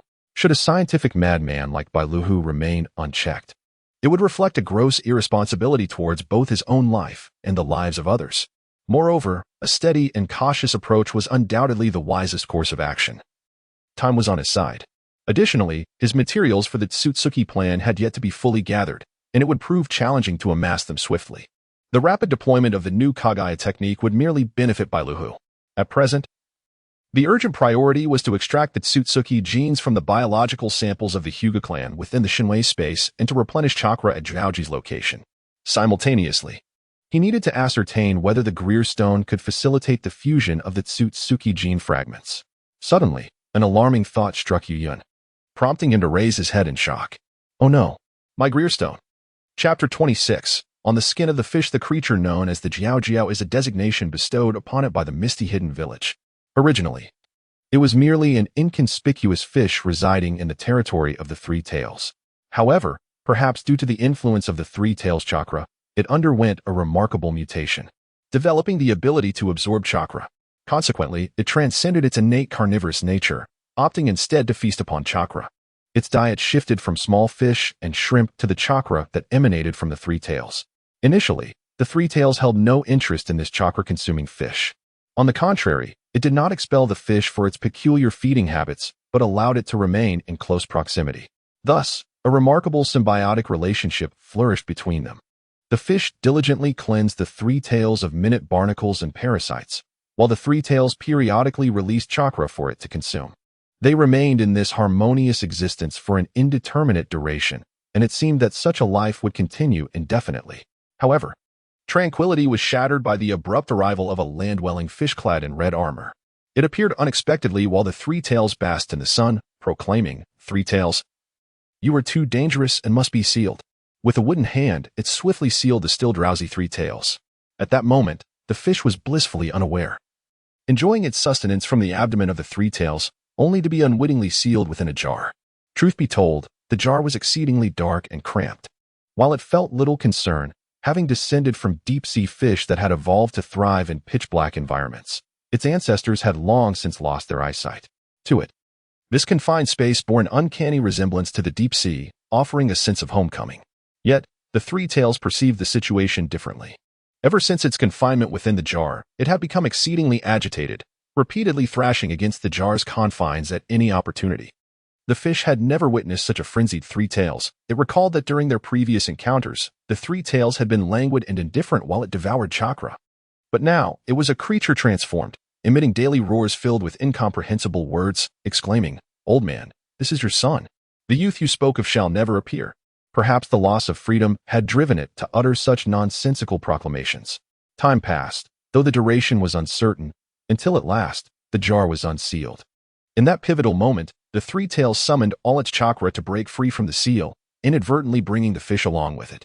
Upon its emergence, The three tails directly confronted the four-legged octopuses. It truly did not comprehend what to call those creatures with only four claws, especially since it lacked eyes and could only sense the presence of chakra. The three tails seemed to refer to them as humans, for upon emerging, it proclaimed them as wicked beings. However, it was astonished to discover that these terrestrial fish, known as humans, possessed chakra as well. How peculiar, for in its perception, only it and the three tails were endowed with such energy. After the three tails broke free from its seal, those humans did not possess the power to confine it as effortlessly as the individual clad in red armor had done. The three tails fought them for an extended duration. It was then that it witnessed the immense strength of the great turtle with which it cohabited. Only a handful of humans remained, the rest having been reduced to mere pulp by the three tails. As the sun rose for the third time, the three tails was once again confined within a vessel. It was unclear what their motives were. Perhaps they sought the chakra of the three tails? Yet, should such pursuits not be exchanged through a relationship of trade? It did not understand. It was merely a fish. Perhaps the human's way of existence was more direct. Such senseless slaughter, devoid of the will to survive, appeared to it as a sheer waste of chakra. When it believed all was lost, one human took notice of it and attempted to grasp it. Yet this individual seemed oblivious to the customs of the ocean, particularly the caution required when encountering spiny fish, especially those from the deep sea. Instinctively, it drained the meager chakra from the human who dared to touch it. To humans, chakra seemed synonymous with life, and as it siphoned the energy, the human subsequently lost vitality. In this light, it appeared that it bore little distinction from humans, for both engaged in killing for the sake of killing. Its actions drew the attention of other humans, not out of grief for the deceased individual, but rather due to its ability to absorb chakra. Thus, it found itself under the control of humanity. Before long, a metal piece was affixed to its tail, transforming it into a weapon, and it was bestowed with the name Jiaji. After being forged into a weapon, those humans returned intermittently, seeking to tame it for their wielding. It had no qualms about being wielded, as it had learned to accept circumstances, a virtue it had acquired from the three tails. However, the chakra possessed by these humans was far too scant to sustain its daily needs. Faced with such a meager amount of chakra, which hardly qualified as sustenance, it naturally refused to cooperate. Consequently, it became locked in a stalemate with these humans, who, in their efforts to tame it, even contemplated starving it for several months. Enduring such torment, it eventually capitulated, selecting a human with a somewhat tolerable quantity of chakra as its user. He appeared to be named Sujetsu, though it was uncertain, as it held little fondness for this user. This individual often engaged in pointless endeavors. Rather than swiftly dispatching adversaries after absorbing chakra, he insisted on listening to their screams. Battles extended for far too long, and the chakra it absorbed was wholly insufficient for consumption. Moreover, such behavior was foolish. Even a mere fish understood that resolving conflicts with the utmost speed was the optimal approach to combat. Any superfluous actions merely wasted energy, and the longer time dragged on, the more unpredictable the situation became. What if other hunters were to appear? What if the prey's companions were to arrive? According to its assertion, this watermelon mountain pufferfish spirit could not survive even a day in the depths of the ocean. It is only in the terrestrial environment that it can engage in such playful antics. Soon enough, as anticipated, the combat style of the watermelon mountain pufferfish spirit brought forth calamity, while it, along with its 6 ghostly companions, squandered time, as usual, tormenting their prey. An unexpected turn of events transpired. A human clad in green appeared with astonishing swiftness, intercepting their cruel sport, perhaps due to the peculiarity of the human's attire, or perhaps because of the familial bond between the human and the prey they were pursuing. The watermelon mountain pufferfish spirit ominously declared its intent to torture the human son before his very eyes. Thus, disaster struck. After exchanging final words with his offspring, the human emanated an overwhelming wave of energy. In less than half a second, the force obliterated the spirit's companions into mere mist. Originally, the human's second strike was aimed at the spirit's wielder. However, this rotund figure managed to react just in time, using its bulk to block the blow. The impact sent both it and the watermelon mountain pufferfish spirit soaring through the air, shattering its hardened exterior in the process. Clearly, it was no match, absolutely not a contender.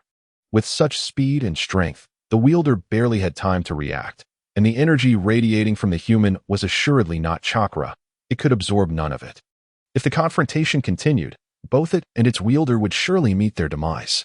This was a formidable nemesis, tailored specifically to exploit its vulnerabilities. Fortunately, The Watermelon Mountain pufferfish spirit quickly regained its composure after being hurled away. That comical kappa, enveloped in a swirling green and red aura, realized that they were no match for this adversary. Continuing the fight would only lead to their deaths. Thus, it turned back without a glance.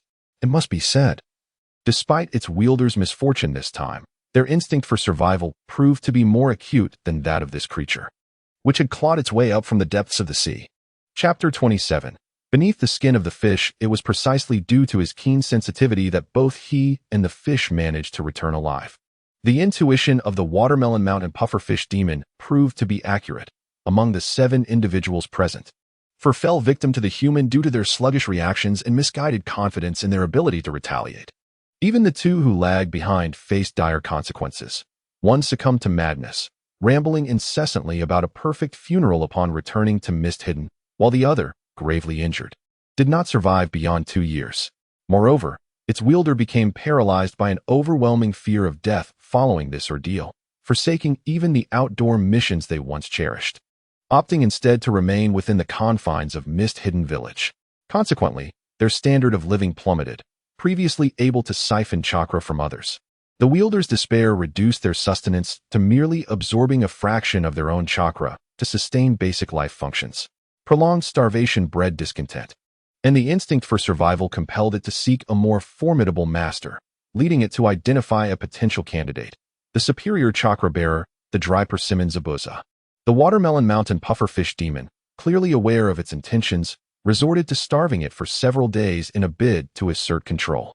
Enraged, it thought to itself, "What are you? How dare you starve me? Without my J-Min, you are merely a meteor J-Ni." This dissatisfaction rendered it immobile when the Watermelon Mountain pufferfish demon was slain, as if it had transformed into a motionless blade. Perhaps even a creature that perceives the world through chakra could not sense the sudden appearance of the assailant who dispatched the Watermelon Mountain pufferfish demon. The entire sequence unfolded with astonishing speed and fluidity, such that neither it nor the victim had the opportunity to react before being severed from life. This was indeed the proper method of feeding, eliminating prey with utmost swiftness to avoid alerting others. Had the Watermelon Mountain pufferfish demon and its companions grasped this principle, they would not have been reduced to mere remnants. Despite the knowledge of its wielder's demise, it chose silence, feigning the role of an immobile blade to evade the fate of being annihilated alongside its master. Yet, the entity responsible for the Watermelon Mountain pufferfish demon's death seemed to have come specifically for it.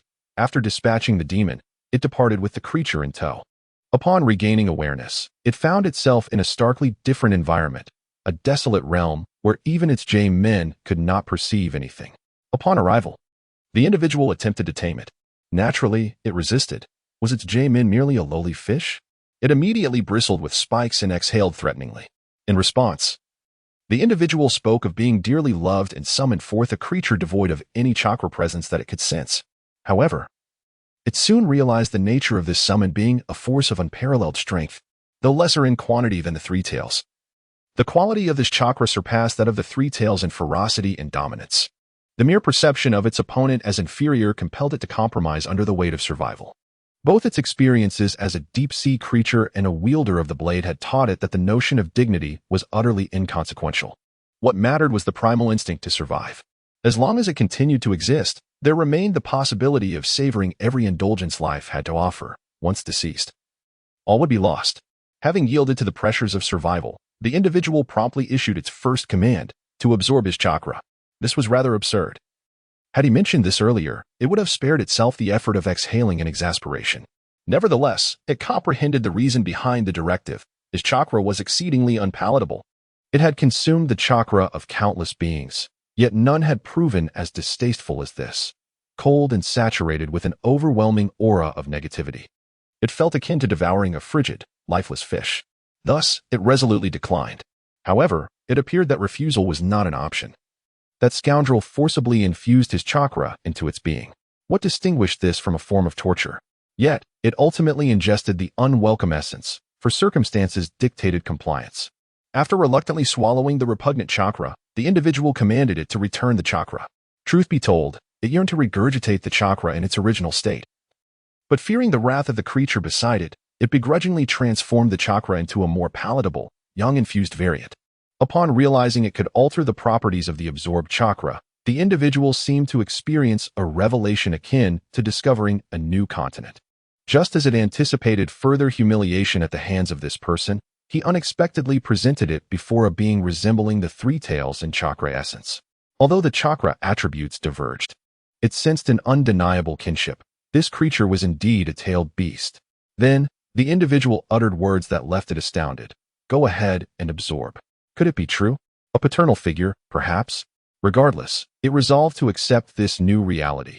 From that moment forth, he would be regarded as the progenitor of its flesh. The complexities of the misty three tails were of no concern. Thus, it commenced a life of bliss, indulging daily in the consumption of chakra and devouring Grail or with abandon. Such a life merely required it to replenish its master's chakra at specified intervals. In this manner, it became the dedicated battery for Youyun. Some might argue against this transformation, questioning the rebellious spirit of the creature once known as Jiaoji. The selection of users for the Mist's hidden blade, the Samahata, is the most arduous. While the criteria for the other 6 ninja blades revolve around the compatibility of the user's combat style, Samahata's requirements are far more stringent. Not only must the user possess an adequate amount of chakra, but the blade itself must also be satisfied. Unlike other blades that simply do not suit a user, leading to a mere switch to another weapon, Samahata's rejection can result in grave consequences. Thus, it seems that Samahata is the most challenging blade to tame. Or perhaps it is one that cannot be tamed at all. However, the situation is different for Youyun. Samahata has genuinely submitted to him, willing to be wielded by his command. The rationale is quite simple. If one were to receive a meager stipend of merely 3,000 each month, one would undoubtedly become rebellious, driven by a sense of unjust compensation. Conversely, with a monthly salary of 300,000, the employer would comprehend the essence of loyalty akin to the legendary elbow. Moreover, the new master has confined Samahata alongside vibrant and life-filled ores, akin to guarding a treasure trove. At this moment, upon returning from Bailu, Youyun has finally grasped the gravity of the situation. Upon arriving at Samahata, it is already too late. The blade has begun its feast, witnessing a small ravine carved into the mountainside. Youyun is filled with regret for not anticipating that Samahata would consume the Grail Stones. Meanwhile, the blade, now resembling a small mountain due to its indulgence, becomes aware of Youyun's presence. This is a secluded space, accessible only to Youyun. Indeed, you are quite something, Samahata. Youyun's demeanor was far from amiable, and Jiaoji could sense the tension. Initially intending to roll over, it was startled into stillness. Observing the now round figure of Jiaoji, Youyun, in a fit of anger, supported his forehead with one hand. The situation had already unfolded. He could not resort to harming Jiaoji, especially since he had not provided prior notice. To his astonishment, he discovered that even a stone Jiaoji could consume food. What are you dawdling for? Hurry over. Upon hearing this, Jiaoji realized that Youyun bore no ill will towards it and rolled over eagerly. Gurgle, gurgle, don't lick me. First, replenish my chakra, following Youyun's command. The hilt of Jiaoji's blade immediately made contact with Youyun's hand, and a rich, overwhelming influx of yang-release chakra surged into Youyun's body. The quality of this yang-release chakra. In that instant of receiving the chakra, he sensed something amiss. Ordinarily, the yang-release chakra converted by Jiaoji was merely standard, indistinguishable in quality from others. In the shinobi world, chakra is generally categorized rather than assessed by quality, with most appearing relatively uniform, save for exceptional individuals like Hashirama and Madara, or those of the Tsutsuki bloodline, whose chakra was acknowledged as being of a distinctly higher quality. However, the chakra from Jiaoji evoked thoughts of these extraordinary beings. The Stone of Grail, inherently rich in pure life energy, had undergone compression and transformation into yang-release chakra. This process resulted in a life energy that was directly transmuted into chakra of exceptional quality. At least you didn't eat in vain, henceforth, without my command. You are forbidden from pilfering these ores. Gurgle, gurgle, Jiaoji protested. Observing its comical expression, Youyun could only concede, very well, you may consume a fixed amount daily.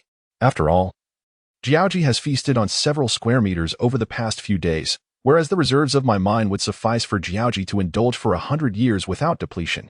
Ulu. Jiaoji leaped with delight, looking quite amusing. Go over to the Seven Tails territory until the empty land. I intend to plant some vegetation there. At Youyun's directive, Jiaoji rolled away eagerly. Chapter 28. The missing gene fragments observing the giant sphere-like mass of the shark muscle rolling past, Youyun pondered privately. Perhaps he could utilize the shark muscle to convert the entire life energy contained within the Grail Stone into the most refined yang release chakra. Under the influence of the yang release chakra, which had just been purified by the shark muscle, his kaleidoscope eyes, previously stagnant, began to stir with renewed vitality. Although he had never encountered the eternal kaleidoscope, Youyun speculated that his own powers could not be far behind.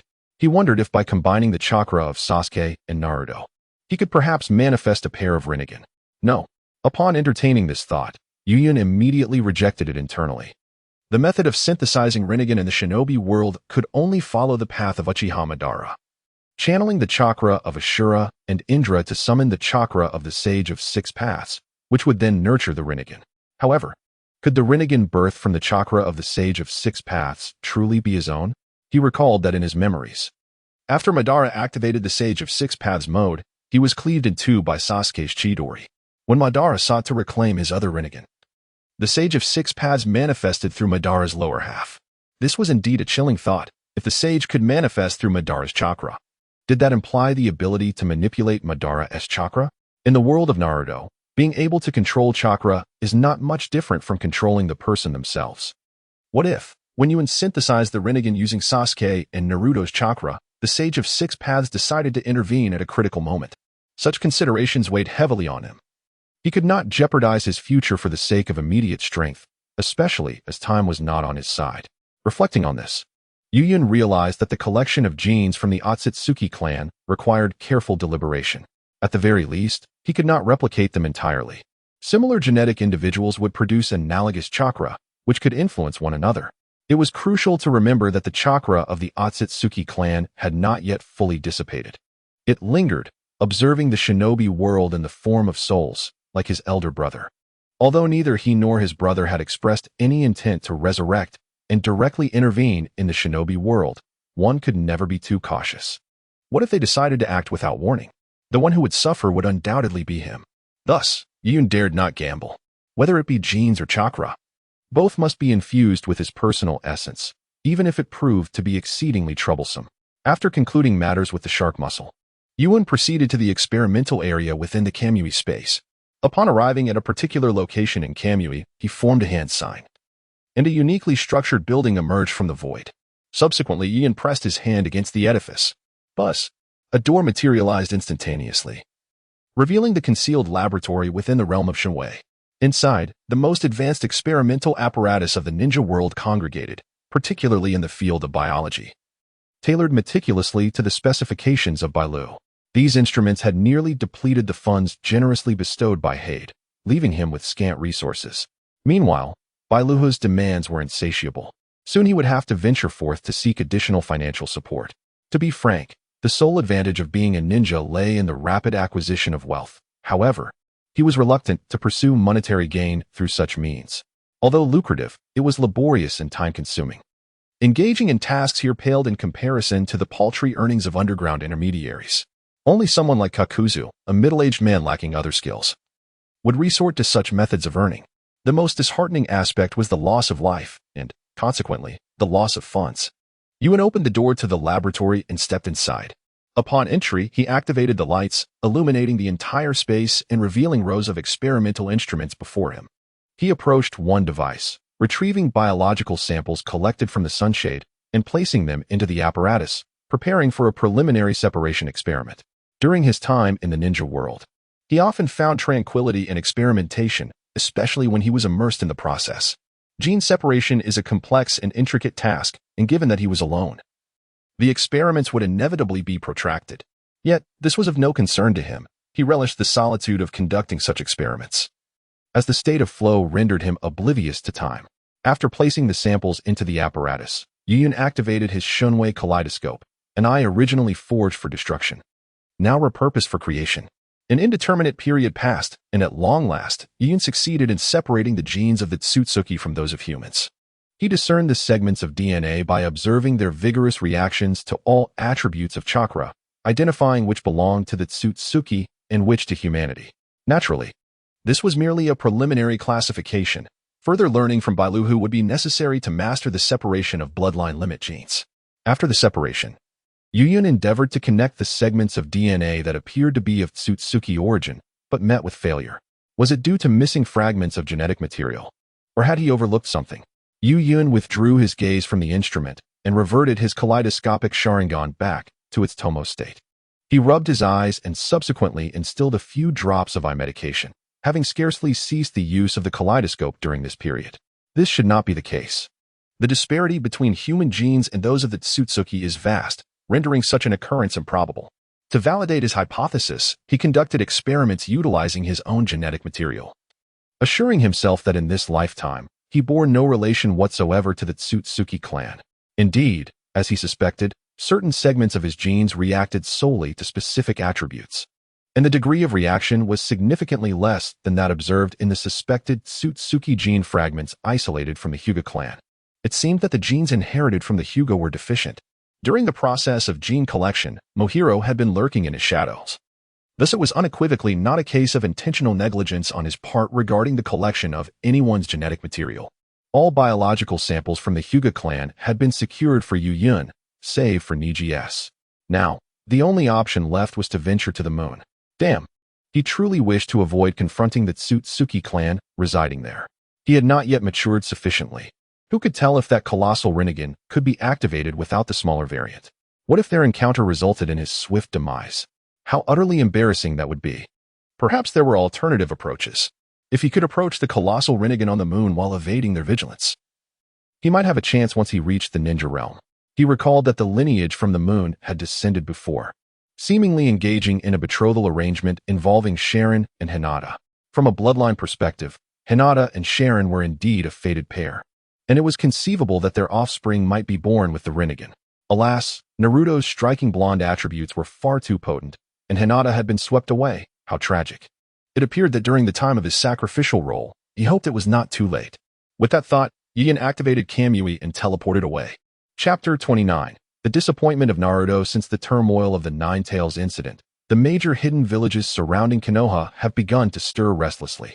Particularly, the Hidden Cloud and Hidden Mist, which emerged relatively unscathed from the Third Shinobi World War, have been agitated due to the incident involving Obito's eyes being taken by the rogue shinobi. With the fourth Mizukage freed from his previous constraints in the sudden demise of the formidable Suigetsu, the situation in the Hidden Mist is fraught with tension. As they remain in a state of fearful silence, refraining from sending out their Umbu teams to harass Konoha as depicted in the original narrative. As for the Hidden Stone and Hidden Sand, they aspire to exert pressure on Konoha. However, their own losses during the Third Shinobi World War were severe.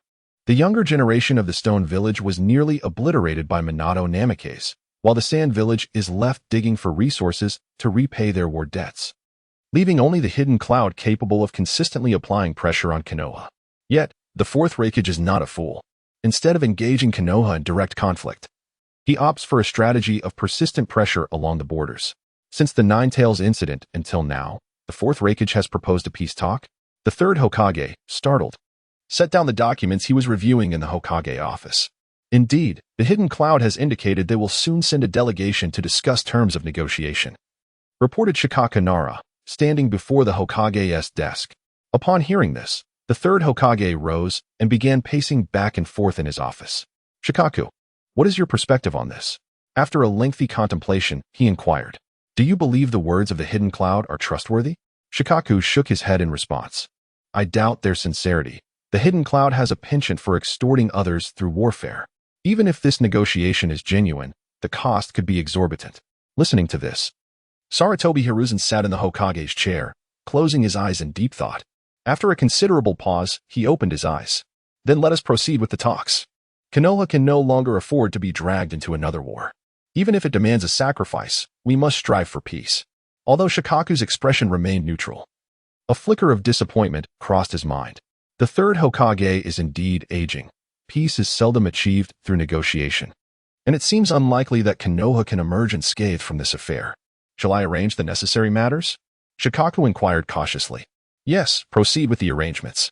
I will send someone to provide you with the authorization shortly. Understanding the third Hokage's intent, Shikaku took his leave, leaving the third Hokage alone in the office. Now, he refrained from addressing any further administrative tasks, instead gazing silently out at the Hokage monument. his heart filled with profound confusion. Sensei, Minato, what am I to do? He was all too aware that negotiating with the hidden cloud could lead to devastating consequences. However, he had no choice. Konoha could not endure another war. Presently, the village needed to recuperate, and any rash involvement in conflict would only plunge the hard-won peace into calamity once more. Were he younger, he would undoubtedly act differently. Alas, age has caught up with him. 2 of his 3 disciples have fled their homes, and the last has distanced himself. Entangled with that insidious old acquaintance, this treacherous friend continues to engage in underhanded schemes, while the 2 remaining allies beside him are hardly reliable. The Uchiha clan is audibly conspiring rebellion, and the entirety of Konoha resembles steel rods bound by a fragile string on a truck, appearing sturdy, yet ready to collapse with the slightest jolt. As a retiree returning to work, he is exerting every ounce of effort merely to maintain the status quo. Oh, Minato, you should never have sacrificed your life to seal the 9 tails. That burden ought to have been mine. Contemplating this, the 3rd Hokage was overwhelmed by regret, his eyes gradually moistening. Why did he not act with greater resolve back then, just as his mentor would have? Minato, such a pity. Had he been here, Konoha would not be in its current predicament, and the hidden cloud village would not have dared to set its sights upon them. In his busy thoughts of Minato, the 3rd recalled his orphan legacy. It had been far too long since he had last visited Naruto. Perhaps it was time to see him. With this thought, the 3rd rose and set out to find Naruto. Currently, Naruto was not at his rented apartment, but out enjoying himself. Given the significance of the 9 tails Jinchuriki, the 3rd had not only assigned Anbu to monitor him, but had also placed tracking ninjutsu on Naruto. Soon, the 3rd discovered Naruto at the outskirts of the Forest of Death, grilling fish. Observing Naruto, a pang of sadness struck the 3rd. Was little Naruto not well fed? Why else would he be here cooking fish? Whoa, Naruto exclaimed, startled by the sudden appearance of the 3rd. Grandpa Hokage, what are you doing here? He added, holding up the freshly grilled fish in a show of annoyance. Haha, my apologies, my fault, the 3rd chuckled, ruffling Naruto's soft hair. Gurgle after patting Naruto's head. The 3rd's stomach growled, amplifying the awkwardness of the moment. Did you not eat, Grandpa Hokage? Here, Naruto offered him the freshly grilled fish. Reluctantly, the 3rd accepted. But Naruto, have you eaten? Surely, I cannot take your food. I already had a big bowl of ramen, Naruto replied, shaking his head to indicate that he had already dined. Already eaten? It is fortunate that Naruto occasionally visits Ichiraku to savor ramen, rather than relying solely on instant noodles, which may eventually expire, leading to unfortunate consequences. Naruto receives his living expenses each month directly from the 3rd Hokage, yet at such a tender age. He remains unaware of how to manage his finances. Thus, he tends to purchase a copious amount of instant noodles, only to let them go to waste as they expire. As for my visit, it was not by my own accord. Rather, I was kindly invited by an older brother I encountered along the way. Naruto cheerfully recounted his day's experience to the 3rd Hokage, expressing his delight at being treated to ramen by someone who bore no malice toward him.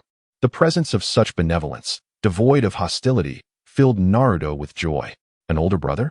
The 3rd Hokage mused, momentarily pausing from his grilled fish. It must be Kakashi, he thought, before returning to enjoy the fish Naruto had prepared. The fish was exquisitely grilled. Although devoid of seasoning, it was perfectly crispy on the outside and tender within, demonstrating the skill of one who frequently cooks and understands how to manage the heat. As the 3rd Hokage savored his meal, he inquired, was he an older brother with white hair, wearing a mask? White hair? A mask? No, he had black hair, Naruto replied. Black hair? The 3rd Hokage set down his fish, sensing something amiss. Who could it be that had black hair and was indifferent to Naruto's identity? What did he look like? He pressed, knowing that if an unfamiliar individual had approached Naruto, his Anbu would surely report back to him. Wait, had he dispatched Anbu to guard Naruto? The 3rd Hokage finally grasped the gravity of the situation. Upon his arrival, he had sensed no Anbu presence nearby, only Naruto. Well, he was quite handsome, I suppose, though his skin was a bit pale. Naruto reminisced about the older brother who had treated him to ramen. That brother was genuinely kind, unlike others who harbored disdain for him, and he had invited Naruto to enjoy a meal. Yet, as Naruto spoke, his initial joy gradually faded into melancholy. Why does everyone despise me so? Am I truly some kind of monster? The 3rd Hokage, preoccupied with uncovering the identity of Naruto's mysterious companion, momentarily overlooked Naruto's feelings. He needed to ascertain whether this individual had said anything to Naruto. Naruto, did he say anything to you? The third Hokage grasped Naruto's shoulders, his tone serious. Huh. Naruto's gaze darted about, evasive. Damn it. The third Hokage sensed the gravity of Naruto's demeanor. Naruto, you must tell me honestly, did that person say anything to you? In response to the third Hokage's insistence, Naruto fell into an unusual silence. After a prolonged pause, he finally spoke. Grandpa, what kind of people were my parents really? Naruto's inquiry felt more like an interrogation, striking at the very conscience of the third Hokage. Naruto, forgive me, but I cannot disclose that information to you. The third Hokage uttered with difficulty, closing his eyes. However, I assure you that it is for your own good. Learning about your parents' identities too early could only bring you harm. Upon hearing the third Hokage's words, Naruto felt an even deeper sense of despair. What kind of individuals were his parents that they would provoke such disdain from the entire village? Were they truly villains? Yet that brother claimed his parents were heroes. But where can one find the child of heroes who is despised by all? Chapter 30. The Drafty Leaves of Wood. Little Naruto. What exactly did that brother say to you? Would it be possible for you to share it with Grandpa? The third Hokage was highly concerned about this matter. Eager to uncover what the mysterious figure had communicated with Naruto, resorting to coaxing the young boy for information. At merely 3 years of age, Naruto could only converse with the third Hokage. Unaware of any ulterior motives, he candidly relayed their exchange. He invited me for ramen, and when I inquired why, he mentioned that my father had rendered him a significant favor and, seeing my pitiable state, he decided to treat me to ramen. And then, the third Hokage, upon hearing this, eagerly grasped Naruto's shoulders. Ouch! Grandpa Third, you're hurting me. Apologies, apologies. The third Hokage quickly released his grip. At that moment, I asked him who my father was and why he had left me here alone. He told me to seek the answer myself, adding that adults who harbor no disdain towards me generally know who my father is. Grandpa Third, have you always known? Naruto inquired, lifting his gaze to challenge the Hokage's conscience. Faced with the innocent visage that bore a resemblance to both Minato and Kushina, the third Hokage took 2 steps back. Overwhelmed with guilt, Naruto, he began, longing to caress the boy's head, yet uncertain if he, who had failed Minato, deserved such a privilege. After a prolonged pause, the third Hokage forced a smile and said, Naruto, I cannot reveal the identities of your parents at this moment. However, once you become a capable ninja in your own right, I shall disclose the truth to you. Really? The young Naruto was instantly overjoyed. His happiness stemmed not only from the third Hokage's promise to reveal the truth, but also from the revelation that he was not merely the Nine Tails, that he indeed had parents, and was not a monster. Upon witnessing Naruto's elation, the third Hokage gently ruffled his soft hair. Naruto, do not harbor resentment towards those who knew your identity yet chose not to tell you. They were compelled by the elder, and it is not their fault. You needn't hold a grudge against those who despise you. They know nothing and are victims in their own right. Once I disclose the truth, if you must place blame, let it be on the elder, as his ineffectiveness is to blame. The third Hokage spoke earnestly, wishing to prevent Naruto from harboring animosity towards the villagers of Konoha because of his own circumstances. To do so would render him unable to face the spirits of the previous Hokages and Minato. Understood, third grandpa, Naruto nodded. If Naruto were so easily swayed to darkness, he would not be the one who proclaimed his ambition to become Hokage, resolutely declaring that this was his ninja way. The third Hokage initially intended to shield Naruto from the knowledge of his lineage as the son of the fourth Hokage and the host of the Nine Tails, allowing him to grow up in peace. Yet, that scoundrel Danzo had audaciously spread rumors among the villagers that Naruto was the Nine Tails, placing the third Hokage in a precarious position. He found himself unable to reveal Naruto's true identity while simultaneously being unable to clarify the misinformation. The identity of the fourth Hokage's son posed far greater dangers than merely being the host of the Nine Tails. If the fact of being a host were to be leaked, it could be managed. Other villages were already aware of the host's identities without needing extensive investigation. The very nature of being a host often led to uncontrollable incidents due to the tailed beast chakra, which resulted in discrimination from the villagers. Spies from other ninja villages could easily discern who was ostracized in their own villages and thus identify the hosts without any deliberate investigation. Therefore, Naruto's status as a host could not be concealed, but the identity of the fourth Hokage's son was another matter entirely. Should that identity become public, Naruto would face an unending series of assassination attempts. No village would desire the emergence of another yellow flash, particularly a Wagakure, who would undoubtedly resort to any means necessary to eliminate Naruto. The Third Shinobi World War ended not because everyone sought peace, but rather due to Minato's unparalleled prowess on the battlefield, rendering the conflict even more senseless. Thus, in the eyes of the Third Hokage, concealing Naruto's identity as the Hokage's son was indeed an act of protection. So, who had divulged such information to Naruto? After returning Naruto to his temporary residence, the Third Hokage did not head home. Instead, he remained in the Hokage office. Knock knock. With an impassive expression, he tapped the table, casting a glance at his subordinate, who knelt before him. Faced with the Third Hokage's inquiries, none of the Umbu present could provide clarity. The two Umbu originally assigned to guard Naruto had vanished, leaving their fates unknown. In response to his subordinate's silence, the Third Hokage rarely displayed anger. When did our Konoha's surveillance capabilities deteriorate to this extent? Are you all waiting for someone to assassinate me, the Hokage, before you start taking your duties seriously? Even the disappearance of his own colleagues went unnoticed. Was Konoha merely a public restroom where anyone could come and relieve themselves? Regardless of the means employed, I demand that you uncover the identity of the individual who interacted with Naruto and retrieve the two missing Umbu operatives. We must see the living or the dead. Faced with the inquiries, the Umbu lowered their heads, unwilling to confront the fury of the Third Hokage. In the past, the Third had not been like this. Whether reporting on missions or any other matter, he was typically amiable and rarely lost his temper. Yet today, for reasons unknown, his wrath was palpable. Leave. If you cannot find them, do not dare to present yourselves before me. The Third spoke in anger, not just frustrated with the Umbu's negligence, but also enraged at his own impotence, lamenting why he had allowed Naruto to endure such suffering. Upon hearing the Third's command, the Umbu prepared to withdraw. But before they could depart, the Third spoke again. Wait. Summon the heads of the sealing and sensory departments. Inform them that I wish to reconstruct the village's barrier. Understood. With that, the Umbu exited, leaving the Third alone. It was already 1 a.m, and he could not return home yet. The reconstruction of the barrier and the uncompleted administrative matters from the afternoon would keep him occupied until 4 o'clock. This had become the norm for his life as Hokage, working late into the night. Were he not so preoccupied, he might have kept Naruto close by. But there were no ifs in his reality. The duties of the Hokage entailed managing the myriad affairs of the village.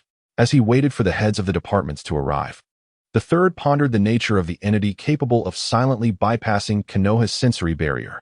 Not only had they evaded detection, but they had also managed to engage the Jinchuriki and assault 2 highly trained Umbu without raising any alarms. Who could this person be? Could it be you, Danzo? No, it cannot be you. If you possess such power, you would not be waiting for my overwork to lead to my demise, only to inherit my position as Hokage. Could it be the Uchiha responsible for the Kyuubi incident, who infiltrated Konoha unnoticed and interacted with the Jinchuriki? This possibility crossed the Third's mind. After all, only that Uchiha, capable of inciting the Kyuubi's rampage, possessed such abilities. Surely, it could not be that Konoha's barrier was so inadequate as to allow others to come and go at will. At that moment, Youyun, who had brazenly entered through a flaw in Konoha's barrier and rendered a room, suddenly sneezed. The sneeze jolted him from his slumber.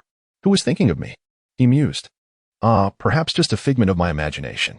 The bewilderment did not linger long. Soon, Youyun drifted back into sleep. Chapter 31. The Bound Clan in the Land of Lightning. The Yunlei Gorge cradles the village of Yunin, nestled on the mountainside. Dominating the landscape is the Raikage building, a revered sanctuary where every Raikage has conducted their official duties and sought respite. However, the 4th Raikage A has transformed this space into a personal gym, diverging from the tradition of his predecessors who regarded it merely as an office. For A, the administration of affairs is a task for subordinates. As Raikage, his sole responsibility is to strengthen himself and chart the village's overarching direction. He perceives the hands-on approach of the Third Hokage as foolishness, for in this world, power is paramount. Lord Raikage, the delegation for the peace talks is prepared, reported Mabui, entering with a stack of documents. And how is Trogue's preparation coming along? A inquired, setting aside his custom-made dumbbells. All is in readiness. Even if we do not secure a Hyuga heir, we shall obtain a pair of Byakugan, she replied. Excellent. Should we acquire a Hyuga heir, we will disregard the peace talks and depart from Konoha immediately. If exposed, he must act accordingly. The village will stand as his staunchest ally. Very well, I shall inform him. Mabui adjusted her glasses, reflecting on the rarity of such opportunities. If we miss this chance, it may be ages before another arises. After all, Konoha's current state of weakness is a fleeting blessing. Rest assured, we shall procure the Byakugan. Konoha lacks the resolve to wage war, Ace stated, his thoughts echoing the sentiments of Troke. Youyun will forever remember their contributions to us. Without peeling a bit into an orange resting nearby. This peace negotiation aligns with the aspirations of Koku. Youyun has never intended to pursue genuine reconciliation. Instead, they aim to seize the opportunity to permanently obtain the Hyuga's bloodline limit. This tactic of masquerading negotiations to pilfer the bloodline limits of other shinobi villages is not new to them. The magnet release of Sunagakure and the explosion release of Awagakure were similarly acquired, and they had previously attempted to snatch away Konoha's backup Jinchuriki, Kushina Izumaki, but were thwarted by a blonde's failure. Since the Third Shinobi World War, Youyun has coveted Konoha's Byakugan bloodline limit. It must be acknowledged that while the Byakugan may not augment combat prowess to the extent of the Sharingan, its strategic implications are monumental. During the Third War, Youyun had indeed contemplated launching an assault on the three-front engaged Konoha. Yet their strike team was intercepted by a counterforce led by Minato and Namikaze before even breaching the borders of the Land of Fire. This marked A's first encounter with Minato, a moment that unveiled the astonishing depth of Konoha's strength. Upon returning to Youyun after that operation, I meticulously scrutinized the mission to discern where the breach had occurred. Before they even set foot in the Land of Fire, they were discovered. Subsequently, spies from Konoha relayed intelligence that it was the ninjas of the Hyuga clan who detected them before they could enter the Land of Fire. This revelation deepened A's understanding of the Byakugan, a bloodline limit. It was precisely this insight that ignited within A, who had always believed in the supremacy of physical strength, an insatiable yearning for such a bloodline limit. If the Byakugan had been present in their hidden cloud, how could his father have possibly been ambushed to his demise? How could they, the Cloud Village, have found themselves in such a desolate and forsaken place? Upon becoming the fourth Hokage, avowed to acquire Konoha's Byakugan, he was determined to obtain it by any means necessary. Thus, this plan came into fruition. Fortunately, the current Hokage, Sarutobi Hiruzen, was already advanced in age. Had it been Minato Namikaze, they would have been at a loss on how to procure the Byakugan. Meanwhile, the Hyuga clan remained blissfully unaware of the impending crisis, exuding an air of tranquility. In the exclusive training grounds of the Hyuga clan, Hisashi and Hayashi were engaged in their monthly sparring session. This activity, undertaken after one became the head of the main family and the other the head of the branch family, was ostensibly aimed at fostering brotherly bonds and maintaining harmony between the main and branch families.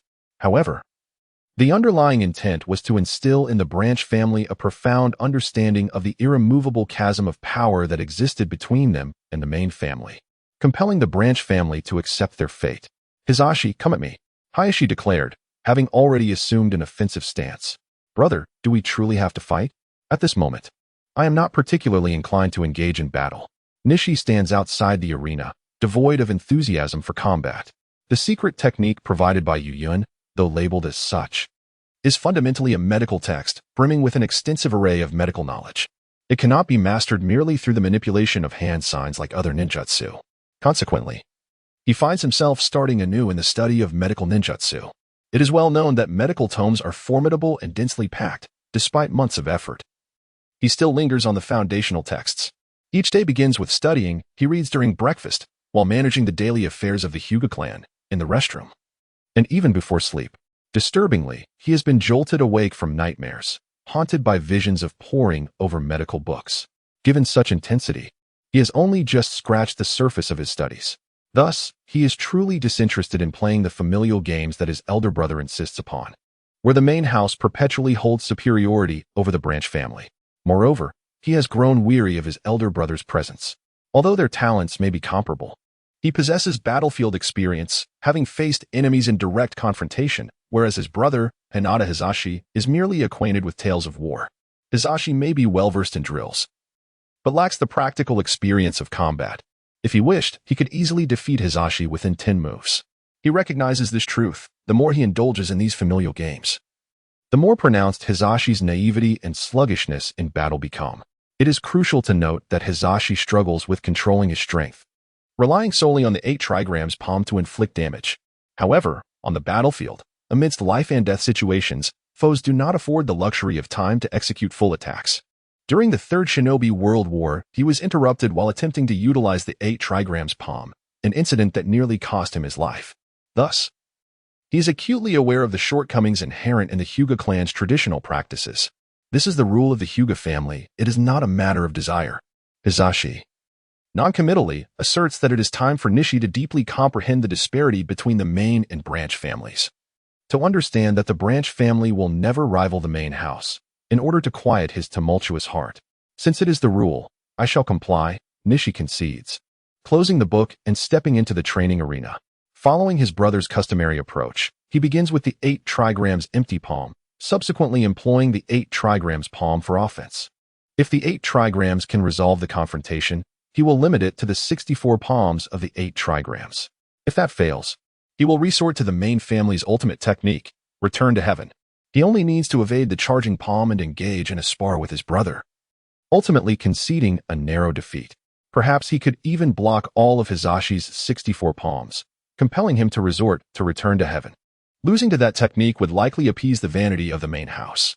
At this moment, Hisashi remains unaware that his younger brother from the branch family has already predicted his combat sequence and is now merely going through the motions. With Nishi now positioned in the training arena, their duel is set to commence.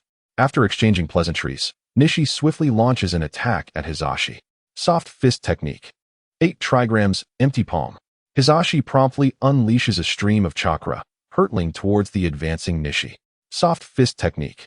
8 trigrams, empty palm. As the sun did not yield easily, it retaliated with equal fervor, and in an instant, 2 formidable forces, forged from chakra, clashed together with a resounding boom. The pressure from their colliding strikes radiated outward, a testament to the rigorous training grounds of the Hyuga clan.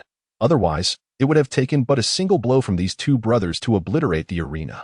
Observing that his younger brother's Bagua fist was evenly matched with his own, Hisashi instinctively employed the Bagua palm technique from the gentle fist style. Bagua palm. 64 palms. Hisashi assumed the initial stance of the technique, and within there be a Kugen vision, a verdant Bagua array materialized. Indeed, brother, you have not changed your methods at all. Noticing this, Hisashi also adopted the forward stance of the Bagua palm, yet beneath his grave expression, he harbored a growing impatience. In the battlefield, if one S attack sequence is discerned by an opponent, it spells imminent peril. Yet, his elder brother seemed oblivious to this notion. Clearly, the Hyuga clan S branch family system has done an exceptional job of safeguarding the main house, to the extent that Hisashi, as the clan leader, lacked even this fundamental understanding. The residual waves from their palm strikes had yet to dissipate when they began to clash with the Bagua palm amidst the swirling smoke. Slap, slap, slap. In the blink of an eye, the 2 brothers exchanged dozens of strikes, the crisp sounds echoing throughout the training ground. The essence of the 64 palms lies in its swiftness, precision, and ferocity. The rapidity of the strikes can seal an opponent's 64 chakra points in mere moments, provided each hit lands true, or else it merely becomes a faster variant of palm techniques. Having grown up together, they had practiced countless times, their techniques nearly identical, both taught by the same master. Under such similar tactics, they were unable to land a blow on each other as vital points. Each could intercept the other as they sought to seal their respective points. Thus, they found themselves in a stalemate. However, their Bagua palm did not cease. Halting now would leave them vulnerable to being struck at all 64 points. As they sparred, Hisashi observed his brother's serious demeanor, a wave of inexplicable emotion washing over him. It appears, dear brother, that you are quite eager to win, yet your life has been a series of victories. Why must I concede even this minor triumph to you? This battle, I could easily claim victory, even effortlessly snap your neck, yet I choose to defer to you. Soon, after you've showcased your prowess, I shall feign humility and accept defeat, simply because I belong to the branch family, merely because I was born a few minutes later. Such jealousy. Dear brother, such thoughts were ones Hisashi would never have dared entertain in the past, but ever since encountering Youyun, his heart had begun to wander. With a heart brimming with ambition and a burgeoning desire for conquest, perhaps this reflects Hisashi's current state of mind. A bird that has never seen the vast sky will not regard its cage as a shackle, but once it has glimpsed the horizon, it will risk everything to break free from its confinement. In the midst of practicing with Hinata's thoughts wandered to many matters he wished to avoid. The unfortunate fates stemming from his late birth, the suffocating clan system, the torment of being a caged bird, and the inadequacy of his elder brother. Hinata truly wished to banish these thoughts, yet the mere sight of his brother's face triggered an uncontrollable cascade of emotions. The more he pondered, the more his anger ignited, until he found himself suppressing an inexplicable fury within. I, Hinata, am not inferior to you. His previously expressionless visage contorted in frustration, yet his brother, with his impeccable vision, seemed oblivious to Hinata's turmoil, fixated instead on his offensive maneuvers. Much like Hinata was determined to emerge victorious, but this time, Hinata refused to concede. As Hinata concentrated on his acupressure techniques, Hinata suddenly pivoted, causing him to inadvertently strike an inconsequential pressure point. In that fleeting moment, Hinata believed a golden opportunity had arisen and sought to unleash a flurry of 8 trigrams 64 palms upon Hinata. However, the situation did not unfold as he had anticipated. Upon striking the trivial pressure point, Hinata found his hand ensnared by Hinata's grasp. Startled, Hinata realized that such a maneuver was not part of the Hyuga's gentle fist techniques. As Hinata struggled to free himself, Hinata forcefully pulled him closer and, with a swift motion, struck his throat in a manner reminiscent of a chokehold. Gasping, Hinata felt the urge to retch. This unexpected blow was executed with exquisite precision, delivering just the right amount of force to leave Hinata in discomfort without causing any lasting harm. This strike compelled Hinata to lean forward involuntarily, and in that very moment, Hinata thrust his knee into his brother's soft abdomen. Gagging, Hinata finally expelled the remnants of his last meal, a mixture of undigested food and bile. Overwhelmed by this sudden onslaught, Hinata collapsed to the ground, rendered powerless against his own vomit. The sudden turn of events prompted the members of the main and branch families to rise in astonishment. How could this be possible? The expressions of the main family and the branch family were starkly different. The main family was filled with disbelief and dread. They could hardly fathom that Nichi had managed to bring Mizuki to his knees. Some members of the main family even contemplated using the caged bird technique to force Nichi into submission, but were halted by an elder from their ranks. In contrast, the branch family wore expressions of utter confusion, realizing that they indeed had the capability to overpower the main family. Niji was also present, observing from the branch family's position as Nichi emerged victorious. Father. Yet, instead of feeling joy for his father's triumph over his uncle, Niji was overwhelmed with concern, as the memory of his uncle using the caged bird technique to inflict unbearable pain on his father still lingered vividly in his mind. After bringing Mizuki down, Nichi fixed his gaze upon his elder brother, but the anticipated caged bird technique remained dormant. After a considerable pause, Mizuki gradually recovered from his agony, lifting his head to meet his brother Nichi's gaze. This was not the gentle fist technique. Certainly not the gentle fist. This was a skill I acquired during the Third Shinobi World War from a ninja of the Hidden Stone Village, at a time when I was closest to death. In that fierce battle, an unknown ranking ninja from the Hidden Stone deliberately exposed himself to my 8 trigrams palm. Seizing the moment when I was unable to defend myself due to the impact of my attack, and launched a desperate counterattack. Had it not been for my teammates nearby, he might have claimed my life. Thus, I realized the most fatal weakness of the 8 trigrams palm. This technique, which requires a full set of strikes to be effective, easily reveals vulnerabilities when faced with an opponent willing to fight to the death. I exploited this very characteristic to bring Mizuki down. And having practiced this technique from a young age, I was able to seize the timing and openings with precision, achieving maximum results with minimal cost. Brother, you are strong, and your talent is exceptional. It is a pity that the Hyuga clan's system of main and branch families has shielded you too well. You have never engaged in battle with others. You do not understand that in combat, no rationality prevails. Any means that can lead to the opponent's demise may be employed, as long as it ensures your survival. Upon hearing Nichi's explanation, Mizuki was rendered speechless. Very well then, brother. If the main family chooses not to use the caged bird technique to punish this disrespectful individual, I shall take my leave. I am quite busy. And if these trivial matters persist, please refrain from seeking me out. After uttering these words, Nichi found that Mizuki did not react with the expected rage or resort to the caged bird technique. Instead, he pondered over Nichi's words. Noticing his elder brother's silence, Nichi waved to the crowd, signaling Niji to accompany him as they departed. Thus, father and son left amidst the hushed assembly, as Nichi exhibited a remarkable disregard for the main family. At that moment, a member of the main family, whose forehead was clear yet whose eyes were murky, approached Mizuki. Enough. There is no need for further words. I have only suffered a single defeat, and I shall reclaim my victory. Thus, with a limp, Nichizu returned to the residence of his clan leader. Throughout his journey back, he pondered the words of Nakaira. It suddenly became clear to him why he fell short in comparison to his younger brother. As Nakaira had stated, he, as a vested interest in the Hyuga clan, had been excessively sheltered. He had learned to perform but lacked the understanding of true combat. Perhaps this is the reason why the Hyuga clan, despite possessing the exceptional Byakugan, has always been overshadowed in strength by the Uchiha clan. Chapter 32. Defeat without battle. As time progressed, the moment for the peace talks between Konoha and Kumogakure arrived.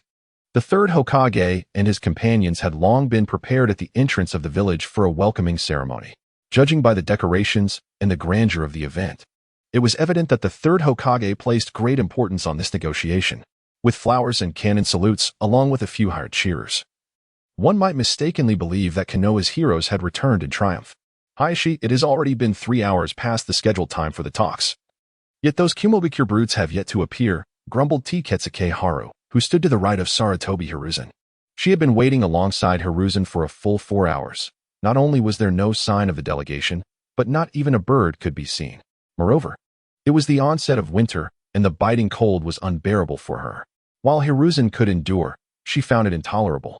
In my opinion, Kumogakure has no intention of negotiating at all, Keiharu remarked, glancing at her friend, the third Hokage, who remained silent. Before Hiruzen could respond, another figure, Mito Kazumi, interjected. Keiharu, what kind of talk is that? What benefit would persistent conflict bring to Konoha? If the Kumogakure representatives hear your words, what if they choose not to negotiate at all? Mito Kazumi reprimanded Keiharu, leaning heavily on his cane. What else could we do? Your words suggest that Konoha has already been defeated. Keiharu, seemingly unperturbed by Mito's admonishment, retorted without restraint. You. Enough. Do refrain from quarreling. It would not bode well if the Kumogakure delegation arrives to witness such a scene, Hiruzen interjected, aiming to calm the escalating tension. Keiharu, Kazumi is right. Konoha truly cannot withstand another war. Achieving peace is our best outcome. As the two were on the verge of a heated argument, the third Hokage stepped in to quell the discord. Is it customary for the negotiating party to keep the other waiting for such an extended period? This clearly positions us as the vanquished. Keiharu, refusing to heed his words, remained emotionally charged, perhaps suspecting that some misfortune had befallen the Kumogakure delegation on their journey.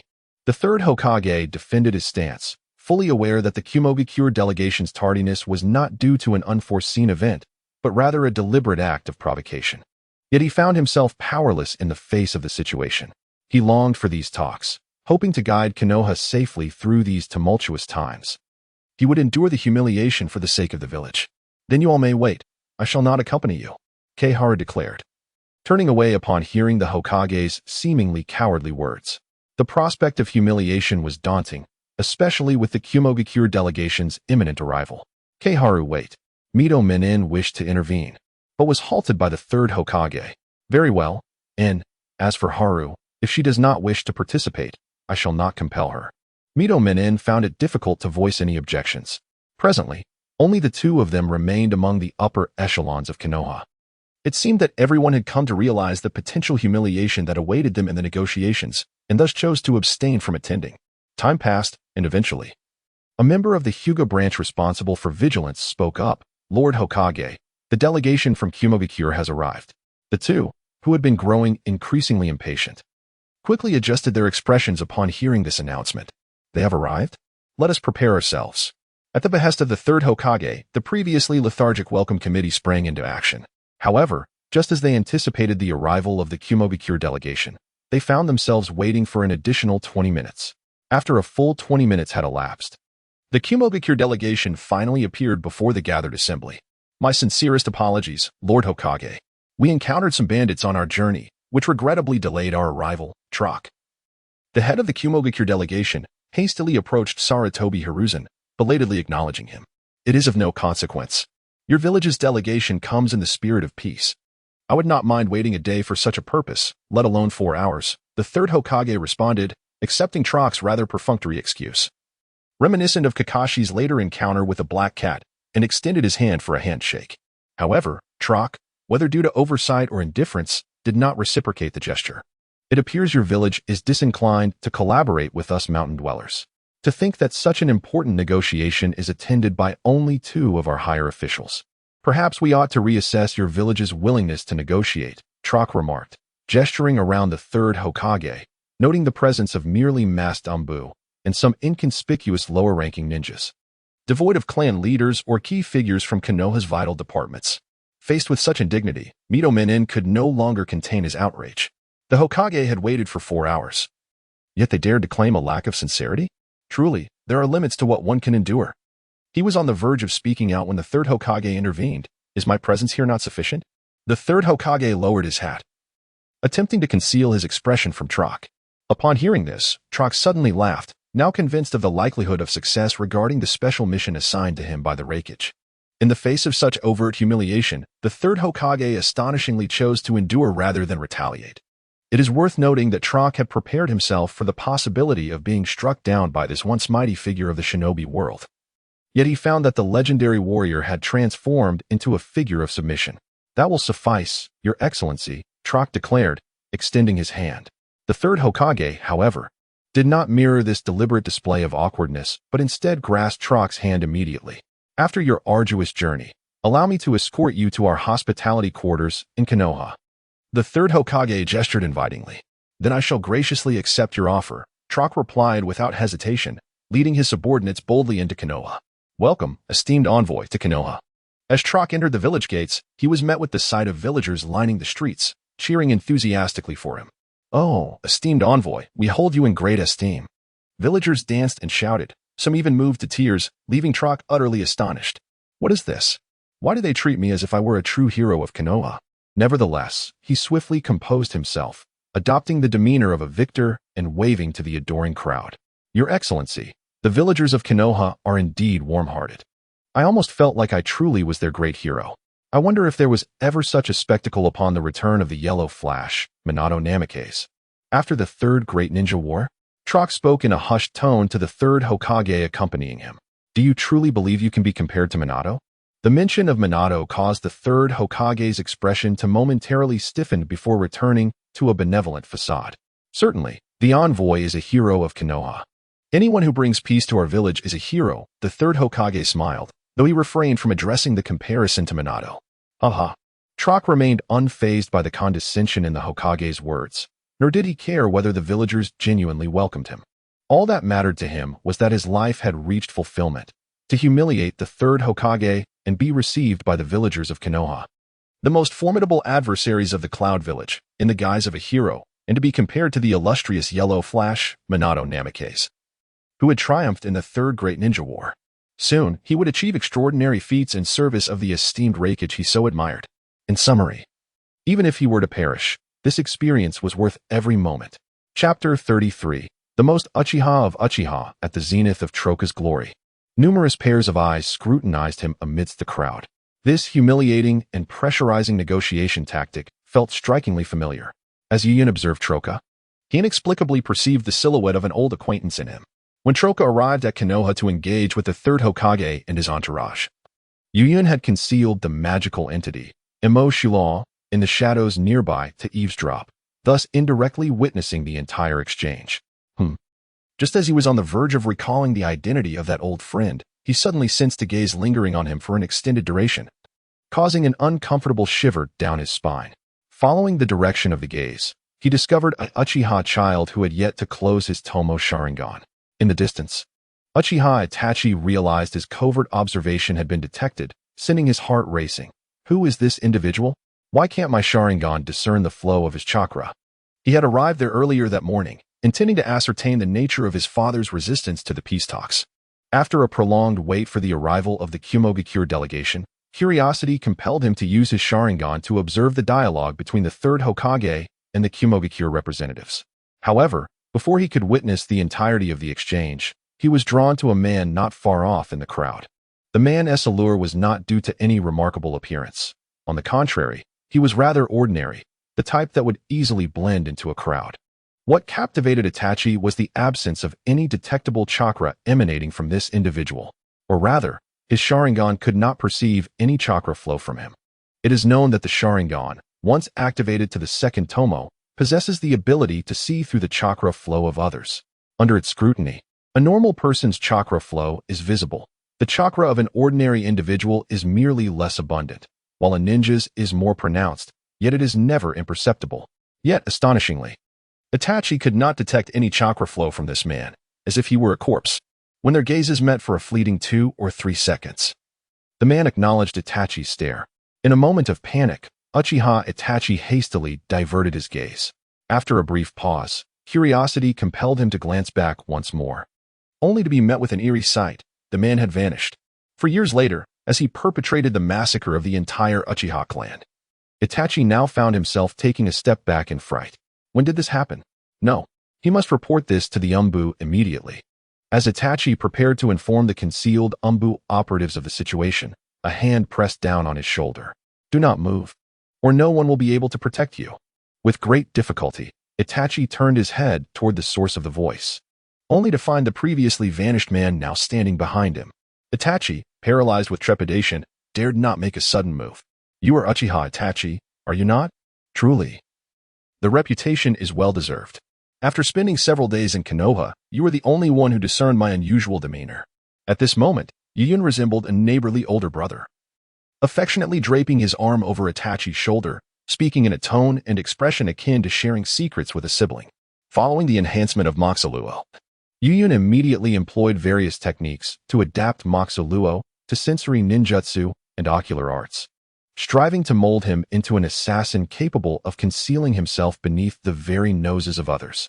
This endeavor would significantly mitigate the risk of Moxoluo being slain upon initial encounter, thereby maximizing his adaptive analytical abilities. Furthermore, Youyun, through the replication abilities of the Sharingan, managed to copy the technique that would allow Moxoluo to cloak his chakra. It was this very capability that emboldened him to roam boldly within Konoha. He had presumed his stealth to be flawless, only to be unexpectedly exposed by a mere child. This public demonstration would soon conclude, and I believe we can engage in conversation. You would do well to refrain from reckless actions. The Hokage is present, and if necessary, I shall compel you to reveal yourself, even at the cost of my own life. Itachi had regained his composure, employing a peculiar sense of Hokage-like reasoning. Ha Hokage, that inept fool cannot protect anything. Upon hearing Itachi's words, Youyun momentarily lost his composure and chuckled, after which he swiftly pulled Itachi into the shadows, leaving behind a shadow clone that had transformed into Itachi. The process was remarkably swift, occurring in the blink of an eye, leaving Itachi no time to react. Thus, before the watchful eyes of the crowd, Youyun abducted Uchiha Itachi. Neither the concealed members of the Umbu nor the third Hokage accompanying Trock could perceive the disappearance of Uchiha Itachi. Remaining in place, Youyun scrutinized the expressions of those around him, quickly realizing that no one had noticed his actions. The third Hokage and his Umbu had not even detected the chakra fluctuations when Youyun unleashed his jutsu. It seems my skills are not lacking. Rather, Uchiha Itachi is indeed quite extraordinary. As the welcoming ceremony grew increasingly tedious, Youyun departed, having found something far more intriguing to engage in. Thus, Youyun arrived at a hidden chamber he had prepared in the Forest of Death prior to his departure from Konoha. Upon entering the chamber, he released Uchiha Itachi from the shadows. As soon as Itachi emerged, he gasped for fresh air, breathing deeply. Youyun's shadow space can accommodate living beings, however. Those who enter do not survive for long, as it is a sealed environment filled with a viscous black liquid. The creatures that enter suffocate due to lack of oxygen. And it is fortunate that Youyun possesses the Kimui ability, allowing him to reach this chamber swiftly. Otherwise, Uchiha Itachi would have succumbed to asphyxiation in short order. So, how well can your Hokage protect you? Youyun crouched down, observing the labored breaths of Uchiha Itachi. He was so oblivious that he did not even notice your disappearance. It perplexed him why you all held such unwavering faith in that feeble, incompetent old man. You shall not insult Lord Hokage, he remarked. But how can stating the truth be deemed an insult? Very well, if this is indeed an insult, what is it in comparison to the humiliation from the Cloud Village? Looking at Itachi, who struggled even to breathe, yet felt compelled to defend the third Hokage, Youyun found it amusing. His curiosity piqued. Why, as a member of the Uchiha clan, did you stand firm in supporting the Hokage who oppressed your kin while your clansmen conspired to rebel? A hint of discomfort crossed Itachi's pale visage. How could this mysterious individual be privy to the inner workings of the Uchiha, let alone discern his inclinations? The Hokage represented the village, under the current circumstances. Even if the Uchiha succeeded in rebellion, it would not improve the village's plight, but rather exacerbate it. Itachi replied, uncertain why this person posed such questions. Yet realizing that he must stall for time and seek an opportunity for escape, he responded in kind to his words. But your demands as the Uchiha are not entirely unreasonable. After all, the Nine Tails incident was indeed not your doing. Konoha was established by your ancestors alongside the Senju clan. Now, without merit, you find yourselves expelled from your ancestral lands, facing oppression at every turn. As an Uchiha, shouldn't you stand with your wronged kin? They do not merely wish to reclaim their former status, they desire to seize everything within Konoha, aspiring to rise above all. Such Uchiha would only lead Konoha, and indeed the entire shinobi world, into calamity. Itachi began to counter. It was precisely because he belonged to the Uchiha clan that he understood the extremities of their nature, especially those who had awakened their eyes. Their arrogance rendered them contemptuous of all else, believing their strength surpassed that of others, thus justifying their dominion over those they deemed weaker. This was a congregation of haughty fools. Should a clan so narrow-minded truly be allowed to exist? Upon hearing Itachi's rebuttal, Youyun suddenly posed a question that momentarily rendered the 12-year-old Itachi speechless. He found himself contemplating the validity of the thought. Perhaps a clan that unlocks their bloodline limit through extreme emotions, growing stronger with each escalation, ought not to exist. Youyun observed Itachi's deep reflection, clapping his hands in excitement. Marvelous, he exclaimed. Truly, Itachi was a prodigious Uchiha ninja, renowned for possessing the mindset of a Hokage, sufficiently Hokage-like, sufficiently brilliant, and quintessentially Uchiha. It became apparent that Itachi's ideology of annihilating his clan was not merely instigated by Obito and Danzo. He had genuinely pondered whether the existence of the Uchiha clan constituted a threat. At such a tender age, his broad perspective was a testament to the nature of the ninja world. Itachi, I find myself intrigued by how you would ultimately choose between your village and your kin. Would you truly wield the blade against your own people? When Itachi insisted that the Uchiha, with their narrow-mindedness, should not persist, he ironically embodied the essence of the Uchiha himself. Resolving the conflict by eliminating only the rebellious faction within the Uchiha and Danzo could have significantly alleviated the situation, yet he chose to eradicate the entire clan. In the original manga, neither Danzo nor Obito contemplated the complete extermination of the Uchiha. Rather, it was Itachi who sought a definitive resolution. After his younger brother had finally begun to heal from psychological scars, Itachi hastily plunged him back into the traumatic memories of the massacre night with Tsukuyomi. Fearing that his brother's wounds would mend, even in death, he prepared a customized version of the Shinden for his brother, epitomizing the pathological legacy of the Uchiha. Ironically, Sasuke, who frequently spoke of the Uchiha's honor, proved to be the least Uchiha-like. Unaware of the truth, he seldom took lives, and aside from a penchant for bravado, exhibited few flaws.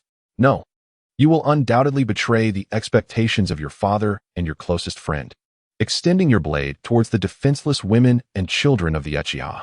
Your disdain for the Uchiha is palpable, yet you are the most Uchiha of them all.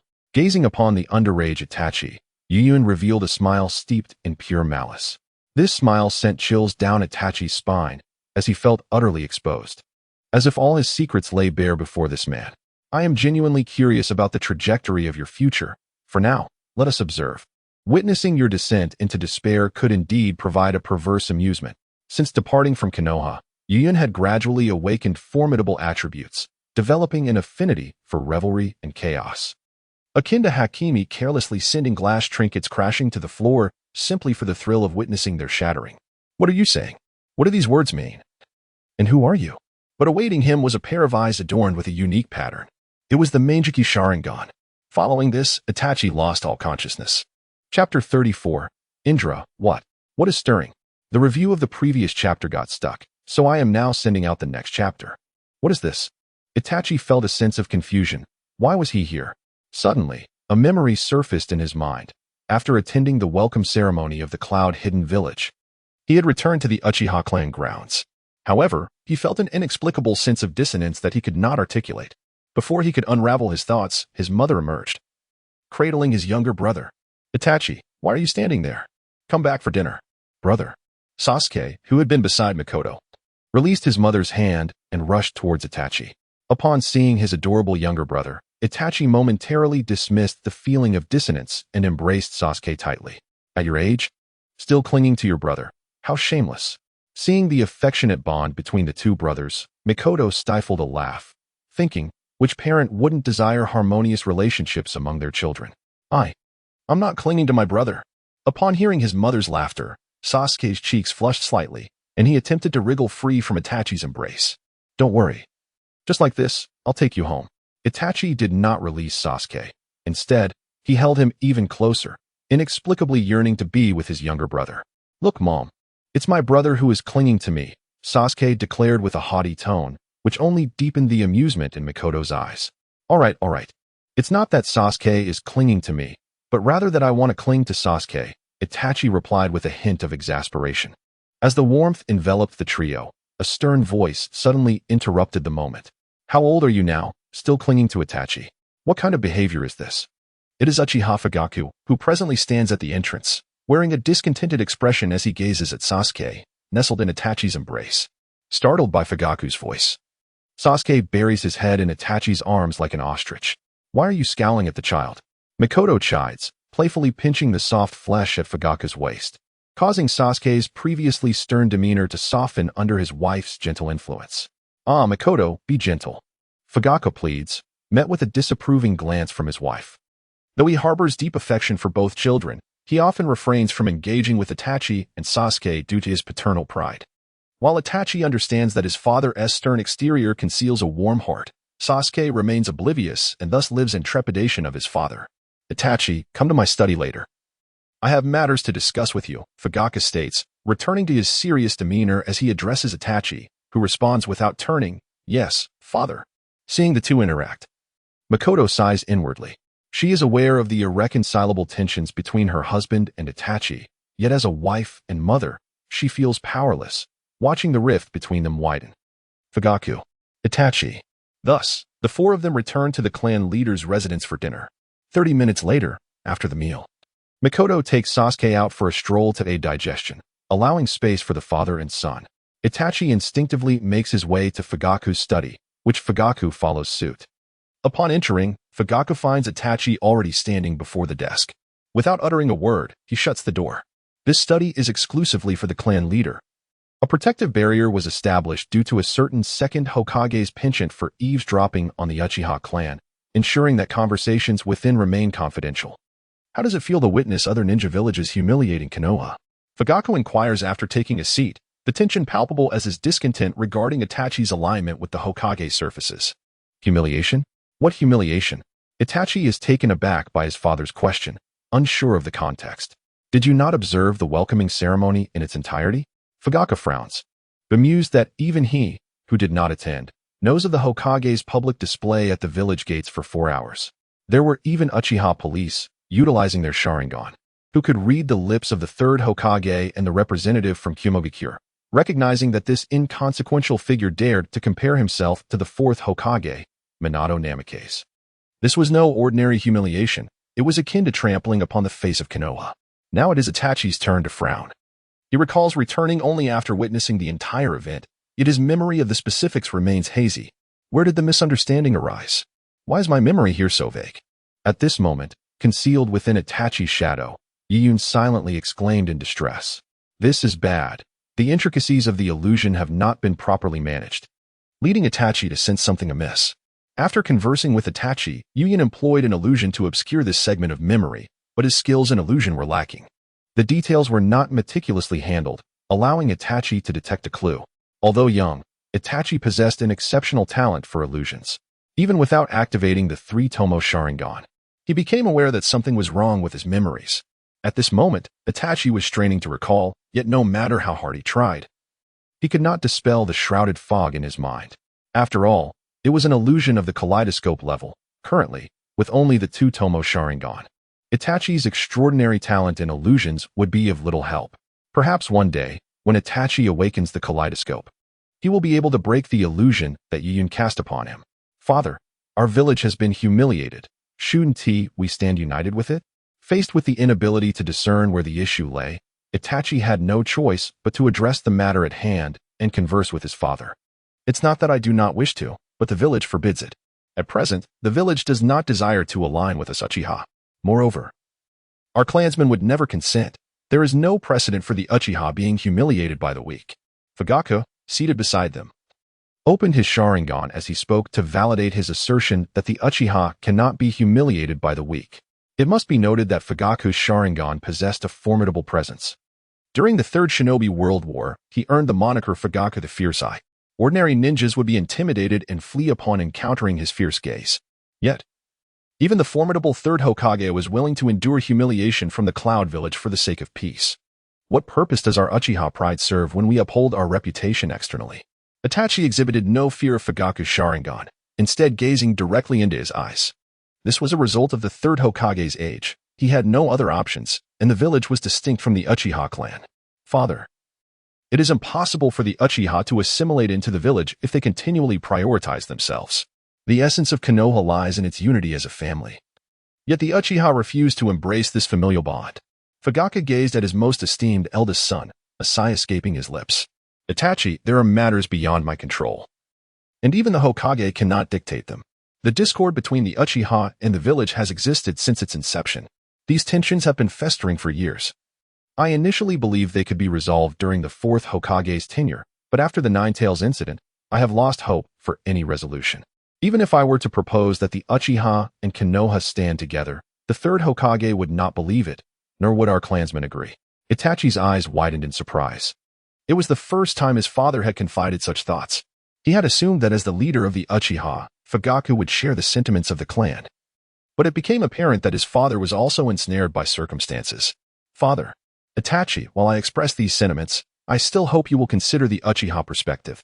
We are, after all, bound by blood and share a common ancestor. I understand, father, Itachi murmured, lowering his gaze to conceal his expression.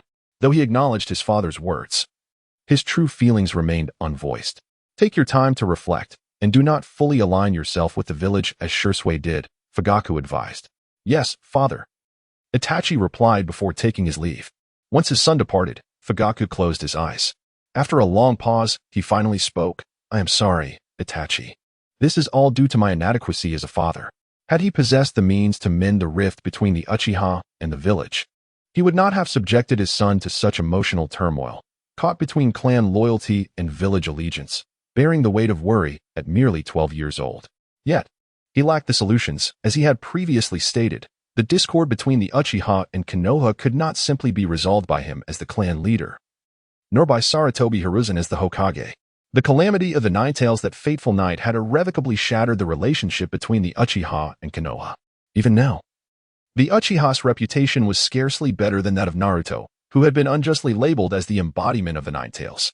The Uchiha only maintained their standing through the guise of the police force, deterring open disdain. Fugaku's thoughts drifted to Naruto, and suddenly, the fourth Hokage came to mind, igniting a flicker of anger within him.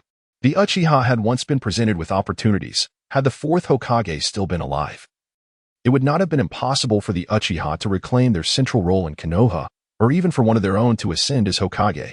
Yet, all of this had been disrupted by the machinations behind the Ninetales incident. Let him not discover the true identity of the Uchiha responsible. Otherwise, I will ensure that this individual pays dearly, even at the cost of my own life. After departing from Fugaku's study, Itachi entered Sasuke's room, only to find his younger brother asleep, exhausted from a walk with their mother.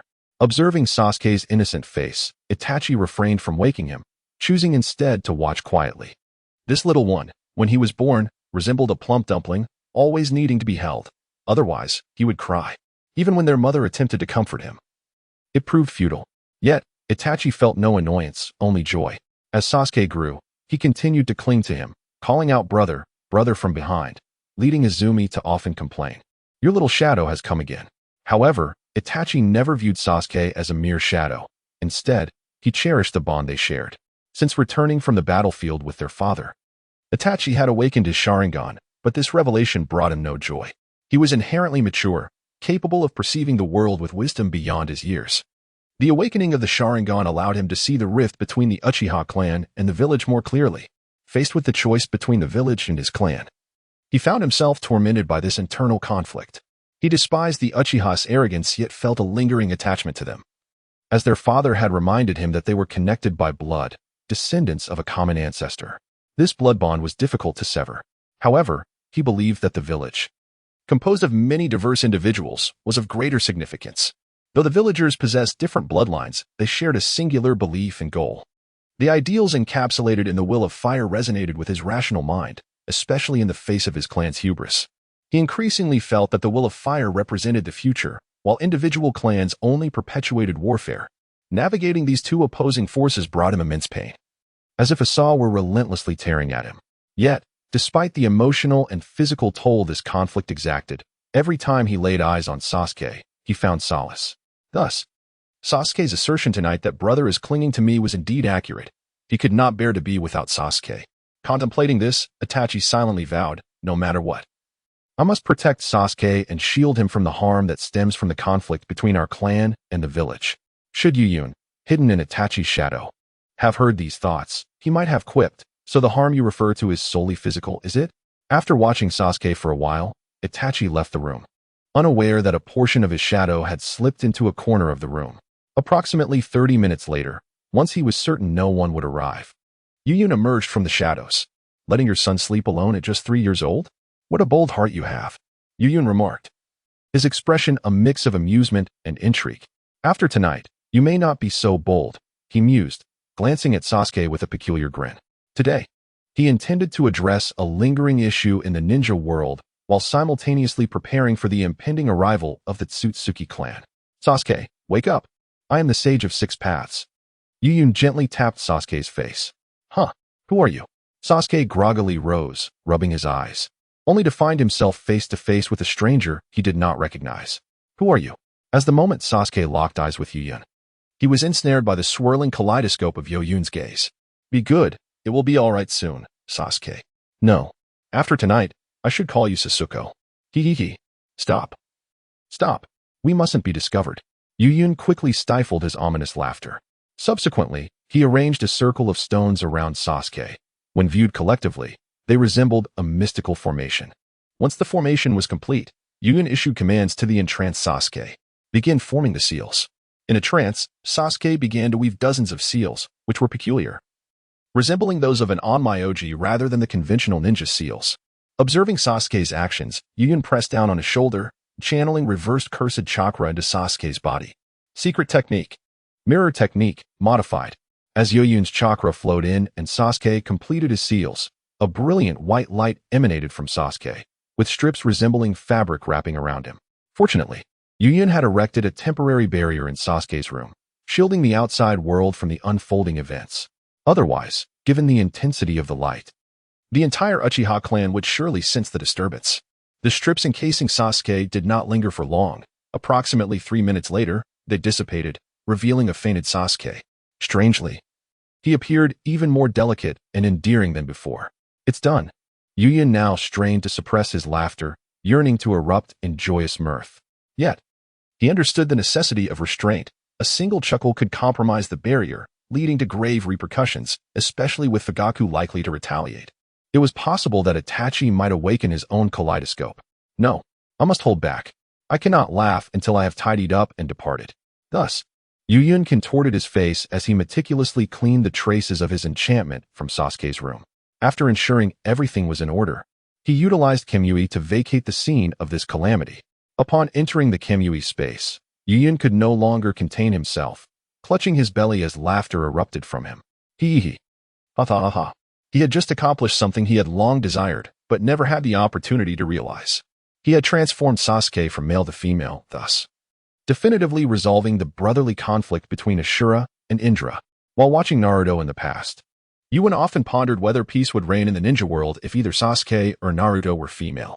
In the realm of ninjas, the current disputes predominantly stem from the discord between the two brothers, Indra and Ashura.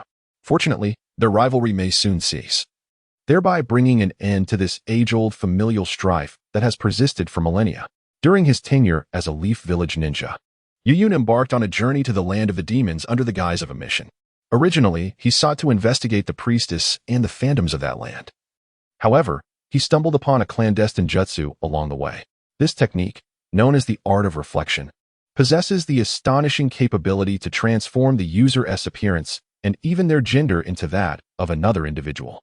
The emphasis lies not merely on physical form, but extends to gender as well, igniting a profound intrigue within him. At that juncture, he perceived the potential utility of this jutsu, subsequently expending considerable resources to acquire it, and thus refined it, eliminating its shape-shifting aspects while retaining its gender-altering properties. Remarkably, it could even completely alter one's chromosomes to female. While lurking in the shadow of Itachi, he beheld the 3-year-old Sasuke, and a nefarious thought arose within him. He yearned to comprehend the nature of the bonds forged in Konoha, whether they were manifestations of love or some other enigma that could compel an individual to relentlessly pursue something for over 500 episodes, prompting one to relinquish a vendetta against their clan and willingly assume the role of a shadow. Now, he stands on the brink of witnessing it all unfold. Chapter 35. The Sage of the Six Paths. At this moment, the great Toad Sage, seated in the mystical Wood Mountains, abruptly opened his eyes. Shin, summon little Jiraiya at once. There is trouble brewing. What is it, Toad Sage? Is something amiss with the child of prophecy? In attendance was a diminutive toad, resembling an elderly human woman, who spoke with a sense of urgency. This was Shima, who often fought alongside Jiraiya. She could palpably sense the gravity of the situation. In the past, the great Toad Sage would speak in a half-asleep state, his words fragmented and dreamlike, often dozing off before finishing his thoughts. However, now he articulated his message with remarkable clarity. Ah, little Shima, please call Jiraiya, the Toad Sage replied, his expression laden with complexity. It seemed he would no longer rely on slumber to foresee the future. Mother of the child, summon little Jiraiya, the Toad Sage insisted, his reasons concealed. Shin, perplexed by the sage's conflicted demeanor, deduced that summoning Jiraiya would clarify matters. Very well, father of the child. Thus, Shin and Shima employed the reverse summoning technique of the mystical Wood Mountains. At that moment, outside the hot springs of the land of hot water, a lecherous white-haired figure was lurking, peering intently. Ah, splendid. Such a physique. And in the land of hot water, the resources are abundant. Hehe. He occasionally emitted inappropriate sounds, but just as he was engrossed in his voyeuristic pursuits, he suddenly vanished from sight. Smack! Jiraiya landed heavily before the great Toad Sage, having tumbled in a prone position. Ouch! He clutched his sore backside, bewildered as he scanned his surroundings. Huh. Where are the resources? How did I end up in the mystical Wood Mountains? What astonished Jiraiya was not his arrival at the mystical Wood Mountains, but the abrupt disappearance of his intended sights. Little Jiraiya, you aren't peeping again, are you? Shima scolded. Exasperated, Jiraiya had many admirable qualities, yet this unfortunate habit of his was unshakable. How is writing considered peeping? Jiraiya retorted, feeling defensive. In the presence of Shima and her husband, he felt akin to a child before his parents, caught in the act of mischief. Akin to being discovered when attempting to sneak out. Little Jiraiya, this behavior will not win you any affection from girls. If you could amend this flaw. Tsunade wouldn't have turned to that pretty boy, Shima admonished, shaking her head. Change, I promise to change. Jiraiya replied, scratching his head awkwardly. Fully aware of his shortcomings. However, it remains unchangeable. It is only in the depths of the night that I fantasize about the Sage of the Wind. And you have summoned me not to discuss these matters, have you? At this moment, Jiraiya adopted a serious demeanor, realizing that he could no longer converse with Shima, lest his past indiscretions be resurrected, as if to mock him. It is not us who seek you, but rather the Toad Sage who desires your presence. My young Jiraiya, I apologize for intruding upon you. At this juncture, the Toad Sage finally spoke. Please do not say such things. The fact that you have summoned me through the two sages, Fukasaku and Shima, signifies that the matters you wish to discuss are infinitely more critical than my current endeavors. Jiraiya expressed his utmost respect. The Toad Sage before him had existed for over a millennium, a living testament to history, deserving of reverence rather than a casual approach. My young Jiraiya, the primary reason for your summons is that the future of the ninja world is in peril. The future of the ninja world? In peril? Could it be that the child of prophecy is facing some dilemma? No. The Toad Sage shook his head.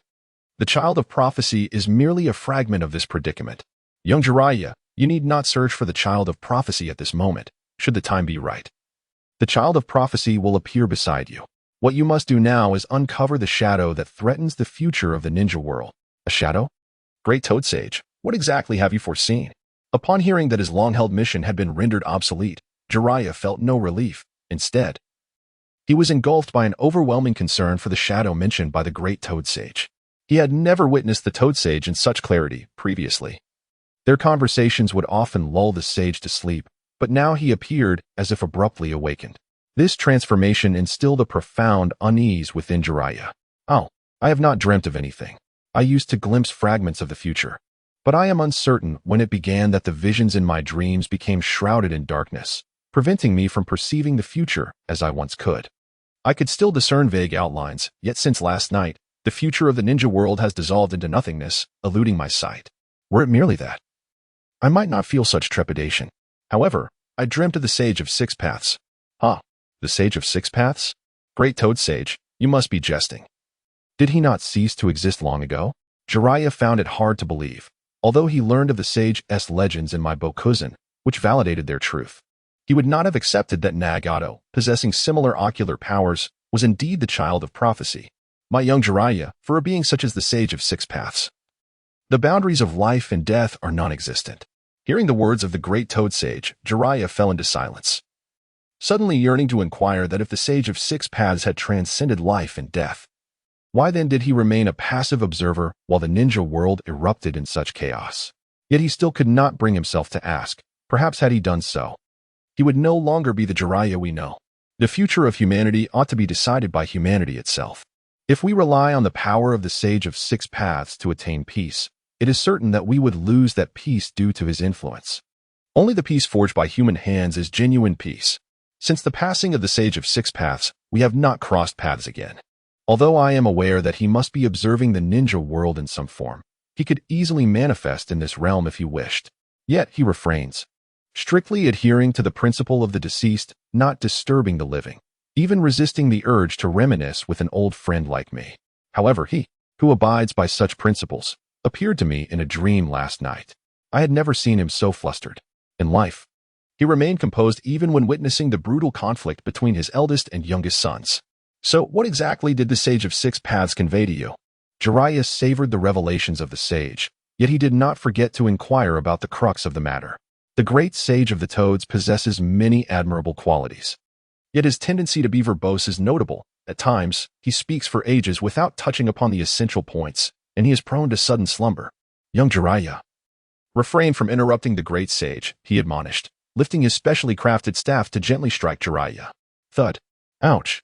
Jiraiya exclaimed, clutching his head. Chapter 36. The bustling Uchiha clan. He proclaimed that the future had irrevocably altered, and now all abilities to foresee the future would be disrupted. The reason my prophetic dreams of toads are rendered ineffective lies in this very phenomenon. Yet, you still have not elucidated why this is so? Jiraiya reiterated. But, bang. With a dull thud, Jiraiya crouched down, cradling his head, weeping bitterly. There exists an entity that even the Sage of Six Paths cannot discern. I am unable to perceive its true form, while the sage could merely glimpse a shadowy silhouette, which must be connected to that shadow. Just last night, this entity executed an act that profoundly impacted the ninja world, altering the trajectory of our realm's future entirely. So what was this act? Jiraiya evaded the strike of the sage's staff. This is something I cannot disclose. The Sage of Six Paths specifically instructed me not to. Is it forbidden to share even a whisper? Jiraiya suddenly spoke softly, adopting an expression that conveyed his intent to keep the secret. Do you truly wish to know? Consider your thoughts carefully. The Pure Land is currently under the watchful eye of the Sage of Six Paths. Should you inadvertently disclose any information, I cannot fathom the lengths that miserly individual would go to conceal matters. The great Toad Sage chuckled, revealing that since he no longer needed to maintain a state of high-energy foresight, he felt considerably better, even daring to jest with Jiraiya. Forget it. I don't wish to know. Jiraiya shuddered at the thought, fearing that he might face retribution from the Sage of Six Paths after his demise. So my current task is to identify the individual who will impact the future of the ninja world, correct? Indeed, considering your prowess in intelligence gathering, young Jiraiya, you are among the best. The great Toad Sage nodded. What if I manage to uncover this individual? Should I? Jiraiya made a gesture across his throat. If you discover their identity, it would be prudent to return to Mount Mayaboku. After all, if even the Sage of Six Paths cannot discern their presence, they are unlikely to be weak, the great Toad Sage advised. Understood. By the way, great Toad Sage, Could you enlighten me on whether this unchangeable future is good or bad, and if it is related to Nagato and the others? Jiraiya inquired, suddenly struck by a thought. It is challenging to determine whether it is good or bad. For the future of the ninja world, this uncertainty may indeed be a blessing. As for any connection to Nagato, that remains unclear. This alteration of the future is intricately linked to all of us, he replied. Very well then. I shall set forth immediately. Jiraiya felt a mix of joy and disappointment upon hearing the lack of clarity regarding Nagato's future. As the great Toad Sage had mentioned, sometimes the unknown can indeed be a blessing. After concluding his conversation with the great Toad Sage, Jiraiya intended to leave but was halted by the sage's voice. Young Jiraiya, this mission is fraught with peril. If you encounter that entity, do not attempt to test the waters. Return to Mount Mayaboku at once. The great Toad Sage recalled how, in the original timeline, Jiraiya's solitary venture had led to his tragic demise. Previously, he had refrained from intervening for fear of altering the future, but now, with the future already in disarray, even the smallest change would make little difference. Indeed, young Jiraiya, do not always think of fighting alone. We are here for you. The Sage of the Deep remarked. Having watched Jiraiya grow, he regarded him with the same affection he held for his own children, naturally concerned for their safety. The Toad's concern made Jiraiya's heart swell with emotion. It was ironically poignant that he felt warmth from these non-human creatures, while often encountering malice from humans. Don't rush off too quickly. Your mother is preparing a meal. It would be wise to eat before you leave, the Sage of the Deep advised. Yet, upon hearing that Shima was preparing food for him, Jiraiya instantly utilized the summoning technique to depart Mount Mayaboku, moving with a speed rivaling that of Minato. Hey, why are you so thoughtless? The Sage of the Deep grumbled. Ha ha ha. The great Toad Sage burst into hearty laughter at the scene. Meanwhile, in stark contrast to the light-hearted atmosphere at Mount Mayaboku, chaos erupted among the Uchiha. Who did this? Who could have done this? Emerging from his son's room, Fugaku could no longer contain his fury, and his chakra involuntarily spilled forth, imbued with the intensity of his emotions. The chakra, released uncontrollably due to Fugaku's agitation, instilled fear in the small creatures inhabiting the Uchiha clan's territory, causing them to tremble in terror, some even succumbing to fright. The commotion attracted the attention of other Uchiha clan members, who hurried over to ascertain the cause of the disturbance. Upon arrival, they were met with the sight of their usually stoic leader, now overwhelmed with rage. His countenance, already capable of frightening small children, was further intensified by the blood-red eyes adorned with peculiar patterns. Wait, is that a Mangeki? Some keen-eyed Uchihas finally discerned that Fugaku's eyes were indeed the legendary Mangeki, a sight that existed only in the memories of the clan's members. Father, Itachi, drawn by Fugaku's outburst, also noticed the Mangeki swirling within his father's gaze. When had he awakened it? And what could have prompted such a change? Having been meticulously taught by Fugaku and Shursui, Itachi understood the mechanism behind the awakening of the Sharingan. The more profound the emotional stimulus, the more likely it was for an Uchiha to unlock their eyes. What could possibly evoke such a profound reaction in his father? Suddenly, a realization struck Itachi. This was Sasuke's room. Panic surged within him as he dashed into Sasuke's chamber, fervently praying, "No. Please, not that." His black eyes, stirred by tumultuous emotions, involuntarily awakened his original two-tomo Sharingan. Bursting into the room, he found Sasuke weeping in their mother's embrace, tears streaming down his face. The sight of his brother's sorrow eased Itachi's anxiety. This was not as he had feared, thank goodness. Yet, even as his heart began to settle, the two tomos of his Sharingan, still not fully closed, caught sight of a change in Sasuke. Itachi froze, and then the two tomos began to spin wildly, transforming into three. The rotation did not cease. Instead, the tomos gradually began to merge. Just as the merging reached its climax, Makoto spoke, "Itachi, are you all right?" Her words shattered Itachi's tumultuous emotions and interrupted the spinning of his three-tomo Sharingan. "Mother, Sasuke," he incredulously asked Makoto, hoping against hope that his Sharingan had misled him. "Ah, Itachi, you have a little sister," Makoto sighed. Before Sasuke's birth, she had wished for a girl during this pregnancy, hoping for a son and a daughter. Yet, the desire for Sasuke to be born a girl, rather than to undergo a transformation, was something she never fathomed. She could not comprehend why such matters of childbirth would unfold in her life. Poor Sasuke. Even a woman as gentle as Makoto could not suppress the rising tide of anger. Which scoundrel, amidst the wealth of ancestral Uchiha techniques, would choose to turn her son into a daughter? What madness is this?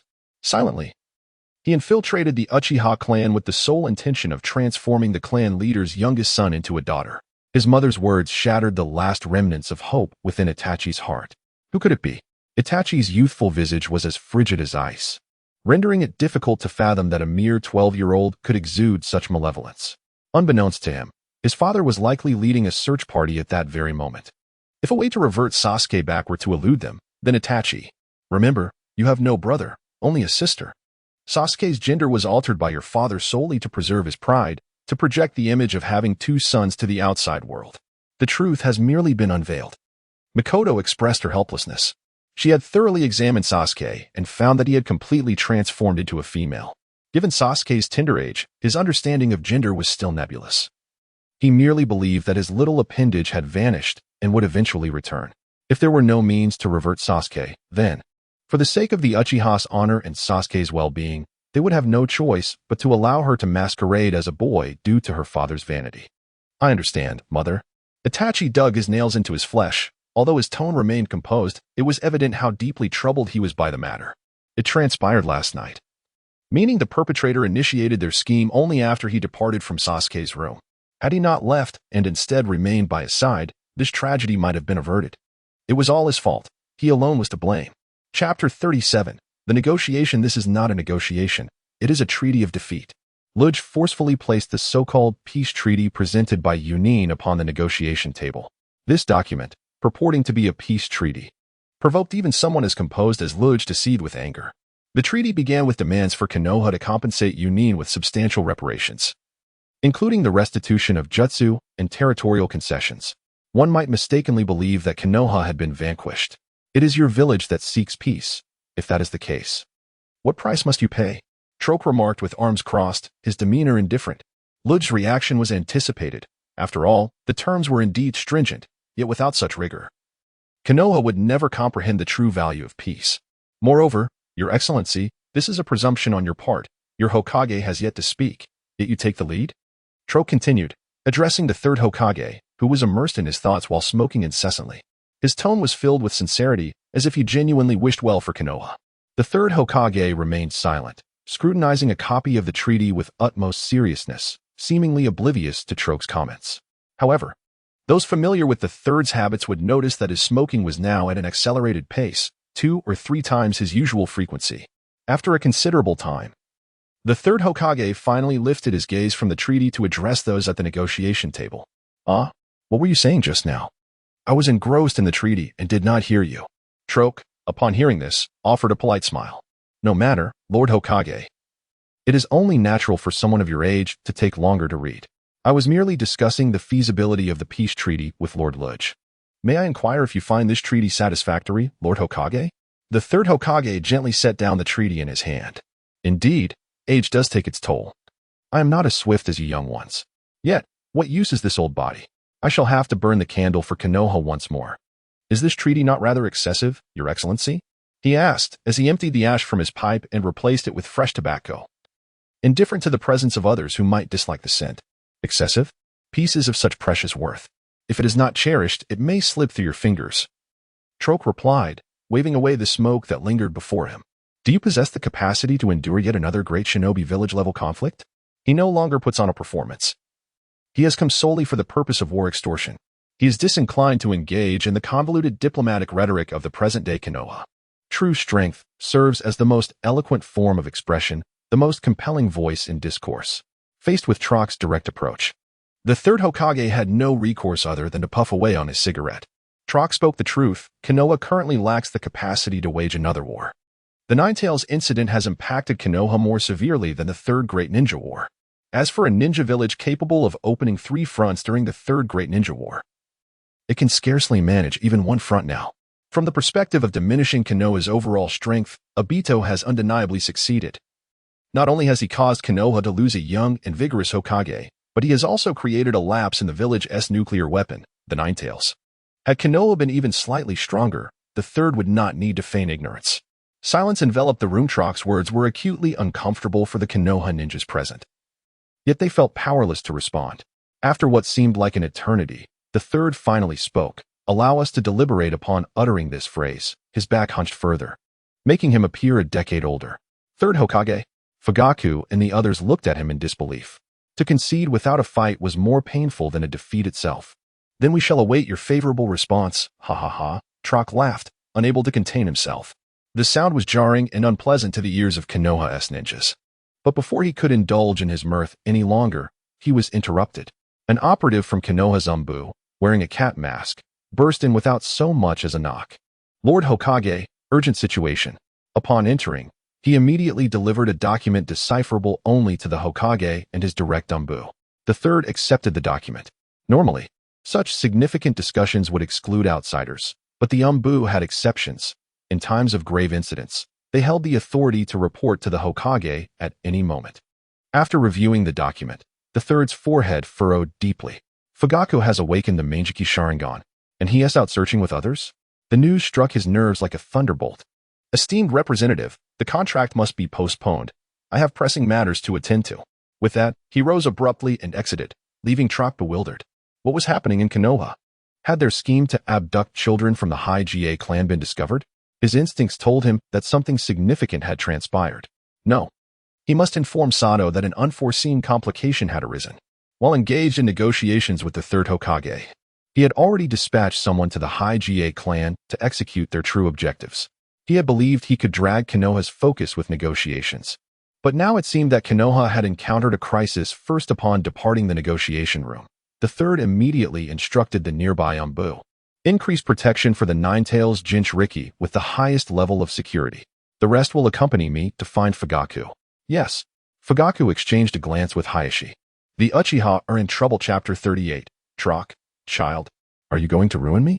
Where's Fugaku now? According to the latest reports, the Uchiha clan leader is currently en route to the Hyuga clan. Upon hearing the words of the nearby Zumbu, the third Hokage suddenly halted his steps. On the way to the Hyuga clan? What on earth does Fugaku intend to do? Why seek out the Hyuga? It seems to be related to the young son of the Uchiha clan leader, as the monitoring personnel remarked that he had never witnessed such fury from Fugaku. The accompanying Zumbu answered truthfully, yet this response did little to alleviate the third's mood. The good news was that Fugaku was not contemplating rebellion or plotting against Naruto. But the bad news was that someone had targeted Fugaku's young son.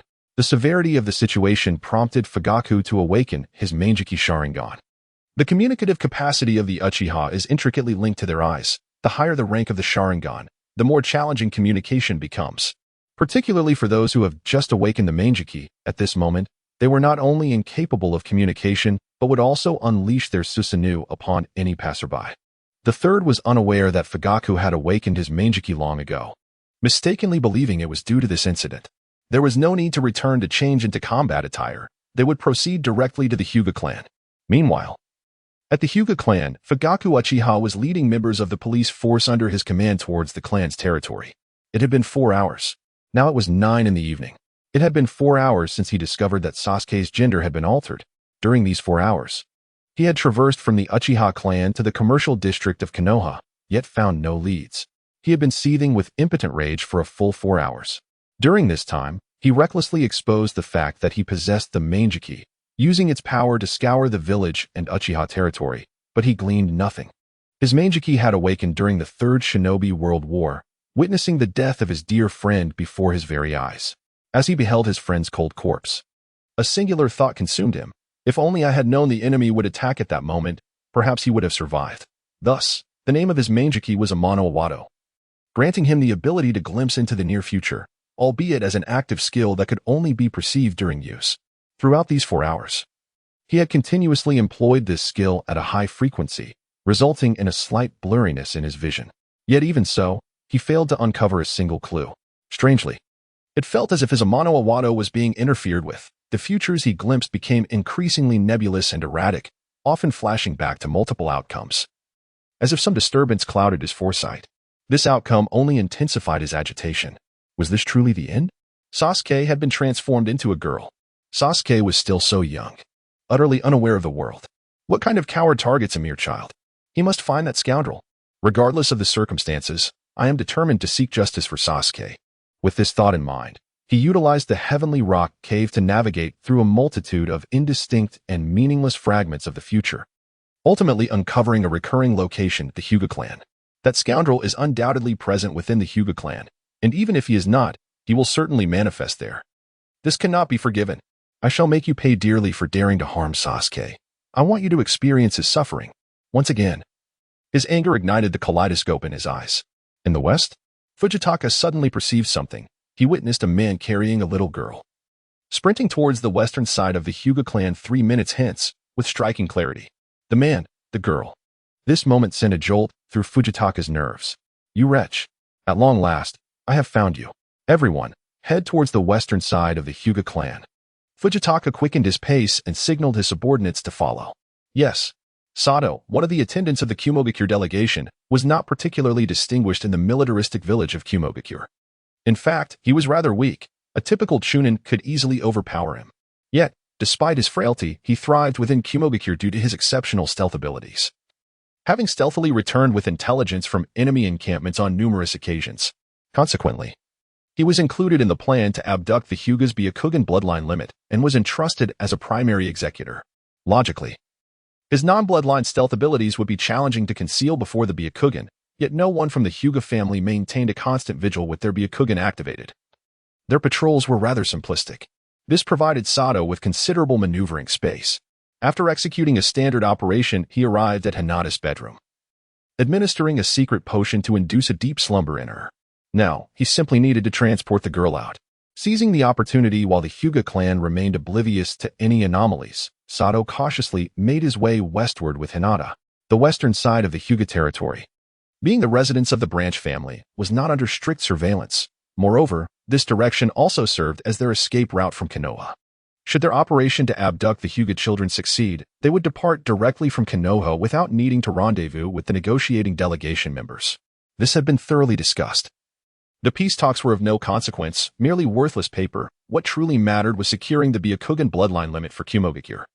As Sato finally managed to scale the wall on the western side of the Hyuga territory, he encountered Uchiha with blood-red eyes glaring back at him.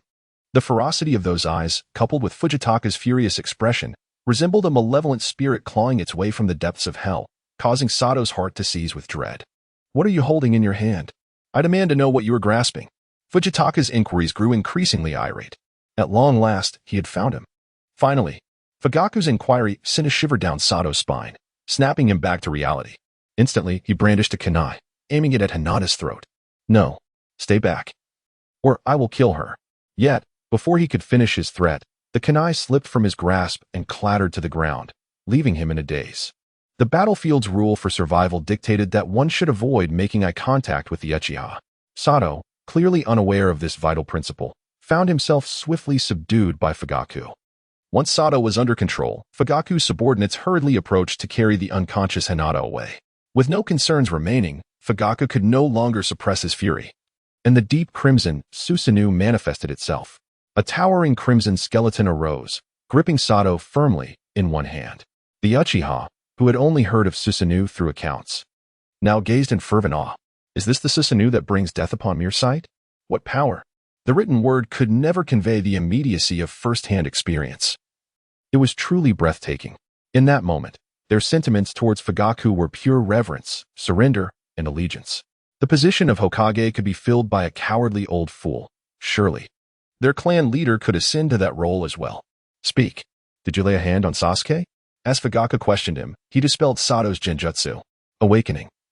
Sato glared defiantly at Fugaku, insisting, I want to tell you anything. Aya. His stubbornness only fueled Fugaku's ire further, prompting him to tighten his grip with Susanoo's arm.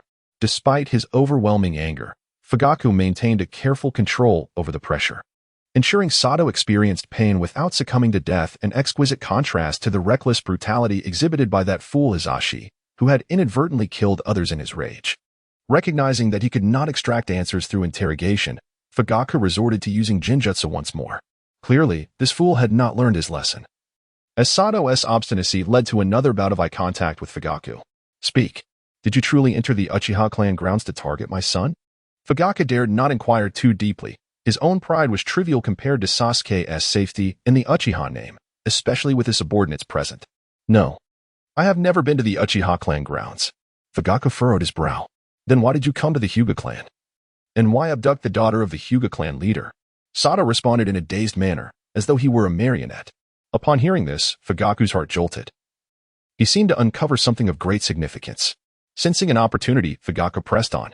Did you not come from the Cloud Village for negotiations? If so, why then steal the Hyuga's Byakugan bloodline limit?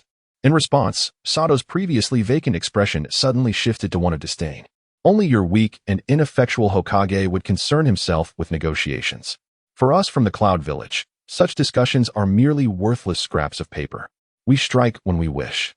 Your Konoha is so feeble now that any talk of peace is merely a guise to seize the Hyuga's Byakugan bloodline. Are you not afraid of being discovered in your actions? What does it matter if it is discovered? If I am found out, I shall deliberately perish at the hands of the Hyuga clan, for even if I cannot obtain the daughter of the clan leader, I can still acquire a pair of Byakugan. The startled Hinata Hisashi, compelled to investigate the commotion by Fugaku's Susanoo, remarked. The third Hokage, hurrying over in haste, and closely following him, Trock, it is ruined. Chapter 39. The Spinning Illusionary Array. Lord Hokage, please execute this Uchiha immediately. He dares to manipulate our members of the Cloud Hidden delegation with Genjutsu, uttering words that harm the relationship between Cloud Hidden and Konoha. In the face of this unexpected situation, Trock had no choice but to bluster, placing his hopes for a turnaround on the senile and incompetent third Hokage. However, his words incensed the Uchiha followers, who were exhilarated by Fugaku's activation of Susanoo. What nonsense are you spouting, you Cloud-Hidden barbarian? They hastily activated their Sharingan, eager to teach this slanderous Cloud-Hidden a lesson. Stop it, Mizukage, Fugaku commanded sharply. With the Patriarch's order, the Uchiha named Mizukage came to a halt. Go retrieve the poison sac from that Cloud-Hidden. Fugaku issued another command, and dispel Susanoo. Yes, sir. Mizukage complied immediately. Having developed an overwhelming fervor for Fugaku after witnessing his power, the Uchiha clan revered strength, always heeding the words of those stronger than themselves. Especially since Fugaku had exhibited abilities that were long thought to be mere legend. Seeing that Fugaku was not enraged by his words, but had instead seen through his scheme, Trock ground his teeth in frustration. What Uchiha? He had initially intended to provoke the Uchiha present, hoping to incite a confrontation that would result in their wrath, allowing this diplomatic incident to pass, while providing a pretext for Cloud-Hidden to retaliate. Yet, it was evident that Fugaku had discerned this intent and had even instructed others to disarm Sato's method of suicide. Trock glanced at Sato, then at the Uchiha who were fixated on him with their Sharingan, realizing he had no opportunity to escape. Damn it. Sato has betrayed him and harmed Cloud-Hidden as well. Witnessing the dire state of affairs, Trock turned to the third Hokage once more. Hokage-sama. Enough. My patience has its limits. I welcome those who bring peace, but I do not tolerate thieves. Hawk, show them out. Trock's words were abruptly cut off by the enraged third Hokage. To him, the actions of Cloud-Hidden were akin to being toyed with.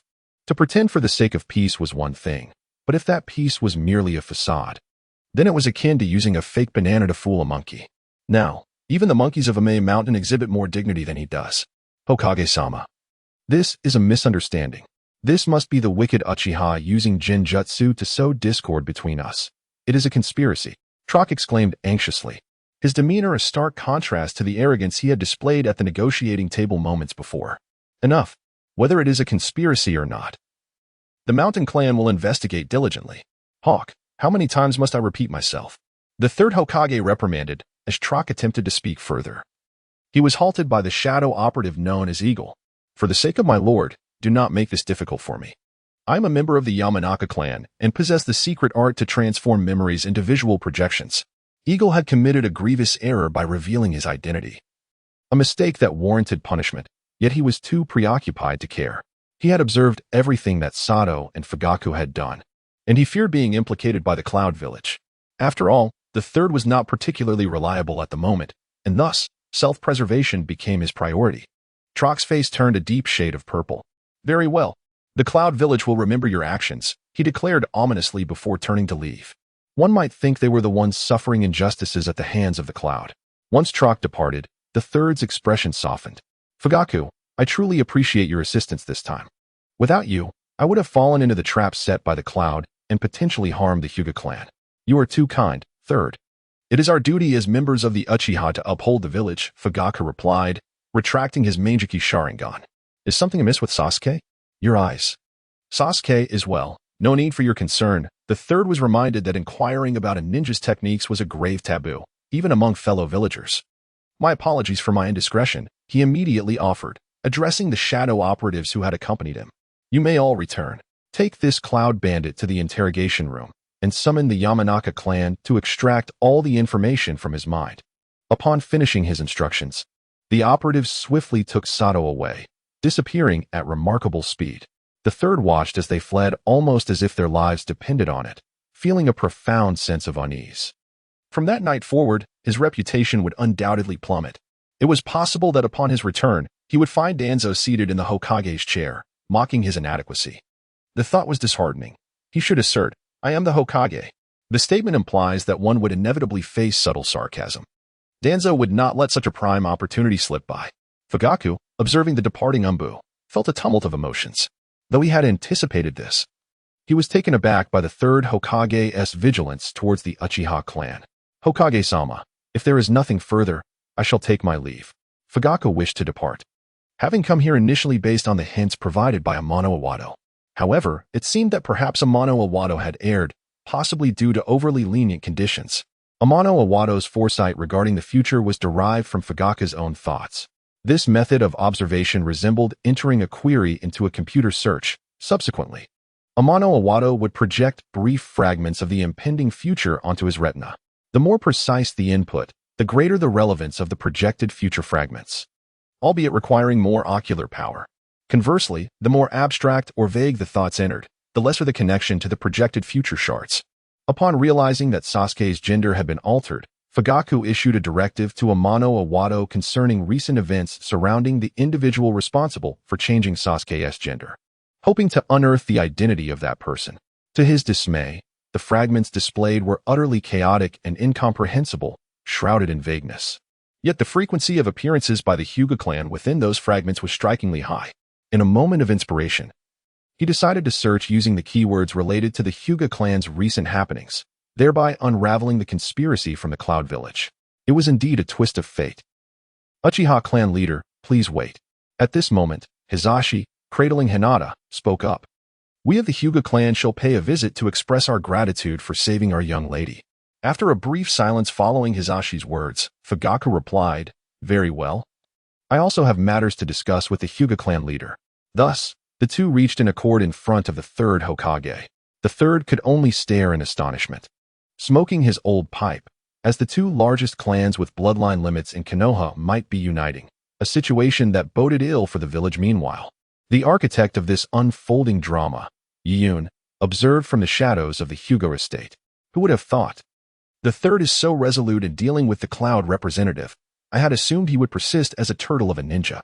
It seems that Hisashi is not fated to perish this time. I truly did not anticipate that altering Sasuke's gender would trigger such significant repercussions, altering the course of the original plot. Indeed, this is quite intriguing. He had long been aware that as he ceased to conceal his true self, the magnitude of his actions in altering the narrative would only intensify, leading to a cataclysmic transformation of the original plot of Naruto. The scenario where myriad alterations occur in the early stages while the latter part remains largely unchanged is utterly implausible. Since the narrative would spiral into chaos due to his actions, he resolved to embrace the disorder. It is only amid such turmoil that he would find opportunities to ascend. In this state of confusion, it would become evident who could endure more and withstand the trials. However, despite his assertions, the consequences of his machinations were not entirely devoid of impact on him. His concealment within the Hyuga clan stemmed from his intention to lie in wait for Tsutsuki Kinshiki to select a bride, thereby seizing the chance to obtain biological samples. In the Naruto film The Last, Tsutsuki Kinshiki and his father descended from the moon during the funeral of Hayashi.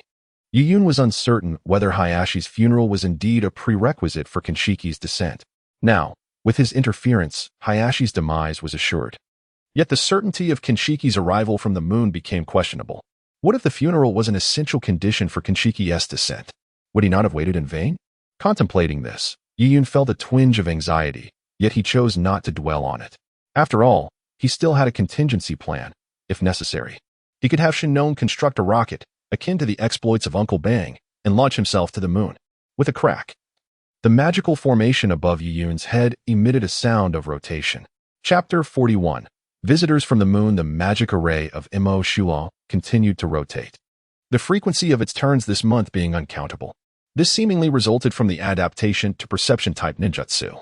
The ethereal cloud, intrinsically linked to Imo Shulua, was well aware of the purpose behind the array's incessant motion. Previously, he had invested considerable effort to facilitate Imo Shulua's acclimatization to perception ninjutsu. Unlike contact ninjutsu, which inflicts direct harm, perception ninjutsu does not pose an immediate threat to Imo Shulua, thereby preventing the instant establishment of an adaptation task. However, this does not imply that Imo Shulua is incapable of adapting to non-contact ninjutsu, as its inherent ability encompasses not merely the adaptation to attacks but to all phenomena in existence. This forms the foundational premise of Imo Shulua's being. Any event that directly or indirectly influences Imo Shulua can initiate an adaptation process. For instance, the dynamic vision bestowed by the Sharingan enhances the reaction time of the ethereal cloud to an extraordinary degree, allowing him to maintain a strategic advantage over Imo Shulua during their confrontations. In such instances, a phenomenon arises where Imo Shulua is constrained by the dynamic vision, leading to a necessity for adaptation to overcome this disadvantage. Thus, the adaptation process commenced. After a single rotation of the array, Imo Shulua exhibited a reaction speed surpassing that achieved by the ethereal cloud through the Sharingan, signifying a successful adaptation to the dynamic vision. Moreover, Imo Shulua's adaptation is never limited to a singular attribute. Rather, it encompasses the entirety of the capabilities associated with the Sharingan. Naturally, should the special abilities of the Kaleidoscope Sharingan come into play, a separate adaptation phase would be required. To ensure Imo Shulua could seamlessly adapt to non-contact perception ninjutsu akin to the Sharingan, the ethereal cloud employed a method both scientific and cunning, an experimental approach. Within the realm of Kamui, he established conditions to facilitate Imo Shulua's adaptation process to perception ninjutsu. For instance, he created a barrier that obstructed magical energy perception, rendering Imo Shulua effectively blind within its confines, as its primary means of perception was hindered. Subsequently, the ethereal cloud restricted Imo Shulua's output, allowing it to endure punishment without the ability to retaliate. Thus, they engaged in a game of hide-and-seek within the barrier, as the ethereal cloud, possessing multiple perception techniques acquired during his time in the Konoha perception class, could accurately locate and strike Imo Shulua. At this juncture, only two factors remained capable of inflicting harm upon Imo Shulua: the barrier that obscured magical energy perception and the ethereal cloud's perception ninjutsu. In response, Imo Shulua sought to alter its predicament, compelled to adapt either to the obscuring barrier or the ethereal cloud's perception techniques. However, the ethereal cloud further constrained the conditions, forbidding Imo Shulua from adapting to the obscuring barrier. Consequently, the only recourse for Imo Shulua to avoid punishment was to adapt to the perception ninjutsu. Thus, Imo Shulua successfully established an adaptation task for perception-type ninjutsu. Once the task was initiated, the subsequent steps became straightforward: analysis and optimization, enabling Imo Shulua to continuously refine its understanding of perception ninjutsu adaptation. During this period, Imo Shulua engaged in a form of passive learning, optimizing its adaptation while remaining in the shadow of the ethereal cloud. Throughout this process, it developed a rather intriguing solution, facilitating Imo Shulua's ability to adapt to non-contact capabilities with greater ease. This solution dictated that upon perceiving Imo Shulua, it would immediately recognize the presence and initiate an adaptation task. This explains why, during a previous encounter, when the date difference merely glanced at Imo Shulua with the Byakugan out of curiosity, Imo Shulua commenced adapting to the Byakugan's abilities. With this newfound understanding, the ethereal cloud no longer needed to impose various conditions to prompt Imo Shulua's adaptation tasks. However, a minor flaw persisted. Since the emergence of this solution, Imo Shulua sporadically exhibited erratic behavior, revolving the magic array atop its head. Countless times, the ethereal cloud found himself roused from slumber by the incessant whirring of the wheel, a sound audible only to him. Who, one might wonder, was the peculiar individual prowling in the dead of night? Then, the complaining Youyun suddenly realized that the database of Moxu Luo had been enriched with over a dozen methods to counter the foresight of the future. Youyun mused, "Who claimed this wheel is noisy? This wheel is splendid. It must turn vigorously." So, is it once again the Sage of Six Paths who is peering into him? Not necessarily. The methods employed by the Sage of Six Paths to glimpse his future should have been largely adapted by Moxoluo. Unless the sage can devise entirely new techniques for foresight, unrelated to previous ones, he will inevitably be hindered by Moxoluo. Thus, could it be Hyuga? Youyun, concealed in the shadows, pondered briefly. He recalled that in the Itachi True Legend, Hyuga had activated the Mangeki Sharingan quite early, and its abilities seemed to be related to foresight. So, did Hyuga come to him specifically? The power of the Mangeki is truly astonishing. It accomplishes feats that even the Sage of Six Paths could not. Thinking of this, Youyun broke out in a cold sweat. Had it not been for Moxoluo's adaptation and the development of a method to detect and counter future probing, he would surely have been ensnared by now. A week. If the Tsutsuki on the moon has not descended after a week, other measures must be considered. At that time, he would think of ways to ascend. He could not waste too much time here. The remaining time was merely a matter of waiting. During the days Youyun lay in wait, many intriguing events unfolded in Konoha. For instance, the Uchiha clan grew increasingly restless, particularly since Hyuga had uncovered the conspiracy of the Cloud Village, starkly contrasting the incompetence of the third Hokage. That old man Sarutobi may sit in his position, yet it does not mean our clan leader cannot aspire to the same. Meanwhile, the third Hokage found himself in a far more uncomfortable situation. Danzo had come several times to ridicule him, and his focus on suppressing the Uchiha overshadowed any thoughts of becoming Hokage, relentlessly poisoning the third's ears with scorn. Old Sarutobi, you may cower in the face of the Cloud Village, but will you also cower from the Uchiha? They have already grown weary of scheming. If you continue to be so weak, Konoha will inevitably perish under your leadership, Danzo declared to the third. Sarutobi, the Uchiha must be suppressed now, if not, even the neutral Hyuga clan will waver, added Mitarashi. After returning that day, intelligence emerged regarding a potential alliance between the Uchiha and the Heishi clans. For Konoha, this bore no difference from a US-Soviet alliance. Originally, the Uchiha and Hyuga, both clans of bloodline limits, were already challenging to deal with. Now, their potential union posed the question, would Konoha remain the Hokage's Konoha, or theirs? This was a profound insult to the Hokages of the past. As Little Spring arrived to exert pressure, the third Hokage found himself enveloped in smoke, seemingly finding solace only in this vice. Observing the relentless pressure from his friends, he felt an overwhelming fatigue. The Uchiha and Hyuga clans seemed to unite because of him, while the obstinate Cloud Village continued to quarrel. His friends not only failed to offer assistance but instead multiplied his burdens. Meanwhile, discontent brewed within the Umbu, and the transmission of orders was no longer as smooth as it had been. Despite knowing that certain truths should remain unspoken, the entire village was aware of them by the following day. His rebellious younger son had chosen to leave the village for the feudal lord's domain, and each day he returned home, yearning to confide in his wife, who had perished during the Ninetales incident. Instead, he could only pour his heart out to a cold photograph. The exhaustion weighed heavily on the third Hokage. Were it not for his responsibilities, he would have long since relinquished the mantle. Enough. Do not say more. I shall handle this, he declared after taking a deep drag of his cigarette. Handle it? How will you manage, as you did with the Cloud incident? Danzo scoffed, voicing his long-held sentiments. You are too old for this position. It should belong to someone more decisive. I will never allow you to ascend to the role of Hokage. Your extremism will only lead Konoha to ruin. The third Hokage's candid words left Danzo's face flushed with anger. Indeed, regardless of his flaws, Sarutobi was the only one suitable for the role of Hokage after decades of service. Little Spring is right.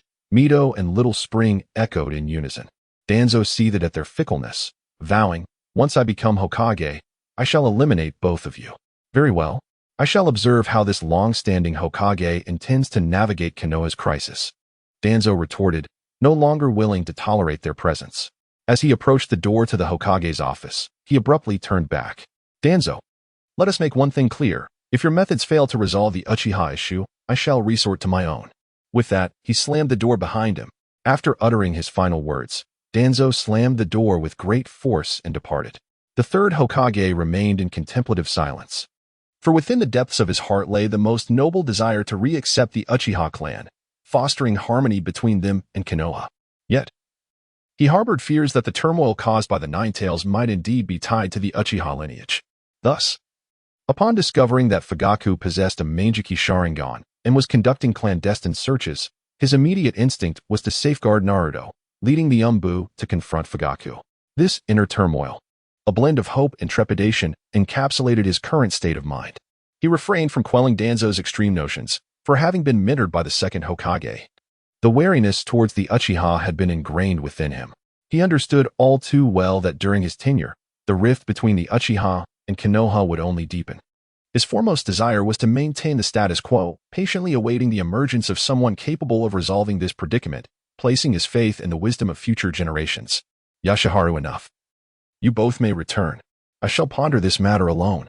Mito Minen wished to voice his thoughts, but the third Hokage issued a dismissal, with the third's directive clear. Neither of them could protest further and thus exited the Hokage's office, leaving the third Hokage in solitary reflection. Z. After a prolonged silence, the third called out a name. Present. An Umbu named Z knelt before the third. Summon Jiraiya and Tsunade back. Should they refuse, inform them this is a command from the Hokage. Understood. Z vanished instantly upon receiving the order. Cut line. And so it began. After waiting in the shadows for many days, Youyun opened his eyes. With the assistance of shadow clones and his loyal canine companion, he received word of two unfamiliar presences descending from the sky near the Hyuga clan's territory.